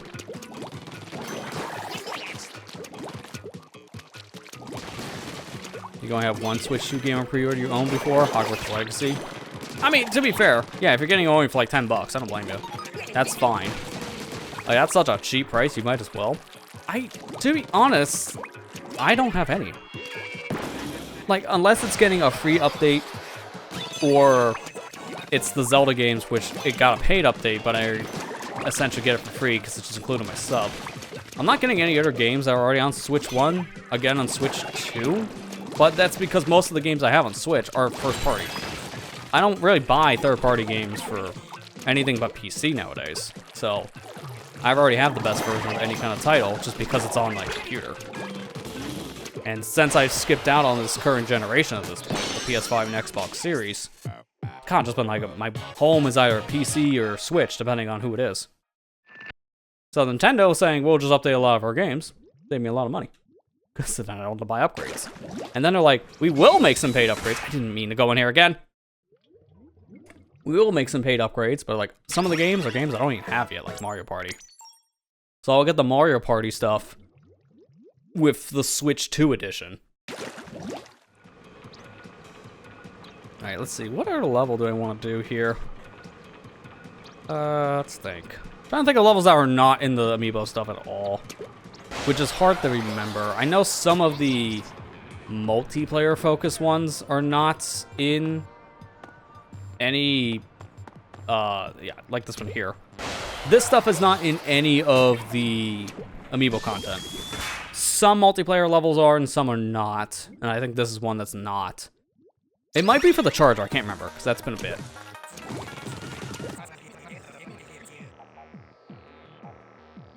This was the only time we saw Octolings. They were planned at one point to be a playable character in the game, because there's code of Octolings being, you know, playable models and all that for the single player that work for multiplayer. And people back in the Wii U days did mod these in from the multiplayer side. And it caused some problems for people because if you were playing with someone that had the auto-link data, there's a chance your save file got corrupted, which was really punishing because you never knew if someone had this mod enabled or not until you ran into it. Thankfully, that's never happened to me. I haven't really heard that happen to anyone I know. So it was a very rare thing.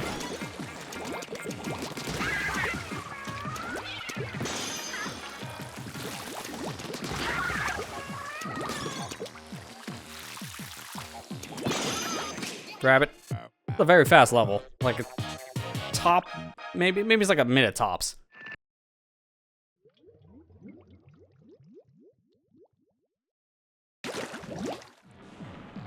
Yeah, obviously besides Mario Kart, I imagine you have a couple other games you're interested in. Yeah, Rune Factory, Cyberpunk 2077. Mind you, that's the first time for Rune Factory that they're making it physical, like fully, so like they built up great confidence with fans, and that's making headlines. Cyberpunk's been a one that it's just nice to see on the system in a way, like for a portable especially, because it's on Steam Deck, but it doesn't run well on Steam Deck, because Cyberpunk doesn't run well, period. So, seems like the Switch 2 version is going to be like one of the better ways of playing it. So if you want a portable version of Cyberpunk, seems like the Switch 2 is the way to go. It's just going to fill up like a fourth of the console's internal storage, which is going to be so annoying to deal with. I want to get a big micro SD card that can work on the console, but yeah, that's not happening. They're all out of stock, and they've been out of stock for months. So I'm going to just wait until like 1 terabytes become available, probably. I'll deal with the juggling of data, because I've done it before. I do it currently on my computer. I've done it before on my other consoles. It's nothing new. It's just annoying that the biggest card you can get relatively available are 256 cards that will work on the system. 256 not enough. That's what the system ships with, so it's only doubling the storage, and it's gotta fill fast. And for the price tag, I'd rather just put my money towards a bigger card, like 500 and up. There's no reason to get a 256 in my opinion. Unless it's literally the only thing you can get. Also, this was pre-patch, by the way. Splatoon 1 single player never got the multiplayer patches. So this is pre-patched Splatoon multiplayer content. Like, this map is the same as it was on launch. The trees are in different spots. Inkzuka here, as you can see, is extremely fast. And that right there shows with how much I was just annihilating enemies.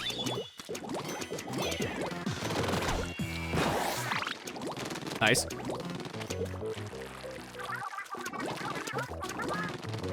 You get in the physical version for what game? I imagine for both, but for Rune Factory, that doesn't matter, thankfully, for your storage, because it's just going to be all in the cartridge. Cyberpunk is a game key card, so you're downloading that game. There's not many third parties that are full physicals. Most of them are game key cards, sadly, which has been the big annoyance that most people have had, which is understandable as to why, but it is just what it is, sadly. Oh, Cyberpunk's not? I thought it was, but maybe I'm misremembering.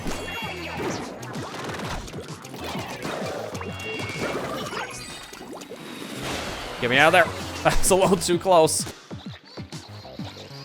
Yeah, some part I'm misremembering. Apologies. Oh, no you don't. Oh, you don't. Whatever reason, this enemy, if you throw a bomb, it just pays attention to the bomb, and then you can just do whatever. So that happens. Oh, that works. Yeah, now think about what? I think it's like 5 or 6. I gotta look it up. How many games are in game keycard compared to physical full releases? It's not many. Can I stop going back in the level? This thing is being held down when I put it on my lap. That's my problem.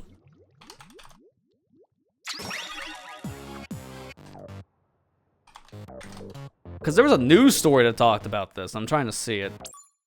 Let me get out of here. Let's see. All the third-party games confirmed for Switch 2. Maybe this was the list. No, this is just everything. How about if I say game key card? It breaks it down a little bit differently.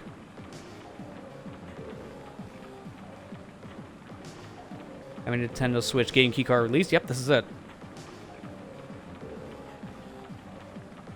Let's see.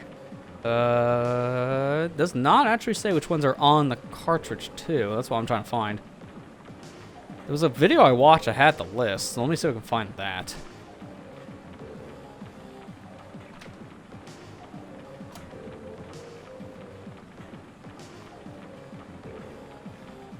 Because I know, again, this has been like a big point of controversy, which is fair, but it seems like we know why this is happening.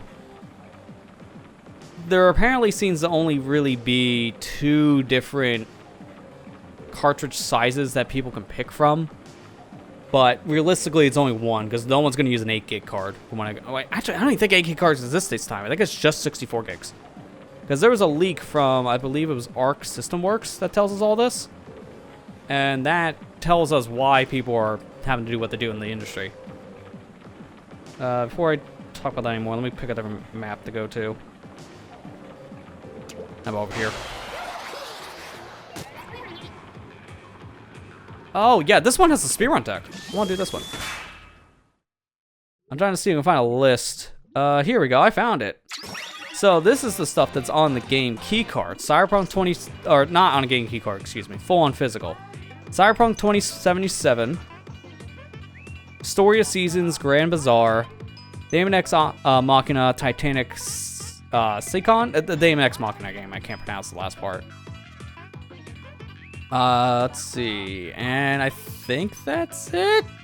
That's all I'm seeing on this list, so not many. It's not many at all. We talked about the Room Factory before, so that's another one, but that's not on this list.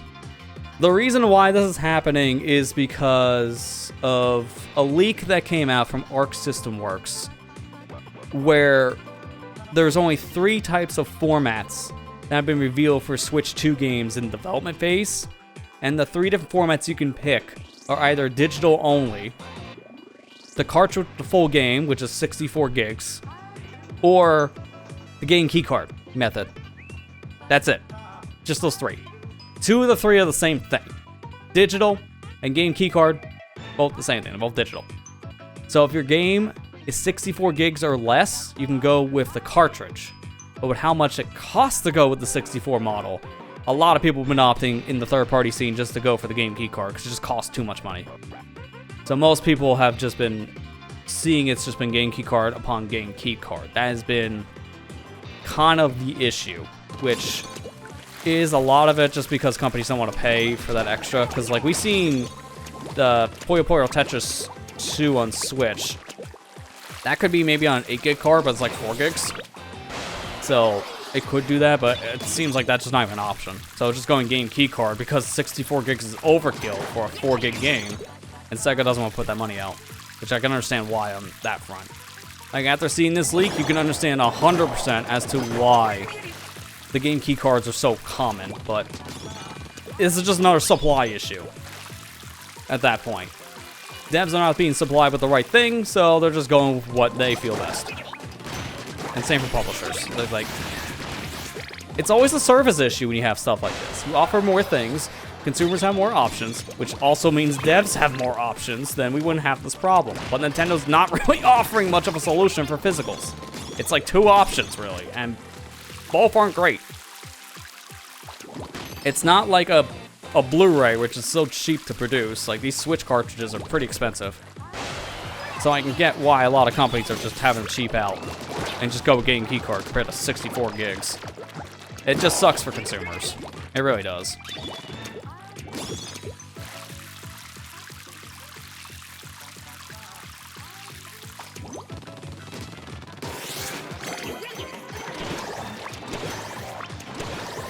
But yeah, it's funny. We know this from Arc System Works, and nothing really was announced from them yet. You're right, Ethan, on that. Like, they're the ones that had the story leak, but also there's nothing coming from them yet that we know of. So it's just kind of ironic.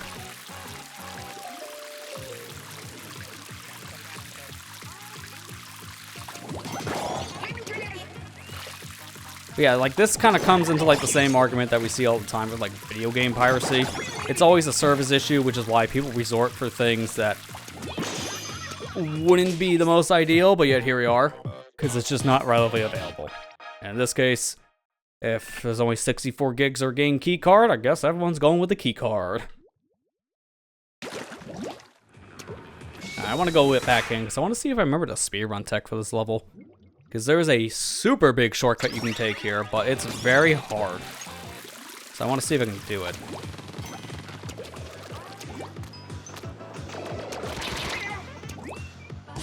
Not with that attitude. You need to use this enemy for the shortcut in question, but again, it's been like a year, because I did this for my video stuff, like last year. I want to show it. It's been a while. It's essentially you line up here on this platform, and then you use the momentum from being hit by this enemy to just fling yourself over to this ledge. And he's not even shooting me, so no way I'm actually getting the jump. I'll pull up a video of it, because I don't think I can get it. So I'll pull up the video I did of it.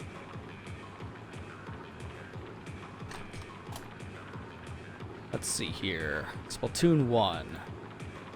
Scroll down until to the roller challenges, if I remember correctly. Yep, there it is. Part 8. I figured I probably wouldn't get it. I just wanted to try it. Let's see, where was it? Here it is.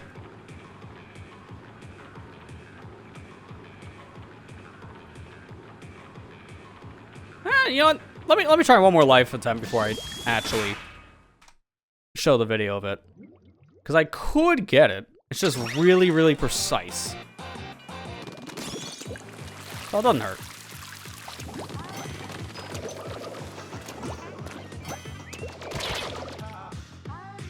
Yeah, see how I got shifted in the air there when I got hit?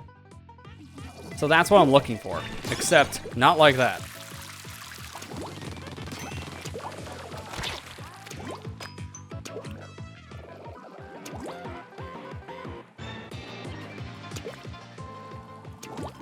Hello? He's not paying attention to me at all. I can't even do the strat. The guy doesn't look at me. Like, hello, buddy? Look over here.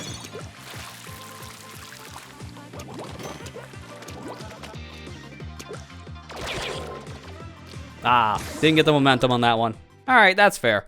I just wanted to give it a good attempt again, because now I remember what I'm doing, but I can't do it.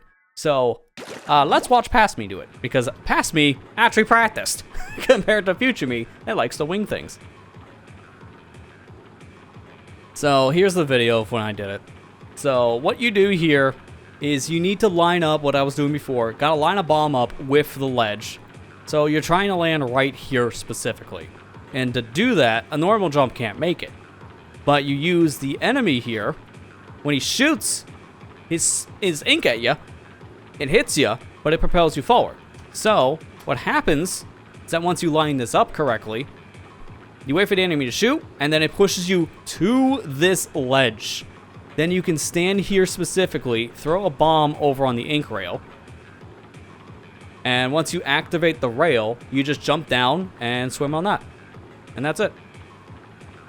That takes you from the beginning of the stage to the ending. Because right up here is the ending. I'll just fast forward this. Pro tip, hold down the mouse. 2x speed on YouTube. There it is. See? Ending.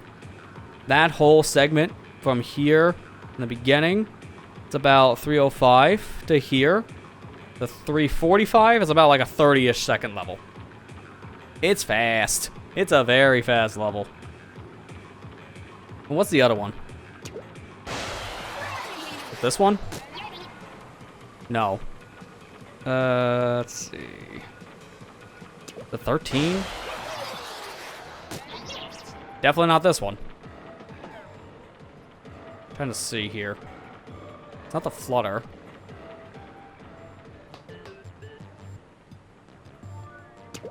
Might be back over here. Powerlift Playground? I think it's this one.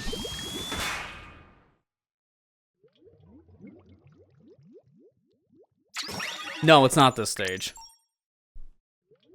As long as you get in the end, doesn't matter. That's how I kind of feel too. Plus, there is a benefit now to having the game key card over just having a physical because of the whole game key card sharing thing on the Switch now. So you can share that game to your friend, but you can't do that if it's a digital game. Or a physical game, excuse me. It has to be digital in some fashion. Yeah, where's the first Flutter level again? I'm trying to find that.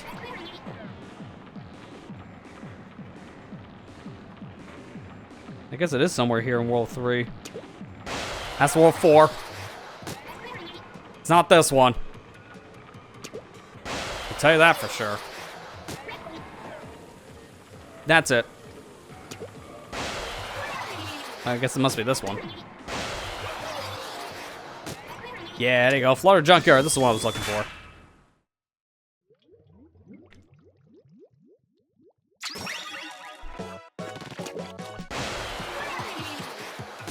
Yeah, can agree there, Ethan. I prefer the keycard over the standard coding box because the coding box, that's a one-time thing, and then the box is pretty useless. Like, why would you ever want the coding box at that point? So, I would rather do it the other way around, too, because then you can sell the game or give it to a friend. The code thing is a one-time situation, so it's a lot more situational. I get why games do that in, like, console bundles. Like, you'll buy a console, like right now, the Days of Play thing is going on for Sony. So you can buy a PS5 with Black Ops 6, and that's going to be a digital code. And the one they did last month for Astrobot, also digital code. So I get it. I get why companies do that. It makes a little more sense than just producing more physicals to throw in a box that may not sell. But if you're buying a physical, there better be a thing in the actual box instead of just a code. That just seems worthless.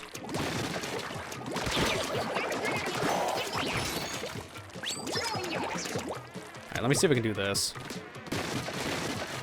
I'm gonna ink up this area here. Have plenty of ground.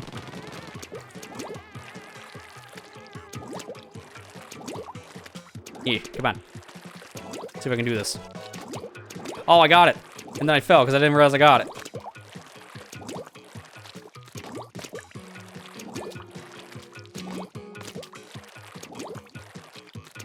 And that's why I also kept the box around because I can jump on it. What I'm trying to do here is there's a very, very small ledge here I can land on while I'm in my squid form. So I rub up against the side of this grate, which gives me a little extra momentum, and I jump off of it and try to land on this little like black peg. Because you see right there for a second I was on it, but I slid off. So what I'm trying to do here is if I can land on it, then I can stand, move around on this top area, and then just skip this entire underside. Now, if you get this first or second try, this is fast. 20th try, go around forehead. This is slow now. I just want to show it, because I know how to do it, but it's just... The problem is, this is extremely trial error. Because it's all momentum-based, so you're at the mercy of the game's physics. So it is extremely hard to get this consistently, in my experience. It takes a lot of practice. So again, me winging it after not playing this for like a year, that shows.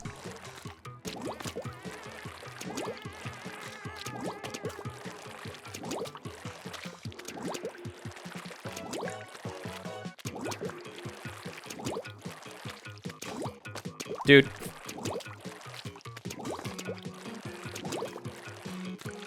Maybe I'll just show this one in the video again too, because I just want to get a move on. Oh, come on, I had it. Because again, this is a very precise jump that you have to be very fast about because you're not on this ledge for long. It pushes you right out. So immediately when you're on the ledge, you want to jump off of it and jump to another platform.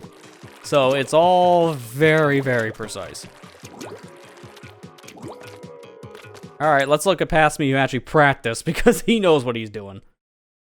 Because it's in the same video if I'm not mistaken, right? Let's see. Yep, sure enough, here's the same level. Let's have some music. So right here, I go for the strat. I don't think I get it first try, but it's like almost instantly. So it's not that far off. So make sure you kill the enemies around to make your life easier. Then you do the jump. Eventually. That's what you're supposed to do. This is why it's so hard. Because I need to... If possible, you haven't seen the cut there because how hard this is. See how instantly I'm moving? As soon as you land on the bar, then you gotta jump over here on a box. And then as soon as you're there, you can jump on this wall. From that point, go into your squid form momentarily, so you go on the other side, then you can jump up top the railing, jump up to the other wall here, and go in your squid form, you swim right through. And then you just skip this whole underside. And that's that. That's another cool skip you can do in this game. A lot of cool speedrun stuff you can do in this game. I don't know if you noticed, but this is a cool speed game.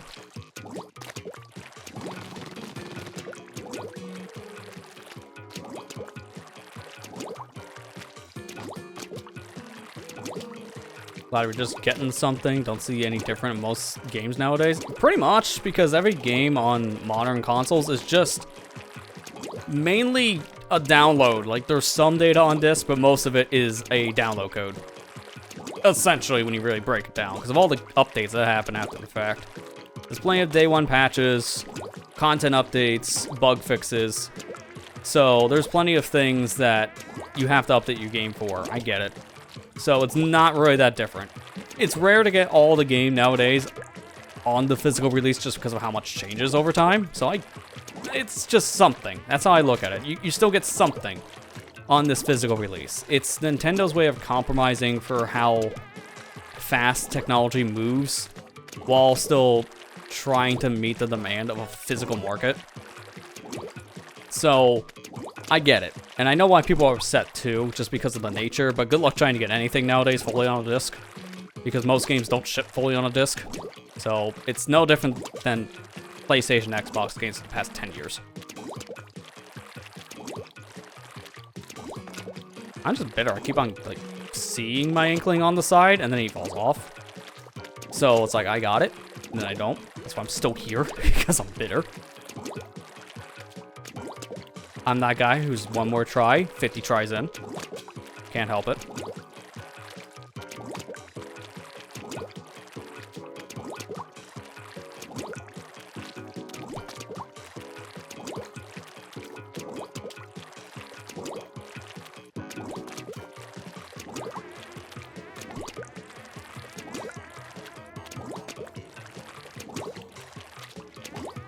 Dude, I hit the jump button and it just did not come out. See, that's what I'm saying. I'm bitter.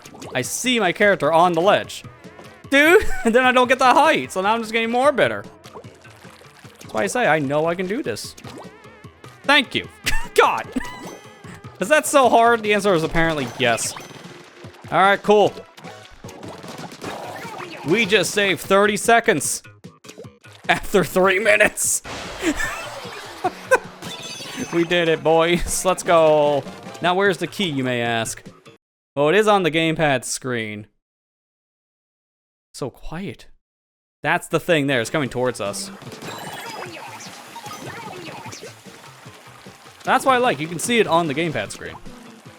So you gotta look down, and then that's where you know where to go. It's cool.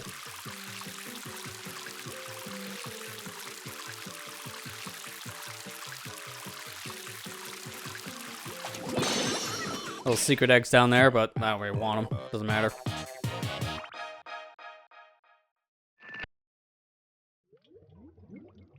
Yeah, pretty much, Ethan. Like, day one patches exist because of how they find stuff after the game is finished, its print job. So by that time, you have to patch things, which is understandable. And it's just a practice that's been becoming more and more the norm, so you can't help it. It's something that it's just impossible to avoid. So having at least some data on some kind of physical release, that's just been how companies been doing it for years at most, but it's starting to become more and more impossible. Like, I understand the key card thing. I don't care as much. I'm not as outraged as everyone else, because you're still getting something. It's fine. I think it's a little overblown, but the only ones I would complain about is if you're a physical game releasing company, which has that whole preservation thing as your tagline, and then you ship out a game keycard. Not calling out any names. Limited Bread. I just don't understand that. Everyone just saw immediately who I was referencing with that. I'm glad I'm not the only one who just instantly thought of it. Yep. Alright, let's do an amiibo mission. I'm gonna grab me 3 of them. So I'll grab the Inkling Girl, Inkling Boy, and the Squid. Oh, my gamepad. Look at that. The light's on. It drained more battery. So I'll hook it up now, too. So let's go get those amiibo, which you don't need to see the hand cam for this part for obvious reasons. Let me kill the hand cam just for a moment. I'm gonna go get them. They're behind me, so it's literally just gonna be 1 sec.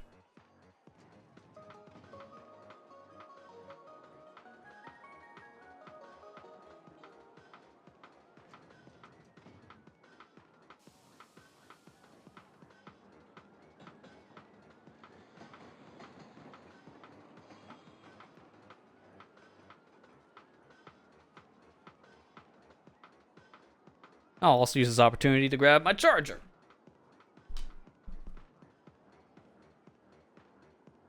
So I was smart about this. I had a charging cable on standby ready to go. Because I knew I probably will need it by the final hour. Because that's just the nature of a Wii U gamepad.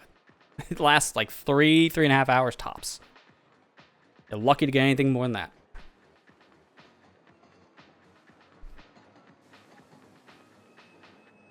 Alright, let's go ahead and bring that hand cam back now. Man, there's so many wires to deal with in this setup. Hey, it's back. Here it is. For one, let's do this. Boom. Now we're charging. I bought a second one of these cables specifically because of how bad this gamepad battery is. I have one fully wired up at all times for its charging dock, but you need a second one. You really do for this console. Alright, so I grabbed the 3 amiibo that shipped with this game. So, you got these 3. You got the Inkling Girl. You got the Inkling Boy. And then you got the Inkling Squid. And there are the reprints. I'm just going to use the original 3. So, it's just more thematical. Because these are the ones that have all my data too. The other 3 don't really have data to them. So, let's do the first one here.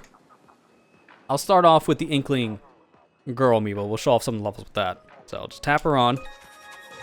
There you go. Gonna run through some of the levels here and there.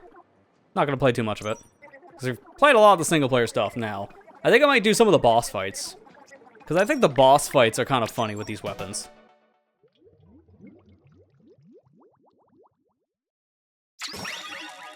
Wait, is I Am 8-Bit also shipping game keycords for Switch? I know the limited one, that's why I made that joke.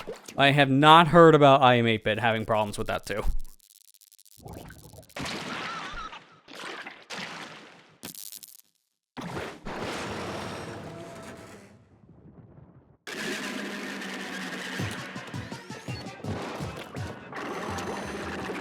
Come on, slam down. Oh, I was supposed to climb up there?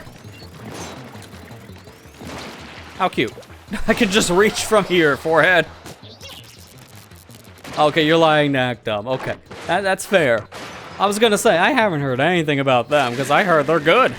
They actually release things on a full physical and have no real controversies.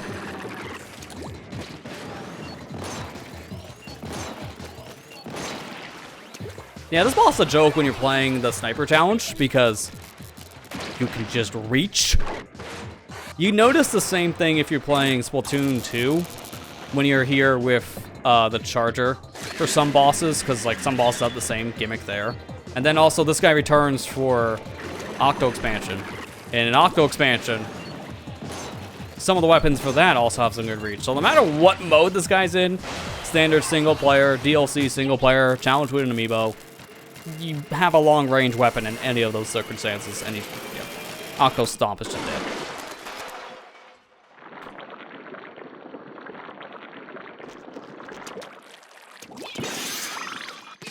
Yeah, I have bombs too. Doesn't really matter. Because we're good on bombs.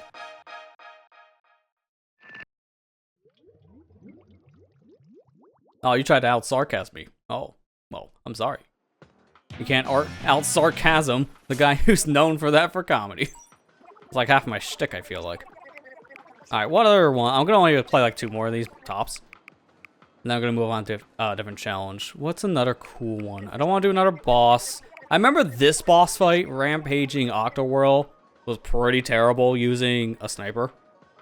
Because of just the ink coverage was very slow.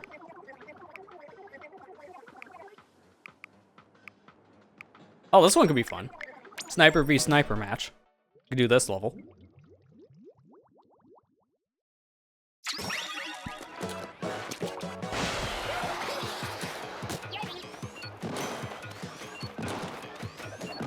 Master Sniper here.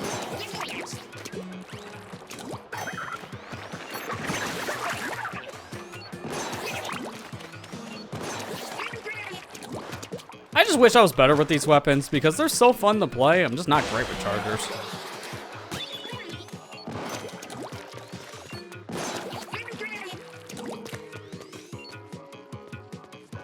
It's funny, I feel like I'm better with snipers in other games, like just proper first-person shooters. Although, you gotta give me a mouse and keyboard. I was playing Splitgate the other day, And I was playing with a mouse and keyboard, and I'm like, you know, let me try one round with a controller and see how well I do. And man, that was terrible, because my KD comparison was just drastic. Like, I could be going on average, say, like, 16 to 5. So 16 kills, 5 deaths. And then I go to the controller, and it's like 16-5 the other direction. So 16 deaths, 5 kills. It's like, yeah, I can't do stick. I can't do stick shooter anymore. It's just, I mean, you're seeing this. I'm playing motion control because it's just so much more accurate for me. I can't play with sticks anymore for shooters. It's just so hard. It's too slow. It's micromanaging all the flicks. And it doesn't help for this game specifically for playing with the sticks because there's no aim assist. There's aim assist in like every other shooter on the market, but Splatoon does not have it. And aim assist is like the whole reason why, if you're not super accurate with a controller, it fixes it for you. But that just doesn't exist in the Splatoon franchise. Makes it much harder to aim with sticks. So if you've never noticed, if you're playing, say, like this game and then like a Call of Duty or something, or Halo, and wonder, why are you playing better in those games, but worse here in the Splatoon franchise? Even though you have like your sensitivity the same, and you're using the same kind of controller. It's probably because of the aim assist. It just doesn't exist in Splatoon.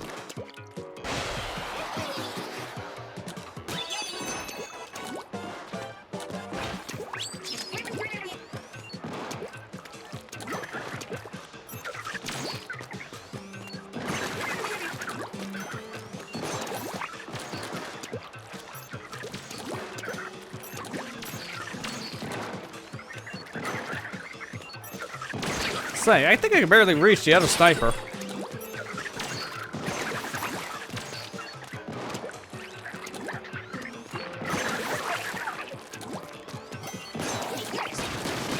And there you go. All done. It's just so fun to run through these levels. No matter if you're playing with weapons you haven't really touched much or just your main.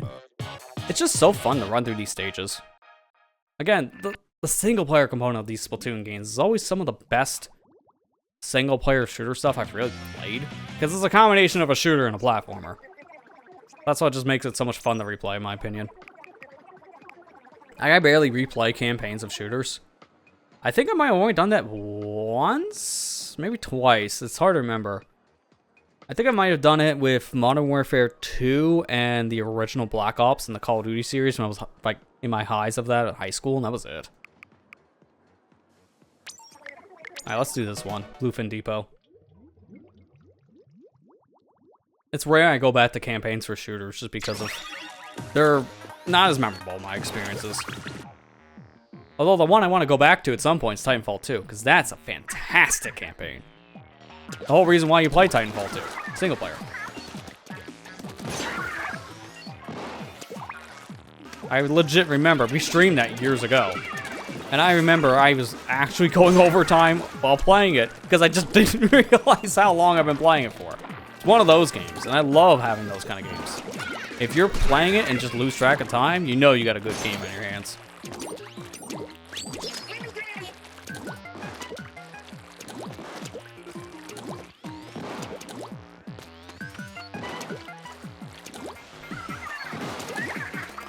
Dude, I almost got her out of the air. I wasn't sick.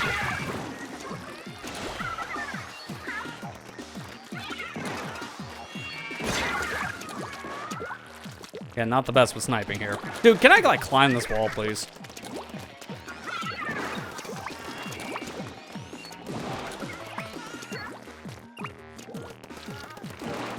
I don't even know what you're doing. This is just hilarious to watch. Give it a second. Sucker. The AI in this game is horrible. They just do this. I don't even know what to call this. Besides stupid. I don't know what else I would classify that as.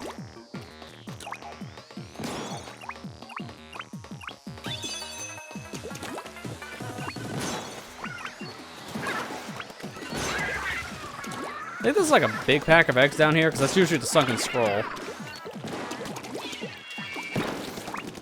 gonna kill her with a bomb. Easy.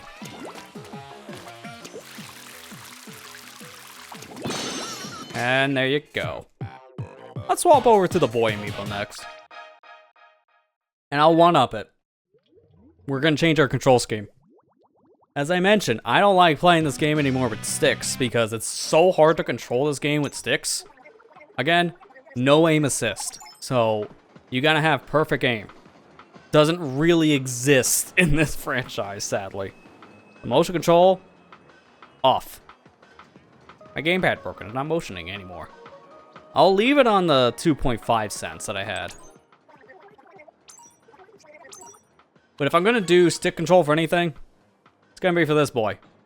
The Inkling boy.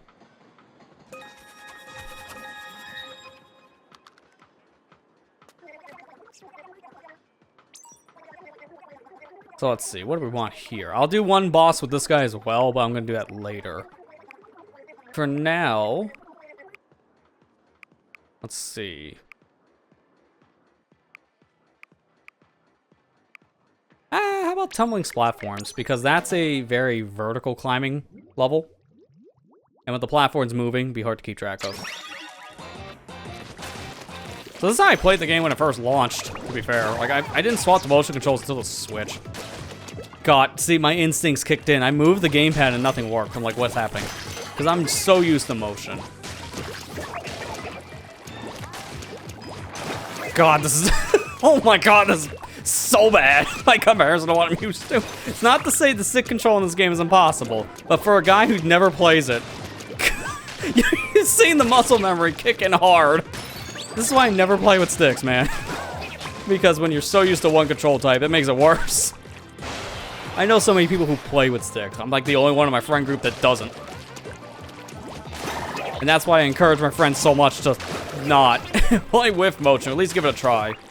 Just to see the difference, and I get why so many people don't. It's a motion sickness thing. It's a handicap thing. It's just accessibility. It's like, I understand it. This control scheme needs to be a thing. Just make aim assist. Like, come on, Nintendo. What are you doing? No aim assist? 3 games in? Are you serious? Every Call of Duty has it. Every Halo has it. Every other shooter has it. Fortnite has it. Like, come on. Everyone who's playing a shooter with a stick has played with aim assist on at some point without even knowing it. It's kind of a requirement for these games. Because it's so easy, like, you gotta do all this. So, constantly flicking your stick like that, you're gonna miss your aim a lot of the times. So that's why aim assist exists, because here, I gotta micromanage just to get my aim. So that's where aim assist comes in, where the cursor will just auto-track what's near you and try to keep it centered so you don't have to make micro adjustments every 5 seconds.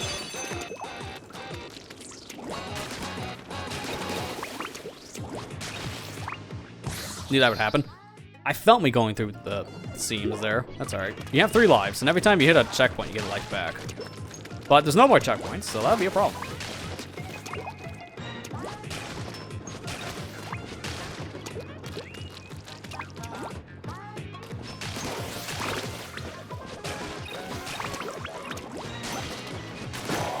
I legit give people props if they can play this game with the stick control and do really well in a lot of games. Like if I see a high KD with my friends and I'm like, oh my god, you're playing with sticks? Holy crap, you're good. Like if I just see anything past 10, I'm impressed because it's so hard to do anything with these sticks. Just because, again, no aim assist. I keep on saying that for a reason. It's such a huge deal.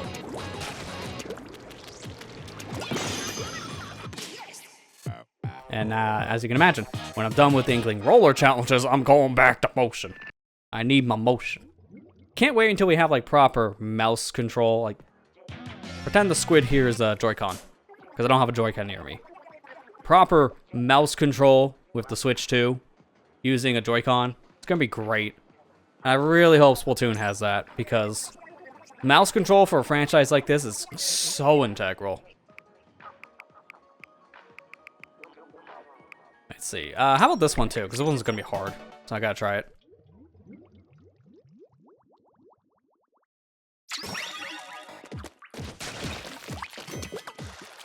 See, if any weapon I was gonna try sticks for a bit, it was gonna be a roller, because at least with a roller, you don't have to make that many micro adjustments for, because it has such a wide area that it covers.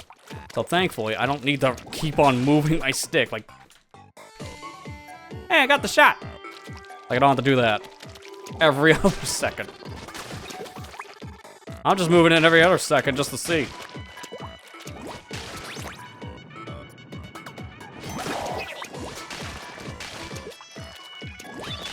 Always play with sticks. I'm so sorry. Okay, it's nothing that I have against the sticks. It's just I think this game needs aim assist. Sticks are not the problem. It's the fact that you don't have aim assist. So it's so easy to just miss your shot because of how micromanaging your aim every single time you're near something. Yeah, it's kind of a pain to deal with.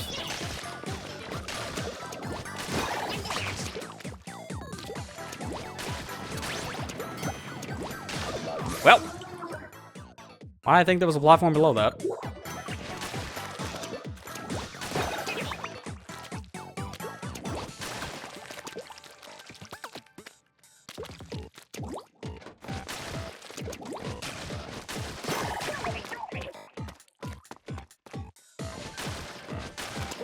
Can I not? I don't think I can ink that from here, so I'm gonna do that. Hey, let's go. No! And my shortcut was ruined. You can call us peasants for being stick users.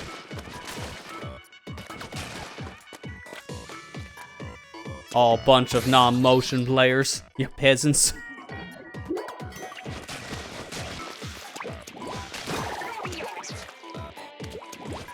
Y'all hate your gyro controllers. What's wrong with you? Us elitists over here, we play with our motion control at full sensitivity. Then we can go 360 no-scope, spin our controllers around. Play it upside down, why don't you?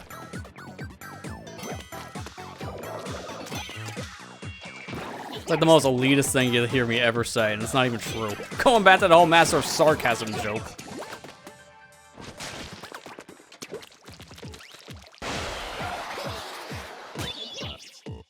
We peasants being forced in flames. Why not both? Play with motion controls, or else. He pulls out the splatter shot. Like, wait, why not a gun? So we pulled out a gun, this video would be demonetized immediately on YouTube. Well, I think of my money.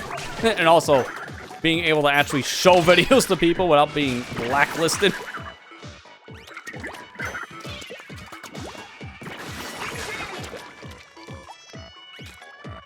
Use it for bickering. Good.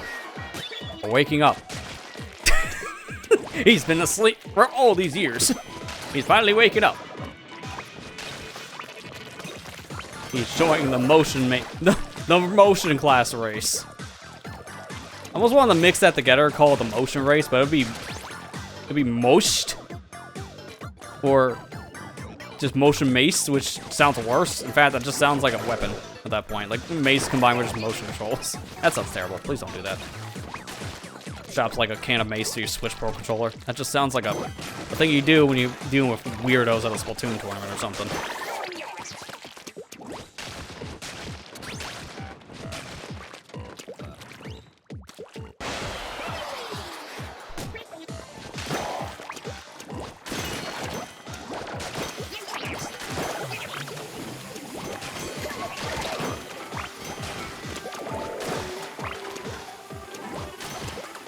Gotta get to that key. Instinct kicked in. Here we go again. Aims up with his motion when there's no motion.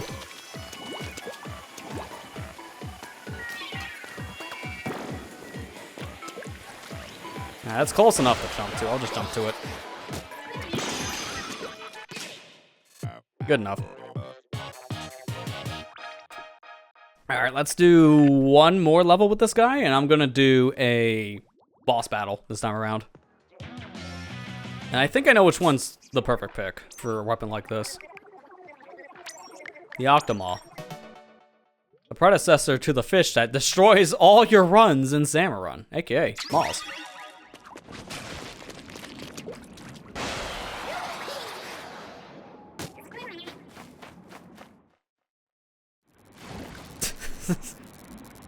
Matt, you should message Marley out of the blue and just say you were right and don't give context. And then if he asks, send a screenshot of Sonic Blast. Just do it. I know you get a kick out of it.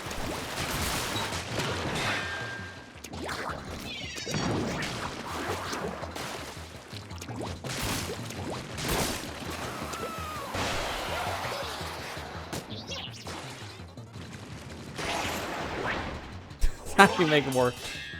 Control and look worse in a Flash game. Great question. You will never have that proper answer.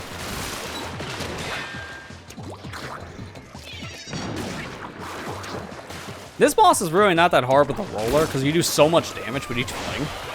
In fact, the gold teeth, they have the most health of the 3 different tiers for this fight, and even that's not going to be enough to defend this guy because a roller will just chew through his teeth, no pun intended.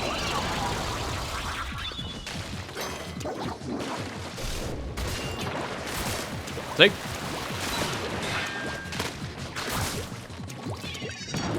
One-shotted all his teeth. Boop, and done. That's it.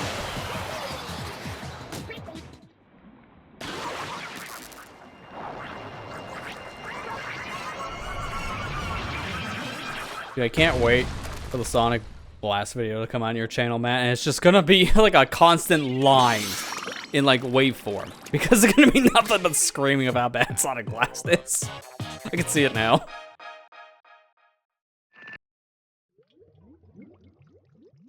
Alright, now let's change our controls back to correct. Because people wanted to say it that way. Y'all peasants. We're going back to motion race. Here we go. Here's the button. Oh, it works again.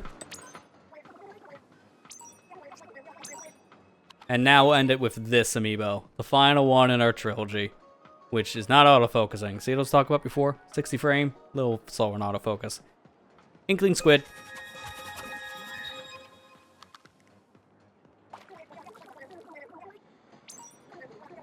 So this one, I'm going to be doing a set amount of levels because there are 2 different level types here. There's Kraken Speedrun, and there are Ink Saving Challenges. So I'm going to be playing one of each, and then I'm going to end it by fighting the final boss with the Kraken. So the start, I want to do the hardest level here with limited ink. So we're going to save that one for a bit. There's only 3 of them. There is the Sponge level here, level 5. Ink Visible Avenue, level 11. And the Spongy Observation here. Or Observatory, excuse me. Level 23. Everything else is a speedrun.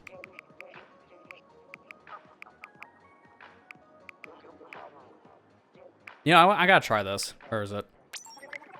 I gotta do it, because the speedrun strat works here too.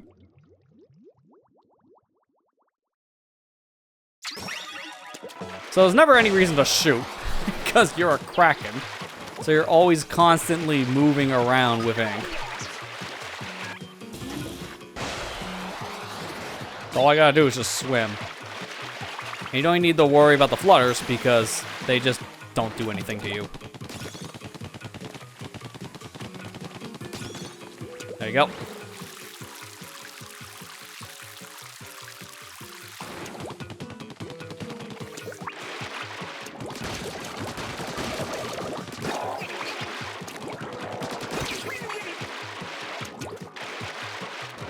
By the way, Substrate still works with the Kraken. Which is hilarious. Because you're just this big Kraken, and then you're about to squid in like 0.5 seconds.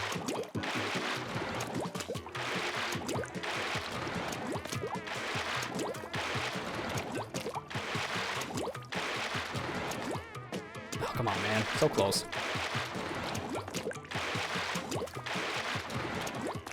Like right there. That was a bad jump. It's hard to gauge where you're jumping with the Kraken for this trick, though, because, well, simply put, the Kraken's much bigger, but your hitbox is only in the center for the actual, like, Inkling. So when I transform back, I need to judge where I'm landing really fast. And it's not necessarily working out. So I might have to move on here in a second from the trick, because it's so infuriating. I got it, and then I just didn't notice it, like that. God, here we go again.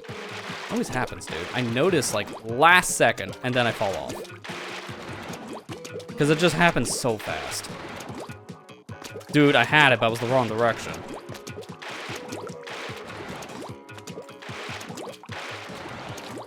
There you go, got it. No! Fine! Here's the intended route. I cannot believe I got it just to fall. That makes me even more upset. I was right there.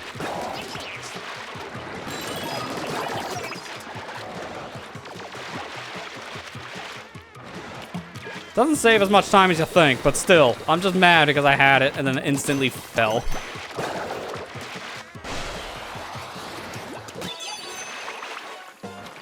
And our points over on the right. Gimme. See, I wasn't worried about wasting time because we're still beating this mission with plenty of the spare. So it's not really a problem time management-wise.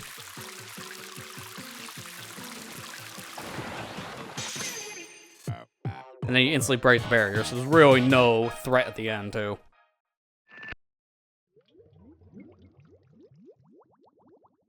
At least Sonic's got a double jump. Yeah, the only redeeming quality I get, I guess. Although from what I heard, the double jump in Blast is really not that good, so not even that much of a redeeming quality.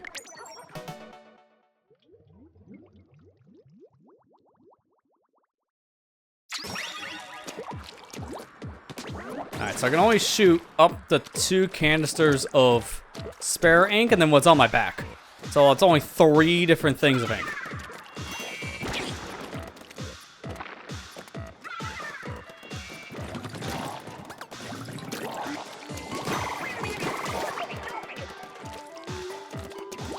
Thankfully, the AI in this game is dumb as bricks, so I could just bait the Octoling girl to me.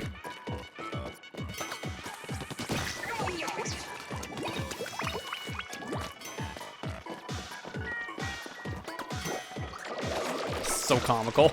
I don't even need to fight that either. So there's some enemies you just don't want to fight at all in these limited ink challenges because it just doesn't matter. They just walk everywhere. And then this one's funny. Come on down. Cool. All right, now we're just doing this. I don't need to use my ink if they cover the path. And then here, I'm looking at my cursor. So see where it doesn't glow anymore? That tells me where the opening is. So look at your cursor, too, for an easy time. And then here, I'm gonna kill all the enemies so I can make my life a little bit safer. And then we jump from this platform into a checkpoint. Again, look at your cursor here.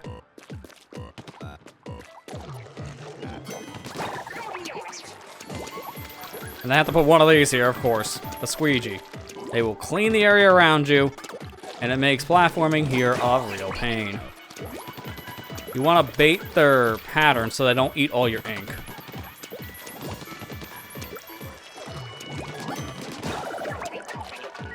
And technically, I'm using more ink than I should.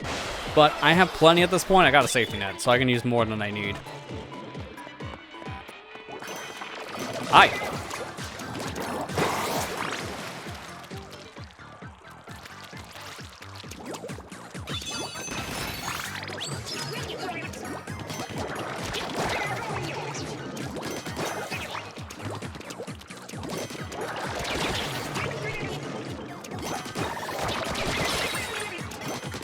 So I pick up the shield to be safe. Man, a random spray shot. That was almost a perfect clear, too. So that does drain your ink tank, unfortunately. So whatever you had in your checkpoint, you're back to that. You don't just refill all your tanks. That would be a little too busted.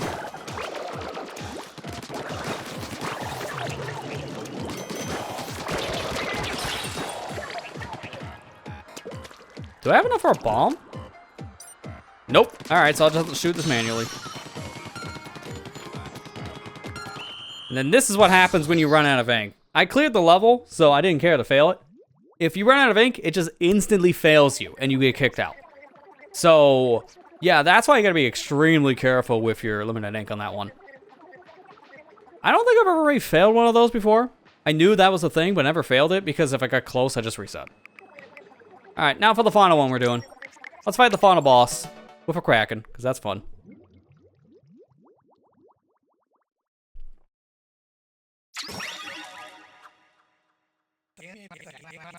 Help. Hello, sir. Goodbye, sir. Don't even get close. I just want to show that too. It's funny.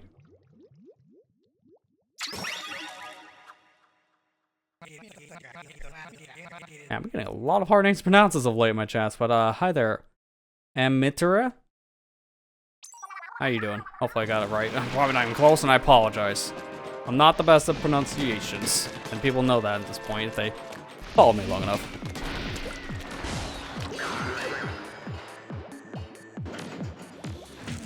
Hey, out, neighbor? Well, thanks for stopping by, and you have a good rest of your day. And again, happy birthday.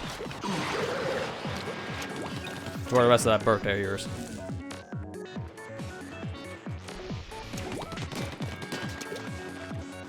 Oh, I got it right? Okay, cool.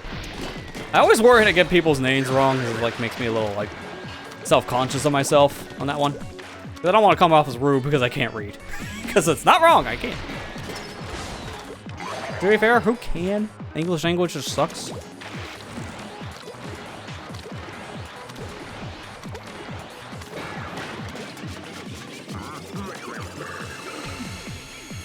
Oh, here comes the hater shade ball. Yeah, the hater shade. That's a meme from 2015.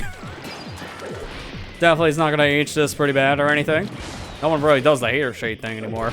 Maybe some people do, but it's not as common as it was back in this era. Did that not hit the ball? Are you kidding me? So using the Kraken jump, it will instantly reflect back the punches in the hater shade ball. But there are times where it just won't work because you gotta get pretty close. That's the problem. So the faster something moves, the less of a chance you have to hit it back. And I want to just hit this thing back with just Kraken. I'm not gonna do that going forward after what just happened here. I'll probably use my gun for the other phases because it gets faster with more weapons.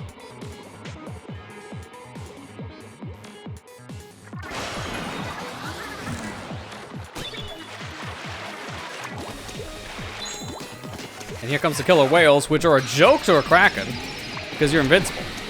So you can just sit there and tank that killer whale.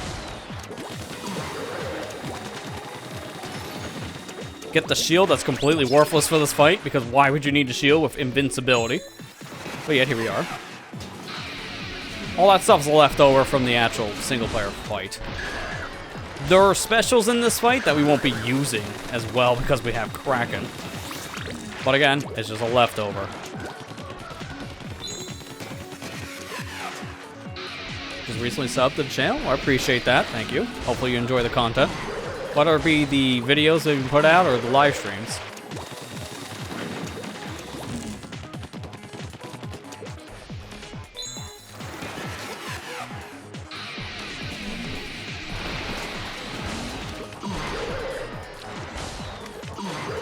There you go, enough punches. Now you hit me with your hater shape ball.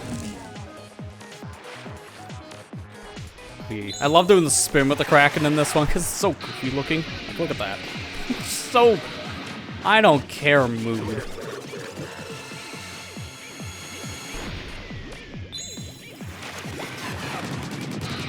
Although it definitely screwed up my control a bit, so I should probably reset the gyro.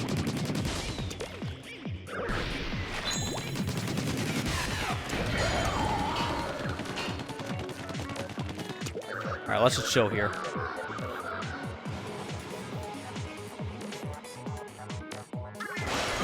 Enjoy both? Oh, that's always good to hear. I know, like, not too long ago, I put out a poll on the YouTube side asking people how much they've been enjoying the streams as of late, because I've been bringing more of them over to the platform. And they've been very positively received so far, which that is nice to see, since the streams are only something more recent, like from the past year. I've been doing on the YouTube side as well.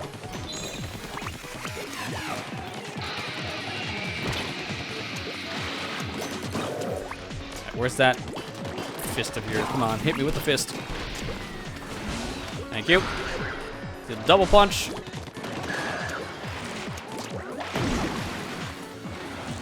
Dude, I forgot. You can't just touch that. You have to jump into the sponges, because if you just try to swim into it, it doesn't count. Even though you ink the ground around you, the sponge doesn't react right away. So you have to jump. Say, case in point, nothing. I jump, instant filled. Doesn't really matter for this fight if you die or not, because it's such a long fight. And the time limit they give you here is pretty generous. So you can take a couple deaths and be okay. From what I remember hearing, like, I really like the boss fight with this guy in Splatoon 2, but I hear it's a nightmare for speedrun's sake. This one is a little bit easier to do speedruns with consistent strats, because in Splatoon 1, this boss fight with DJ Octavio is all set. So it's just a glorified auto-scroller when you really break it down. But in Splatoon 2, everything that DJ Octavio does in that final fight, it's random. So it's all up to RNG for how good of a time you have in this fight. You could have a fast fight, you could have a slow fight, it really just depends, and it's, when I understand the worst part about the speedrun for Splatoon 2, it's just the final boss for its luck. Although this game's got a big resurgence speedrunning the past year or so, they just more recently found some pretty big skips. Like this game's any percent, I think, is like less than 30 minutes now. It's insanely fast. Because there was a skip that lets you go from World 2 straight past, I think, like World 4. And then from World 4, you can do the World 4 skip to go right from World 5. So you barely play any of the single player. You play all of World 1, and then play all of World 5. It's insane.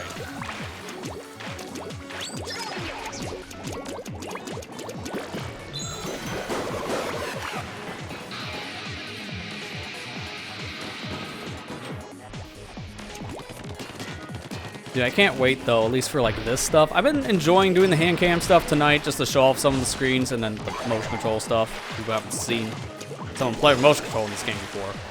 But I can't wait until someone, like, fully develops a proper, like, screen mirroring software for the gamepad. I've heard that there's one being worked on now that just essentially emulates the Wii U gamepad and that can connect to actual hardware. But it's a work in progress, so it's not really finished yet. So I wouldn't want to use something like that if it's still, like, in beta phases. There was, like, a software used with older homebrew stuff before that mirrored the Wii U screen to the PC, but it was in such low res you couldn't make anything out. So this is higher quality than the older streaming method was. But I can't wait for, like, capture purposes until we can actually have both screens on the same feed without having to use an emulator. It'd be great.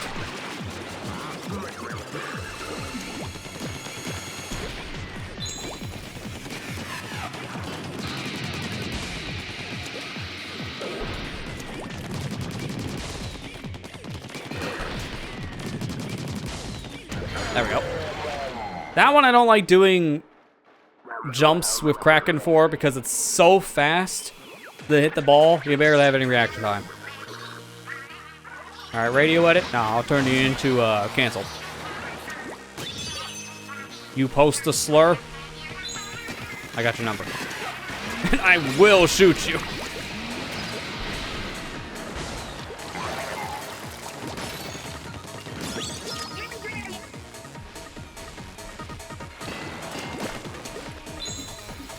This is me just trying to cancel DJ Octavio pretty easily. He said that one thing 10 years ago. Happy 10-year cancellation.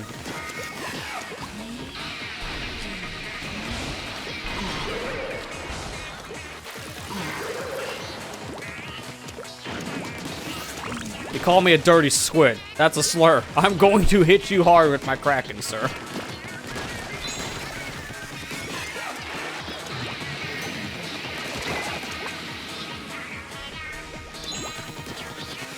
...2015 was a different time for DJ Octavio. Didn't expect 2025 to hit him hard.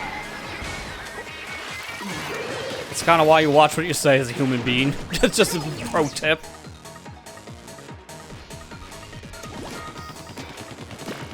If you think something sounds bad, maybe don't say it, and then look it up. Because chances are it probably was bad.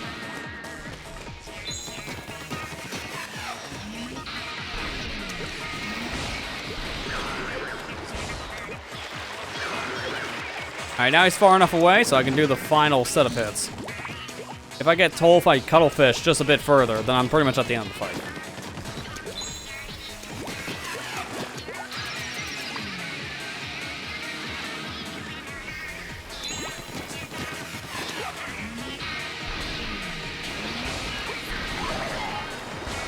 I love watching Cuttlefish dance here, by the way, too.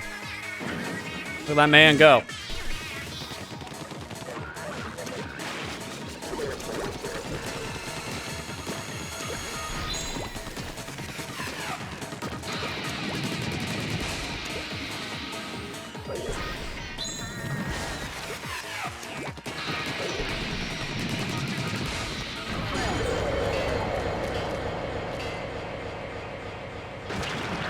Yo, what's up? See ya. I love the insta-kill with that. Dude, I can't read what you're saying. You're too upside down. Can we talk in normal language here, please? Thank you. Just flip him upside down to fix this upside down quirk. Not again. So sad. Crossfade to black. Alright, cool. Look, he didn't say come back. Alright, fine, we'll come back.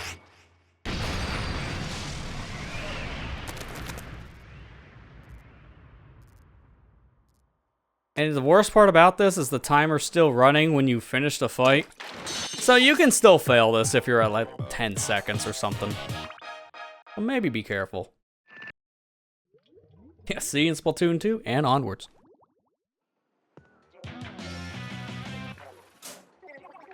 There you go. All done with our amiibo content. Not gonna play anymore. I think 3 levels per amiibo was actually probably the best thing to do. I think I'll do 1, maybe 2 more games of Turf War. I don't really feel like playing the tower control stuff. Black Belly Skate Park Tower, I don't remember being that great. Florida Heights pretty good. But I think I should just close it out with the classic. And just kind of play whatever. You know, I think I'm actually going to go back to how we began, because it's symbolic. I just realized those are banana basics. Take them off. No, it's cream basics, you forehead.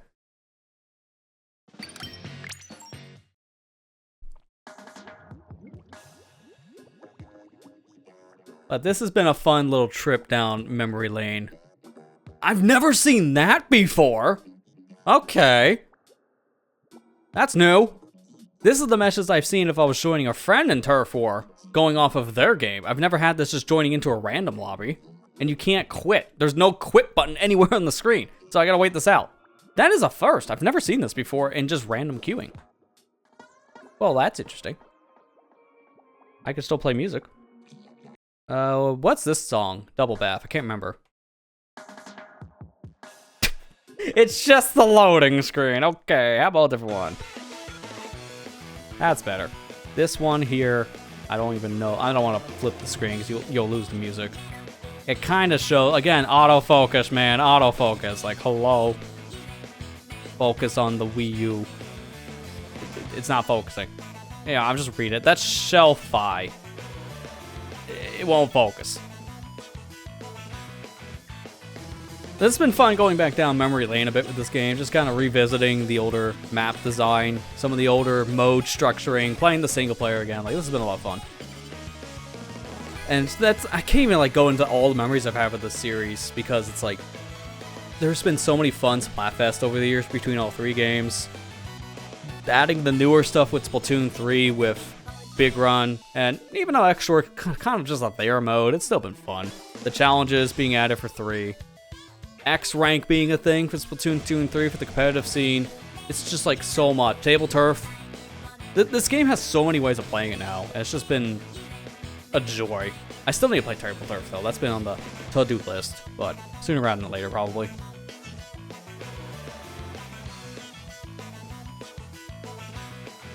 Yeah. In 2 years, Splatoon 2 will be 10 years and still has online multiplayer active. It really just shows how Nintendo, the second they are allowed to turn something off, they flip that switch fast. From what I understand, the reason why this stuff happens as fast as it does is because of legal reasons. They're contracted to have these servers online for X amount of time, it's usually like 10 years. And the moment it passes that 10-year threshold, Nintendo's like, turn off, turn off, turn off, because they want to just save the money. And also, upkeeping these older systems, online infrastructure, whether it be the shops or the actual online multiplayer, becomes harder and harder over the years. So it's them cutting their losses. And it sucks. I understand why it happens. It's just still annoying. Either way. That's why I'm glad we at least have fan revivals of a lot of older servers when they get shut off, because if the big multi-million-dollar corporation doesn't want to maintain their servers anymore, then I guess we'll just have the fans do it instead. And usually that gives us more features anyways. So, not the end of the world, it's just really, really annoying, and it makes it harder for people to go back and play their classics.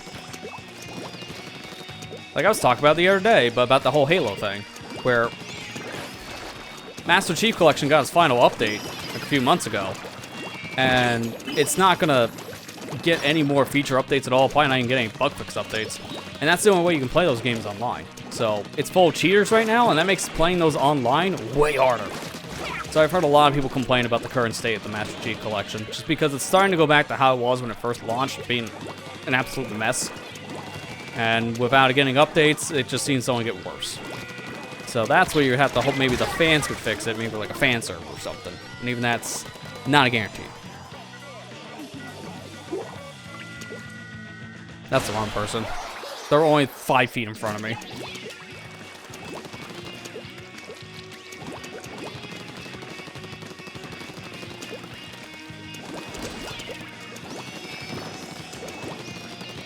Yeah, I would love to play this game online again with friends at some point, because it's just a possibility we can do now, and that's good. But I do wish Nintendo kept their own servers open, because it would have made things a lot more accessible. And some people may not want to go down the hack route to get the online service back up, or maybe not even understand the SSSL trick of just change some values on your online, and then you're good to go.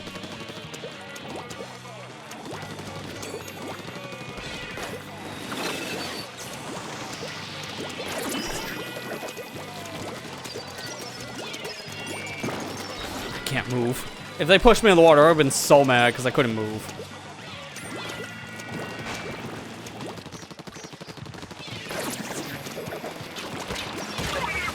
Had a feeling. But we don't know how long the Switch servers are going to be online, because I think it's just going to depend on how long we have Switch 2 for, lifetime-wise, but that's going to be over 10 years for that service to be online. The only thing I worry about is because the Switch is backwards compatible on Switch 2. That's how it was on Wii U with the Wii, and the 3DS with the DS stuff. But Nintendo still pulled the servers for those games on on DS and Wii U. Or Wii, oh my god, it's so hard to go backwards and forwards at the same time. So Nintendo would just pull servers when they feel like it, even on systems that can still be played in today's standards with backwards compatibility. So that just irks me. Now, I don't think that's going to happen with Switch games at all, and that's just because they're going to probably be using similar servers between Switch 1 and Switch 2, so there wouldn't be a reason for them to shut down the entirety of servers. But it could happen where they shut down specific game online functionality. That might be a reality, because that seems to be more and more of how things are going, instead of full system shutdowns now. But again, time will tell on that. I would hope by the 10-year anniversary for Splatoon 2, Splatoon 2 servers are online. Because I don't see why they would shut those down. It'd be stupid. Especially if it's running off a very similar infrastructure they're still using for a new console. But you never know with Nintendo. When they're allowed to flip a switch, they flip it before you say stop.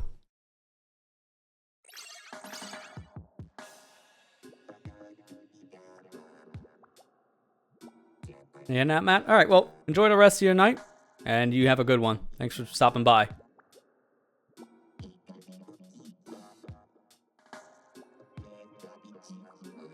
We're not going to be going for too much longer myself. I might just play like maybe 2-3 more rounds, and then we'll probably call it too, because I'm getting a little tired myself. Hopefully people enjoyed this little look back at Splatoon 1, just getting to play this online again. It's been a lot of fun, and I'm glad to see after 10 years, this series is still going strong. It's been a system seller for Nintendo, so it's definitely part of the mainstay franchises. I'm glad to see. Again, a game that came out on a failing console 2 years into its failing life became one of the best-selling titles on the console flat out. And then got its second chance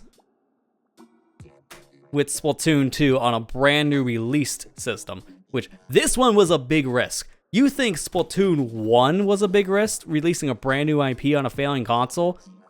only a few months in, let's release that said failing console successful IP on a brand new system we don't even know will sell well yet.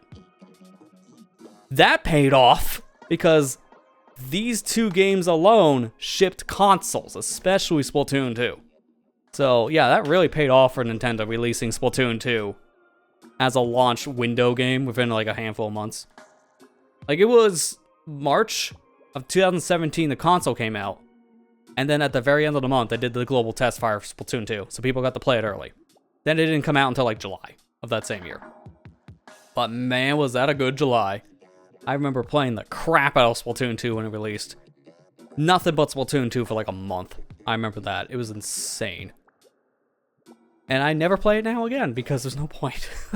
It's sad to say, but it's just because of how much better of a game Splatoon 3 is. Mechanically speaking, balancing, mode-wise, like everything that Splatoon 2 does, Splatoon 3 does better. So there's just no reason to go back to it, sadly. But this title, it has so much unique elements to it with its map design, weapons, specials. There is a reason to go back to Splatoon 1, even though it's no longer around server-wise. It's still worth booting up every once in a while.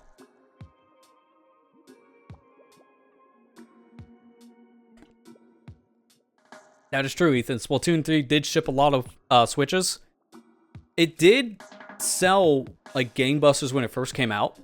I remember reading headlines at the time when Splatoon 3 first launched, where it was the best-selling game in the franchise on launch, specifically. It was selling like over 1 million copies within like a few weeks. It was insane of a launch. It kind of petered out after the first few weeks, though, but just mainly a problem with games just in general. After like the first few weeks, they don't sell nearly as well. So it's nothing exclusive to Splatoon. It's a common trend for games. But also, Splatoon 3's update cycle was kind of funky, so it also hindered the game. It didn't get any major content updates that were really worth it until like half a year in, and by that point, most people were done playing it, who jumped on release and then just started to peter out. Which that's a little sad, but it is what it is. I do think the delay of the Side Order DLC really hurts Splatoon 3, because within a year, Splatoon 2 got its major campaign DLC, and that brought a lot of players back in after the 1 year mark. But Side Order did not bring nearly as much people back to Splatoon 3, because it was almost 2 years later. So it was a much bigger time gap, and that did not help it. That's why I didn't hear that many people talk about Side Order who weren't already playing Splatoon to begin with. So most people who jumped ship did not go back, and I can understand it. That is the problem with updates of like live service stuff. You gotta really hook people, and Splatoon 3 did not after like a couple months. That's why I appreciate those elements, but I also would kind of like to not see them again in some fashion. At least it wasn't like, here's a battle pass that you gotta pay for every like couple months. It's like, no, here's like seasonal content we'll add in as free updates. Like, okay, at least there's that instead of a paid thing.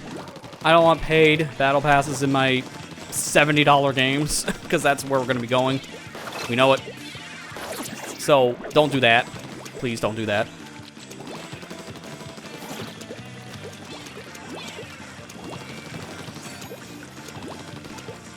When you get Side Order. I thought you had the DLC, but I don't remember if you said anything about going through the Inkopolis Square stuff from Splatoon 1, or Inkopolis Plaza, I should say, so I guess maybe not.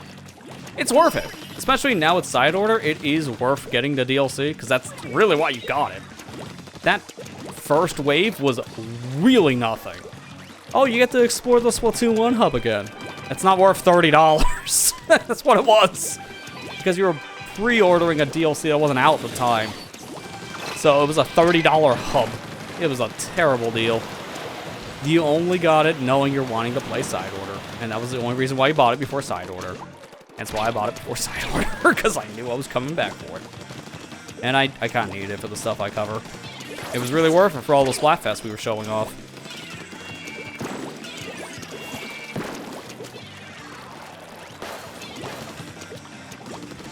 Seems like everyone's like so spread out on this. I don't even see anyone nearby.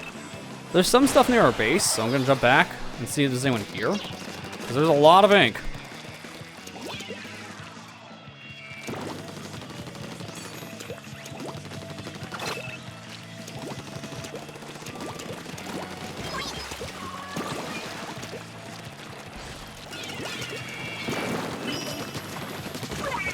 There you go. Good.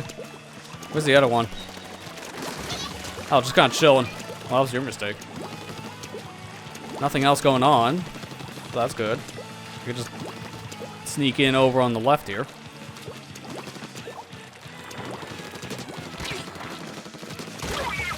I had a feeling I was going to get tri-sloshed.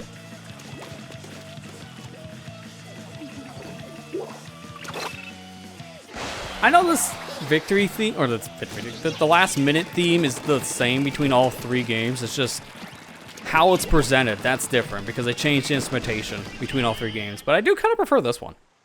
I don't know, it's probably my nostalgia talking. I just always like the instrumentation for the last minute theme in Splatoon 1 the most.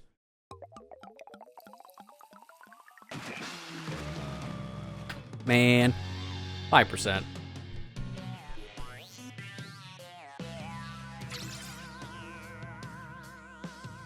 August might be the best time if you wanted to go back to other games you haven't played. Especially for DLC's sake. That sounds like the best time.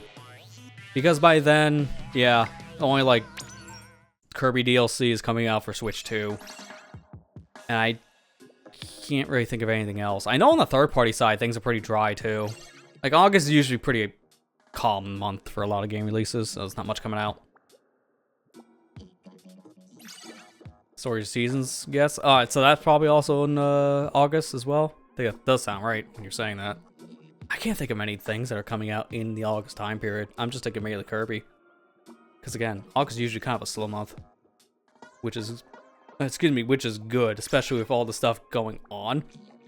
Right in the beginning of summer, of all the major releases, it'd be good to have a slowdown.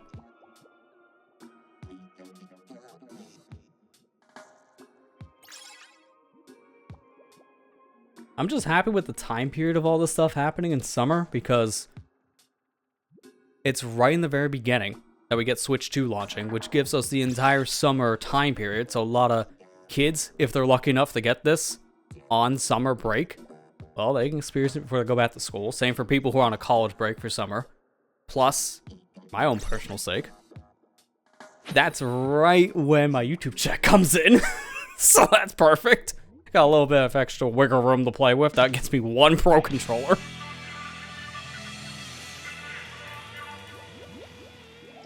God. I really don't like how expensive the controller is, but at least I'm like, dude, $85 US, that's still cheaper than like the alternatives from Sony and Microsoft.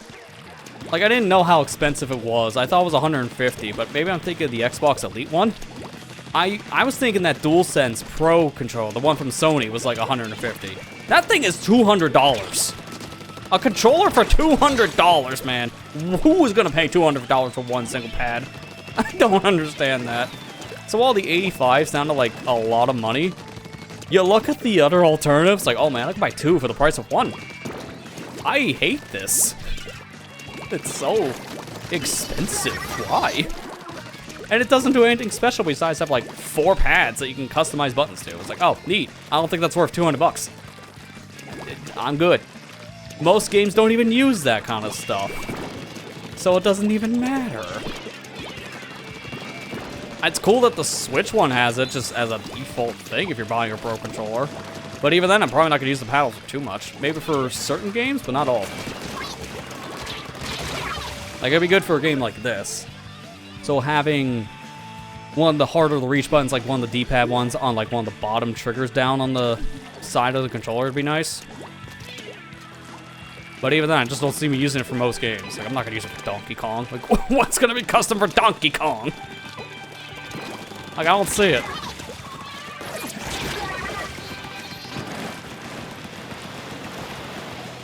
Plan to use your Skyward Sword Joy-Cons as an extra pair controller. That's a good idea.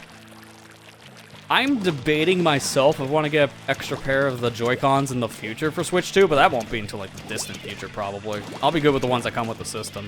And it's mainly because of the mouse mode. That's it. Because the mouse mode is the big selling point to get more of those Joy-Cons, but it's going to be hard to justify how expensive they are. I got so many Switch 1 Joy-Cons, I can stick with them for a while. And that's just to use them like in the console mode. I know if I'm just playing with the system in portable mode, it wouldn't matter if I have multiple sets, because I'm just going to leave the default ones on. It'd be nice to see like custom controller colors like they were doing with Switch 1 for the Joy-Cons. Maybe then that's when I'll start picking up maybe like an extra set for the mouse stuff. Because it'd be nice to differentiate controllers. That's why I have like a couple different colors for a single controller type. Because I like knowing it's this one for like this purpose or this one for that purpose. Or player 1 gets the red controller, player 2 gets the blue one. Stuff like that makes it easier.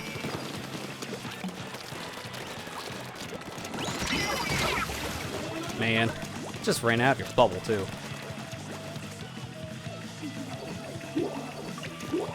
Don't know how, oh, really? He just died. This is not the one I wanted to jump to. He just came back to life. That's so annoying when I'm tapping on a guy who just respawns. That's just a waste.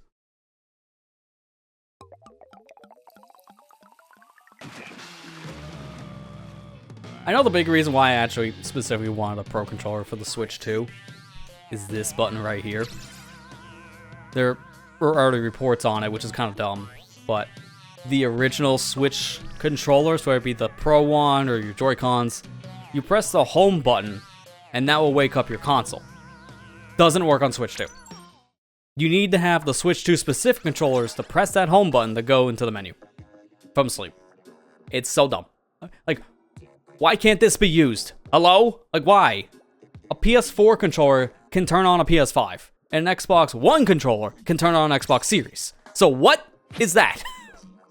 Like, what is that backwards mentality? It's the Nintendo tradition of locking a thing behind hardware because reasons. They are known for doing that. And it's so infuriating.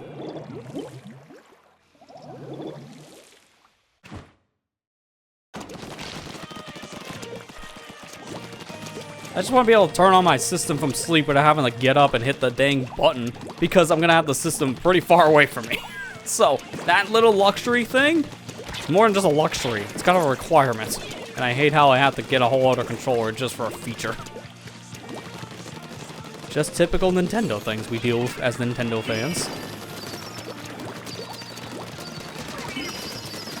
Oh no. Seen that coming a mile away. Roller safe to jump to. Okay, mostly. They were safe until the arrow spray showed up. Yeah, see? Exactly. Then I just want a controller that can turn on the Switch. It's like, no. Gotta buy a whole new one for that. Why? I don't know. Just buy a new one, please. Like, why is that locked between Switch 2 specific controllers? It's the same button. It's the same Bluetooth signal. Like, why? That's the one thing I just don't understand, but that's typical Nintendo things.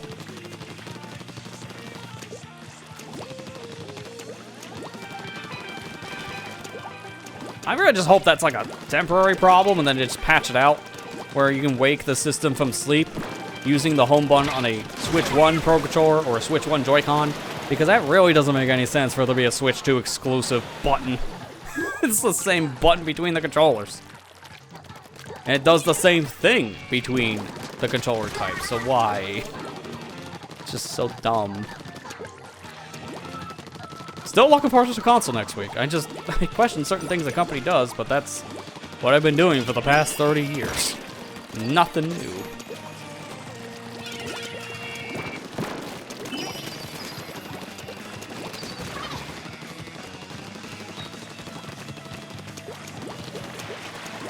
Oh god, it's a Kraken.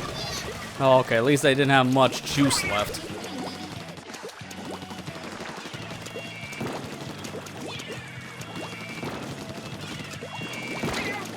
Jeez, that was a little too scary. I thought I was gonna hit the bomb. Ah, they're one shot away. Dude, I've been so hard at work these past few months, though, just trying to optimize my setup just to use the Switch 2 correctly in my space. It kind of feels like I was doing a lot of the same when the Switch 1 came out that I've been doing now with the Switch 2. Upgrading some of my hardware that I can to make sure it works correctly, like making sure my cables are all up to date, so they're all HDMI 2.0s at least. Making sure I had an HDMI 2.0 switcher and splitter so I can still run the signal. I have to actually get one that can downsample the signal to my computer screen. As I mentioned before, I'm playing on a 1080p panel. So I can't run 4K to it and capture in 4K. That just doesn't work. So I had to get a downsampler to fix that. So now I can capture in 4K and play at 1080, which that's gonna be a requirement for certain things. Plus these cables I had to upgrade, like I said, with the whole setup to make sure it can support the high refresh rate, so it can do 120 hertz. Well, I had to make sure I could do 120 hertz, and now we're set. Like all the same stuff I remember doing when the Switch 1 came out. I remember getting updated equipment for that, updated capture cards even, because that was right when I was starting to get into streaming too. Like a lot of the same stuff. It feels like deja vu for me. Two colors remind me of the Starburst candies. Yeah, I can see why. I think those two are Starburst colors, if I'm not mistaken.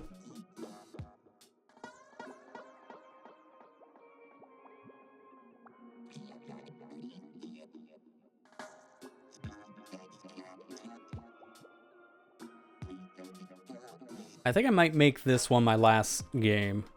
Let's see, while we're waiting.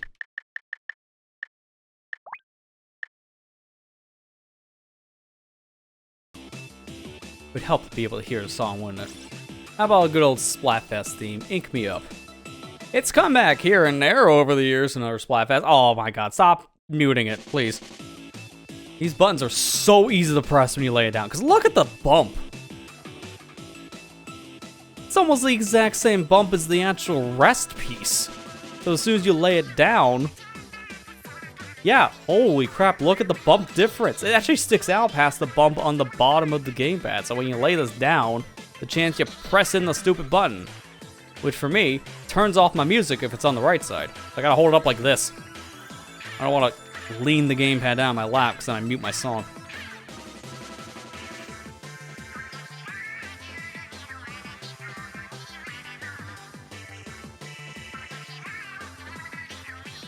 I'm just looking at the actual like hand cam because like half of this you can see my reflection. Like you can see all the equipment up there with the camera and the mic.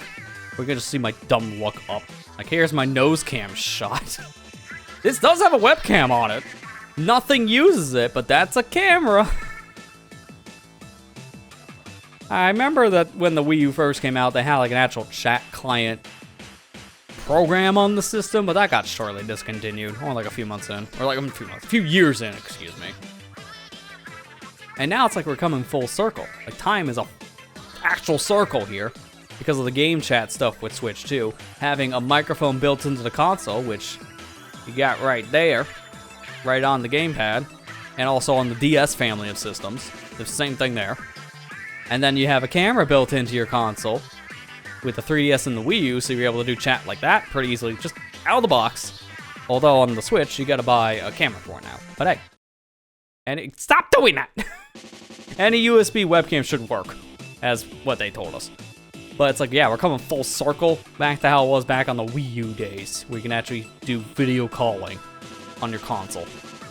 We've had that, like, back in 2012. Coming back, baby!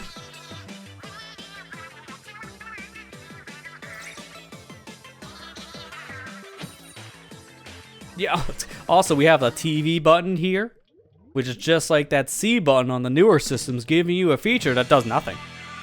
Unless you pay money for it. Although this one at least has some functionality. And for me, it has more. I have X. So my functionality is actually useful. I'm not using the TV settings here when I'm actually playing on a monitor. What monitor can I sync an IR sensor to? The answer is none of them.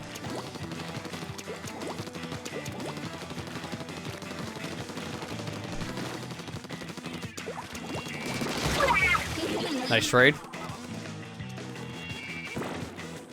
I did hear people say there's some like privacy concerns to worry about with the Switch 2 chat because it does require you to give Nintendo a phone number.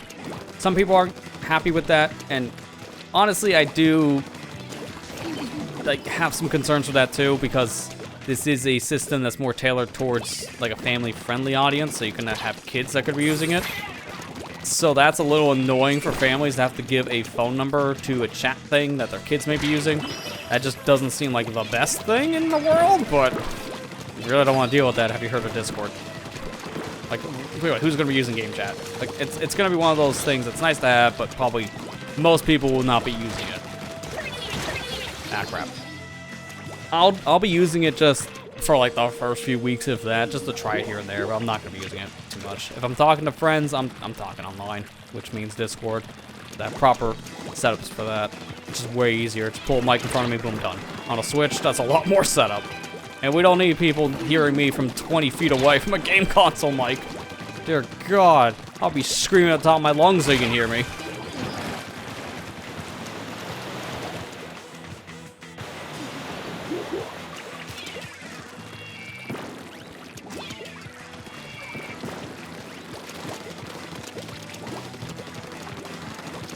God, you're a sneaky one. I keep on seeing them like pop in and out. I don't know if that was the dual squelcher or the other one next to them. Kind of hard to judge.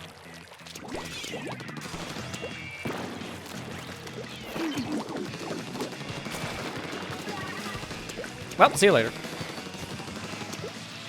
Hey, if they drown, that works for me.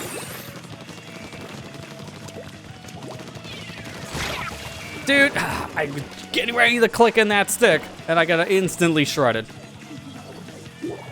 No point to jumping, because they're not in a great spot, my teammates. They're all kind of in the danger zone.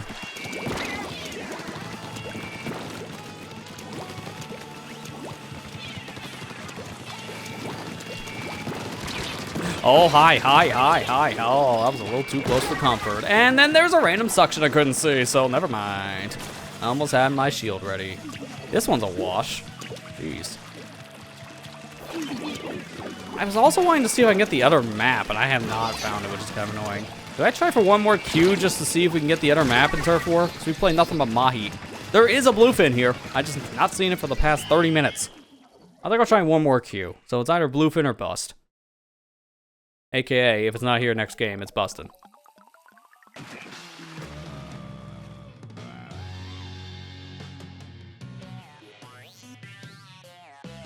Yeah, pretty much, Ethan. Like, I'm in the same boat. I'm only talking to a handful of people on calls, and those people I all have on my Discord list. Again, I will be trying it myself. I want to see how game chat works functionality, see how it connects with other like microphones and webcams, because apparently you can use other stuff too. It's not just a webcam you can use. You can hook up maybe USB mics as well. So it's like stuff I'll just see how it works, because I'll be curious. But definitely not a thing I'm going to want to be using seriously.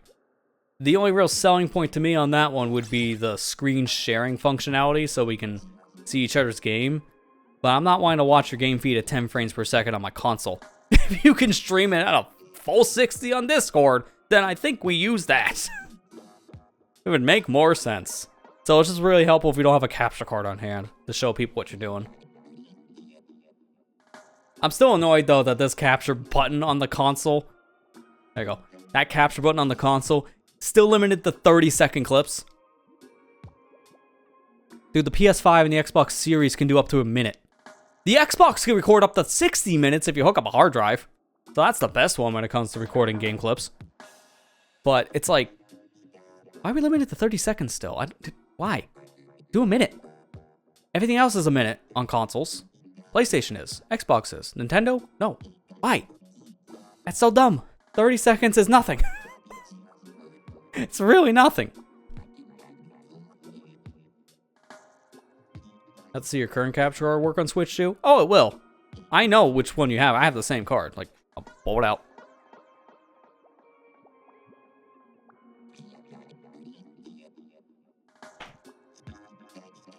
Got it. It's definitely not easy to grab this thing. I have it set up on the floor, which is a terrible spot for it, I know. It's my capture card I had set up through a splitter, so I can use it on my laptop. I got the same one. This is what I've been using for my camera for the past couple months until I replace it with a proper webcam. So I use it well once in a while. It has HDMI 2.0 support. So the XR1 Lite can capture up to 1080p 60 frames, but it can pass through 4K 60. And it can even, I think, pass through the 1080p, like 120 hertz and such like that. So it can do all the things the Switch 2 will support. You just cannot capture an HDR. It will pass the HDR signal out, but it will show up as no signal on your capture software. So while it can do HDR pass-through, don't use it for HDR, period. Because it essentially doesn't work. Outside of that feature, everything else will. So you're good. So if you wanted to play your Switch in 4K and record in 1080p, perfect. If you're playing in 1080p, well, then nothing changes. It's the exact same thing. That's why I love HDMI for capture so much, because it's just the same connector. So it just works with a lot of other hardware. Mine's an overkill capture card for when I bought it, but now it's starting to actually be more wild with the main one I'm using. Because this one is a Ligamer 4K they've been watching tonight's stream on. And that can record 4K 60 HDR. 1440p at 144 FPS. And 1080p upwards to 240 FPS. So it can do everything, really, that I need. It can't pass through 4K high refresh, and some people would want that, but I don't need that. So for me, this is perfect. I bought this as future-proofing when I got it, because I needed a newer capture card anyways for software purposes. This one works in multi-app, and that was why I got it, and it was on sale. And I'm so glad I got it when I did, because now it's finally going to be useful for all of its modes. And I know my computer can handle capturing 4K now, because I did some testing a few months back with some 4K captures, and I got my settings all tweaked in now, so it's perfect. So if I wanted to do 4K, I could. I mostly won't, because 4K is a lot to ask for, but I have the option, and that's important for the future.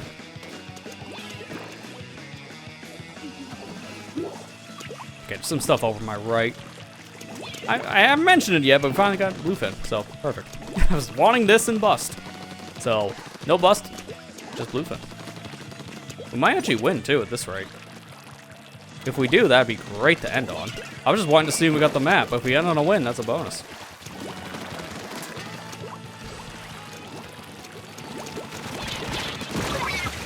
Nice trade.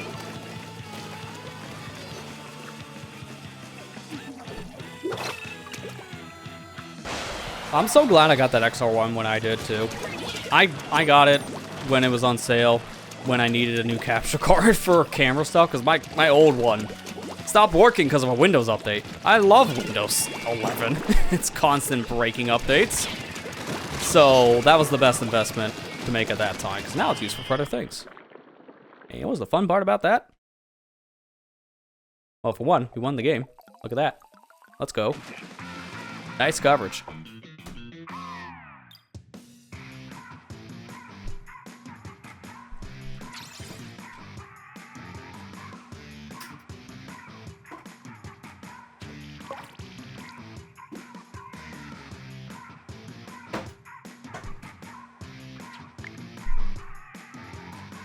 No, we're not playing anymore. I'm done.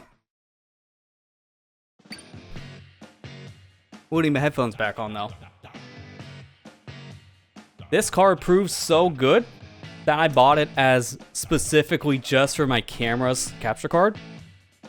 I got a second one. It was so good, I had to get it twice. The reason why is I was using this thing for years. This is an HD60S. This is what I've been using primarily for my laptop when I'm out and about capturing. And for years is what I use as well on my computer. But this is starting to show its age. It's very unreliable. Sometimes just flat out just doesn't work in Windows due to some weird program shenanigans. So when I needed to get a new capture card for my camera stuff, because again, with Windows Update breaking an internal capture card to use for like 4 years with no problem, then I need a new thing. This worked so well, I was able to get a second one. And the funny part is, 2 of these, still cheaper than one of these. Could have bought a third XR1 for the cost of one HD60S Plus. It's disgusting. Very reliable cards. That's why I recommend them to everyone. The XR1 Lite is such a affordable capture card. Can do pretty much everything you want. And it's just perfect bang for the buck. Love that thing. So much so, now there's 2 of them. Now they're multiplying. And it's funny, now I don't need 2 of these things because I stopped using one for my camera. Because I got one for a laptop and one for my desktop. Now I don't need 2 of them. What do I do with all these stinking capture cards? You accumulate a lot of gear over the years doing what I do. It just kind of happens. Where are my posts? No one's posting. Hello? People? Nobody's posting. I saw all these posts earlier. Where are my posts? Anyone want to talk? No? I'm resetting my lobby. I want to see people talk because I want to do my usual walk around reading posts to end this, and I can't do that if everyone's quiet.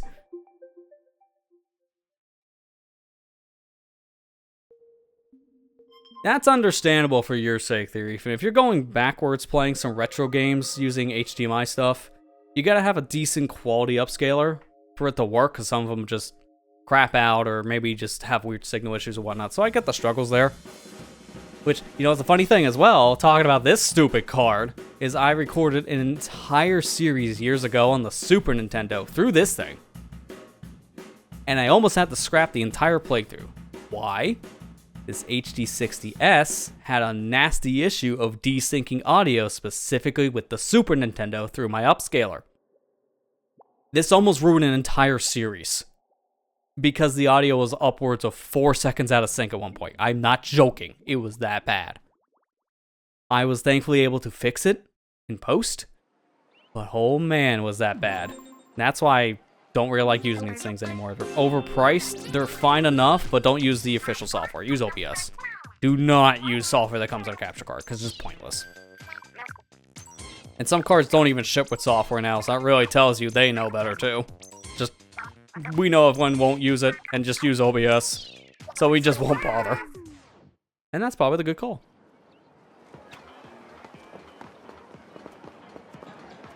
Dude, where are my Miiverse posts?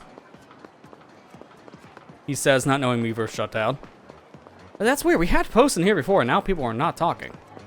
That is so weird. I could just load up the actual Miiverse Splatoon hub on the console. I'm just kind of confused as to why people are not posting in my hub now when they were here earlier. Must be a sync issue with the server. Yeah, every single person has no post. That is so weird. Yeah, I even have it on here, Miiverse Display Show. So it's not like I have it off. So it just bugged, I guess. Well, thankfully I can just go here, because it works now. Yeah, Pretendoverse. That's one way to put it. Oh, that explains more why. Okay. So it's just there's a connection issue to the Pretendo Miiverse server. So the post just broke. Well, that's disappointing, because I like ending these with... Oh, I just noticed the time again. Maybe that's why it's breaking. Well, it's 11:30 Eastern. And it's at the 10:30. Why does this keep on defaulting back? Well, at least now it loaded. I definitely got to see what's going on with that time sync plugin, because it's syncing me to the wrong time zone. Even though it's saying New York, it's still an hour behind. So I don't know what's going on there.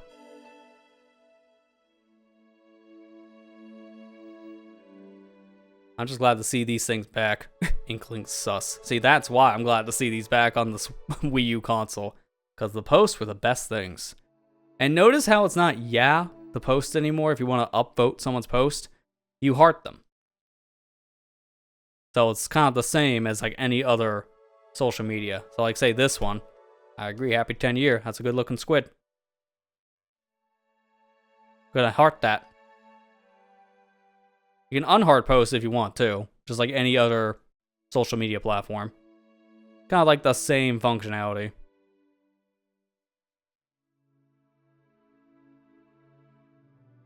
I think they got a little cut off there near the end. Oh, that must be Big Man's face. Yeah, this was just fun to go back and just play the old Splatoon 1 again. Look, see, even they restored the screenshot functionality from the Miiverse side, too. So you can post screenshots here. And it's also whatever's on your screen, because notice how this guy up here, they have like a HUD element, so the battery for the gamepad, the frame rate, the time. So that kind of stuff was not a thing on the original Miiverse as well. So now it's essentially just screen capturing your whole screen, not just a game.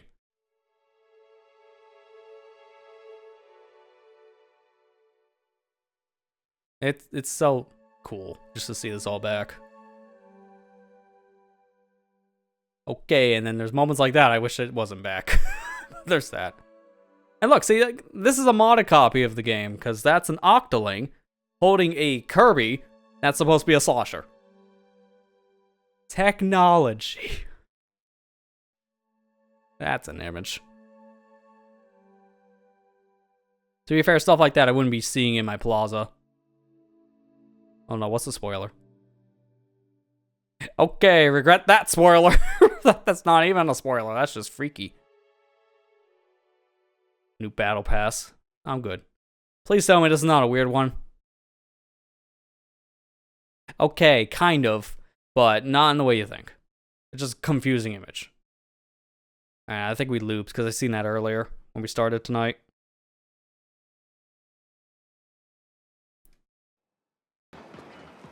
I just wish I could see those posts in the game. So I'm gonna hide Miiverse posts and I'm gonna show again, see what happens. I just want to see if they show up, but if they don't, they don't. We just got our Miiverse fill. Playport Tetris 2S has camera support? I don't know what I would use for camera support on that, but maybe like just showing people's faces when you're playing the puzzle? That's cool either way. Give you another reason to use the camera. Yeah, posts are just broken in the hub. They were working earlier tonight, so that's why it's a little disappointing that they broke now, but it's a whatever thing. It could be my clock setting being borked again, which at least it let me play online correctly. Last time it errored out. But yeah, this was a fun one. Happy 10 years to Splatoon 1, and I hope to see another 10 years from this said franchise. At least. Probably more. Can't wait to see what else this franchise can do, especially now with new hardware on the horizon. We know about mouse support for games. I would love to see mouse controls for an actual Splatoon 4. That'd be great. Because gyro's one thing for your aim being fluid, fast, and accurate. The mouse especially would be a whole other game. I've heard people say who demoed the game, Metroid Prime 4 at the Switch 2 showcase stuff. They said that mouse control was so fluid. And it felt really good. So that's why I look forward to seeing more games with that support in the future. And shooters like this are perfect candidates for that mouse mode. So I just really hope to see it. But yeah, that is going to do it for tonight's session. Hopefully you guys enjoyed the little extra hand cam. I don't think it's going to be a regular thing. I thought it was neat for this because of the gamepad screen specifically, and then seeing the motion control stuff. That way, for people who haven't actually seen how motion control really plays in the game before, kind of just gave it a little extra life. Now you get to see how this game actually plays if you use the motion. And just like how, I wouldn't say top level play because I'm not even close to that, mid-level. I'll say a mid-level. That is probably the best term for it. Shows how like a person in my mindset would play with these kind of controls and knowing what to do, what not to do. Also the clunkiness of looking down like this every single time you need to check your map, which I'm glad that's not a thing going forward. So it was a cool little idea. Again, probably not a thing we're doing for every stream going forward, but hey, I thought for this one, made the most sense with this good old gamepad. Just charge it again. This has been on that charger for like an hour. Yeah, that's pretty good. Ditch the cable. But that's it. That's going to do it for tonight's session. As I mentioned beforehand, earlier in the stream, there will be a brand new YouTube series, a new playthrough starting up this upcoming week. And I gave a hint earlier tonight, but if you're around for all the streams this week, one of the shirts that I was wearing on these streams was from a franchise that I'm covering next. And yeah, there are 3 different ones. Go nuts. It's between Sonic, Metroid, and Splatoon. You can figure it out. It's a 1 in 3 chance. What are the odds? I guess I can say the other hint would be it is technically the first in its franchise.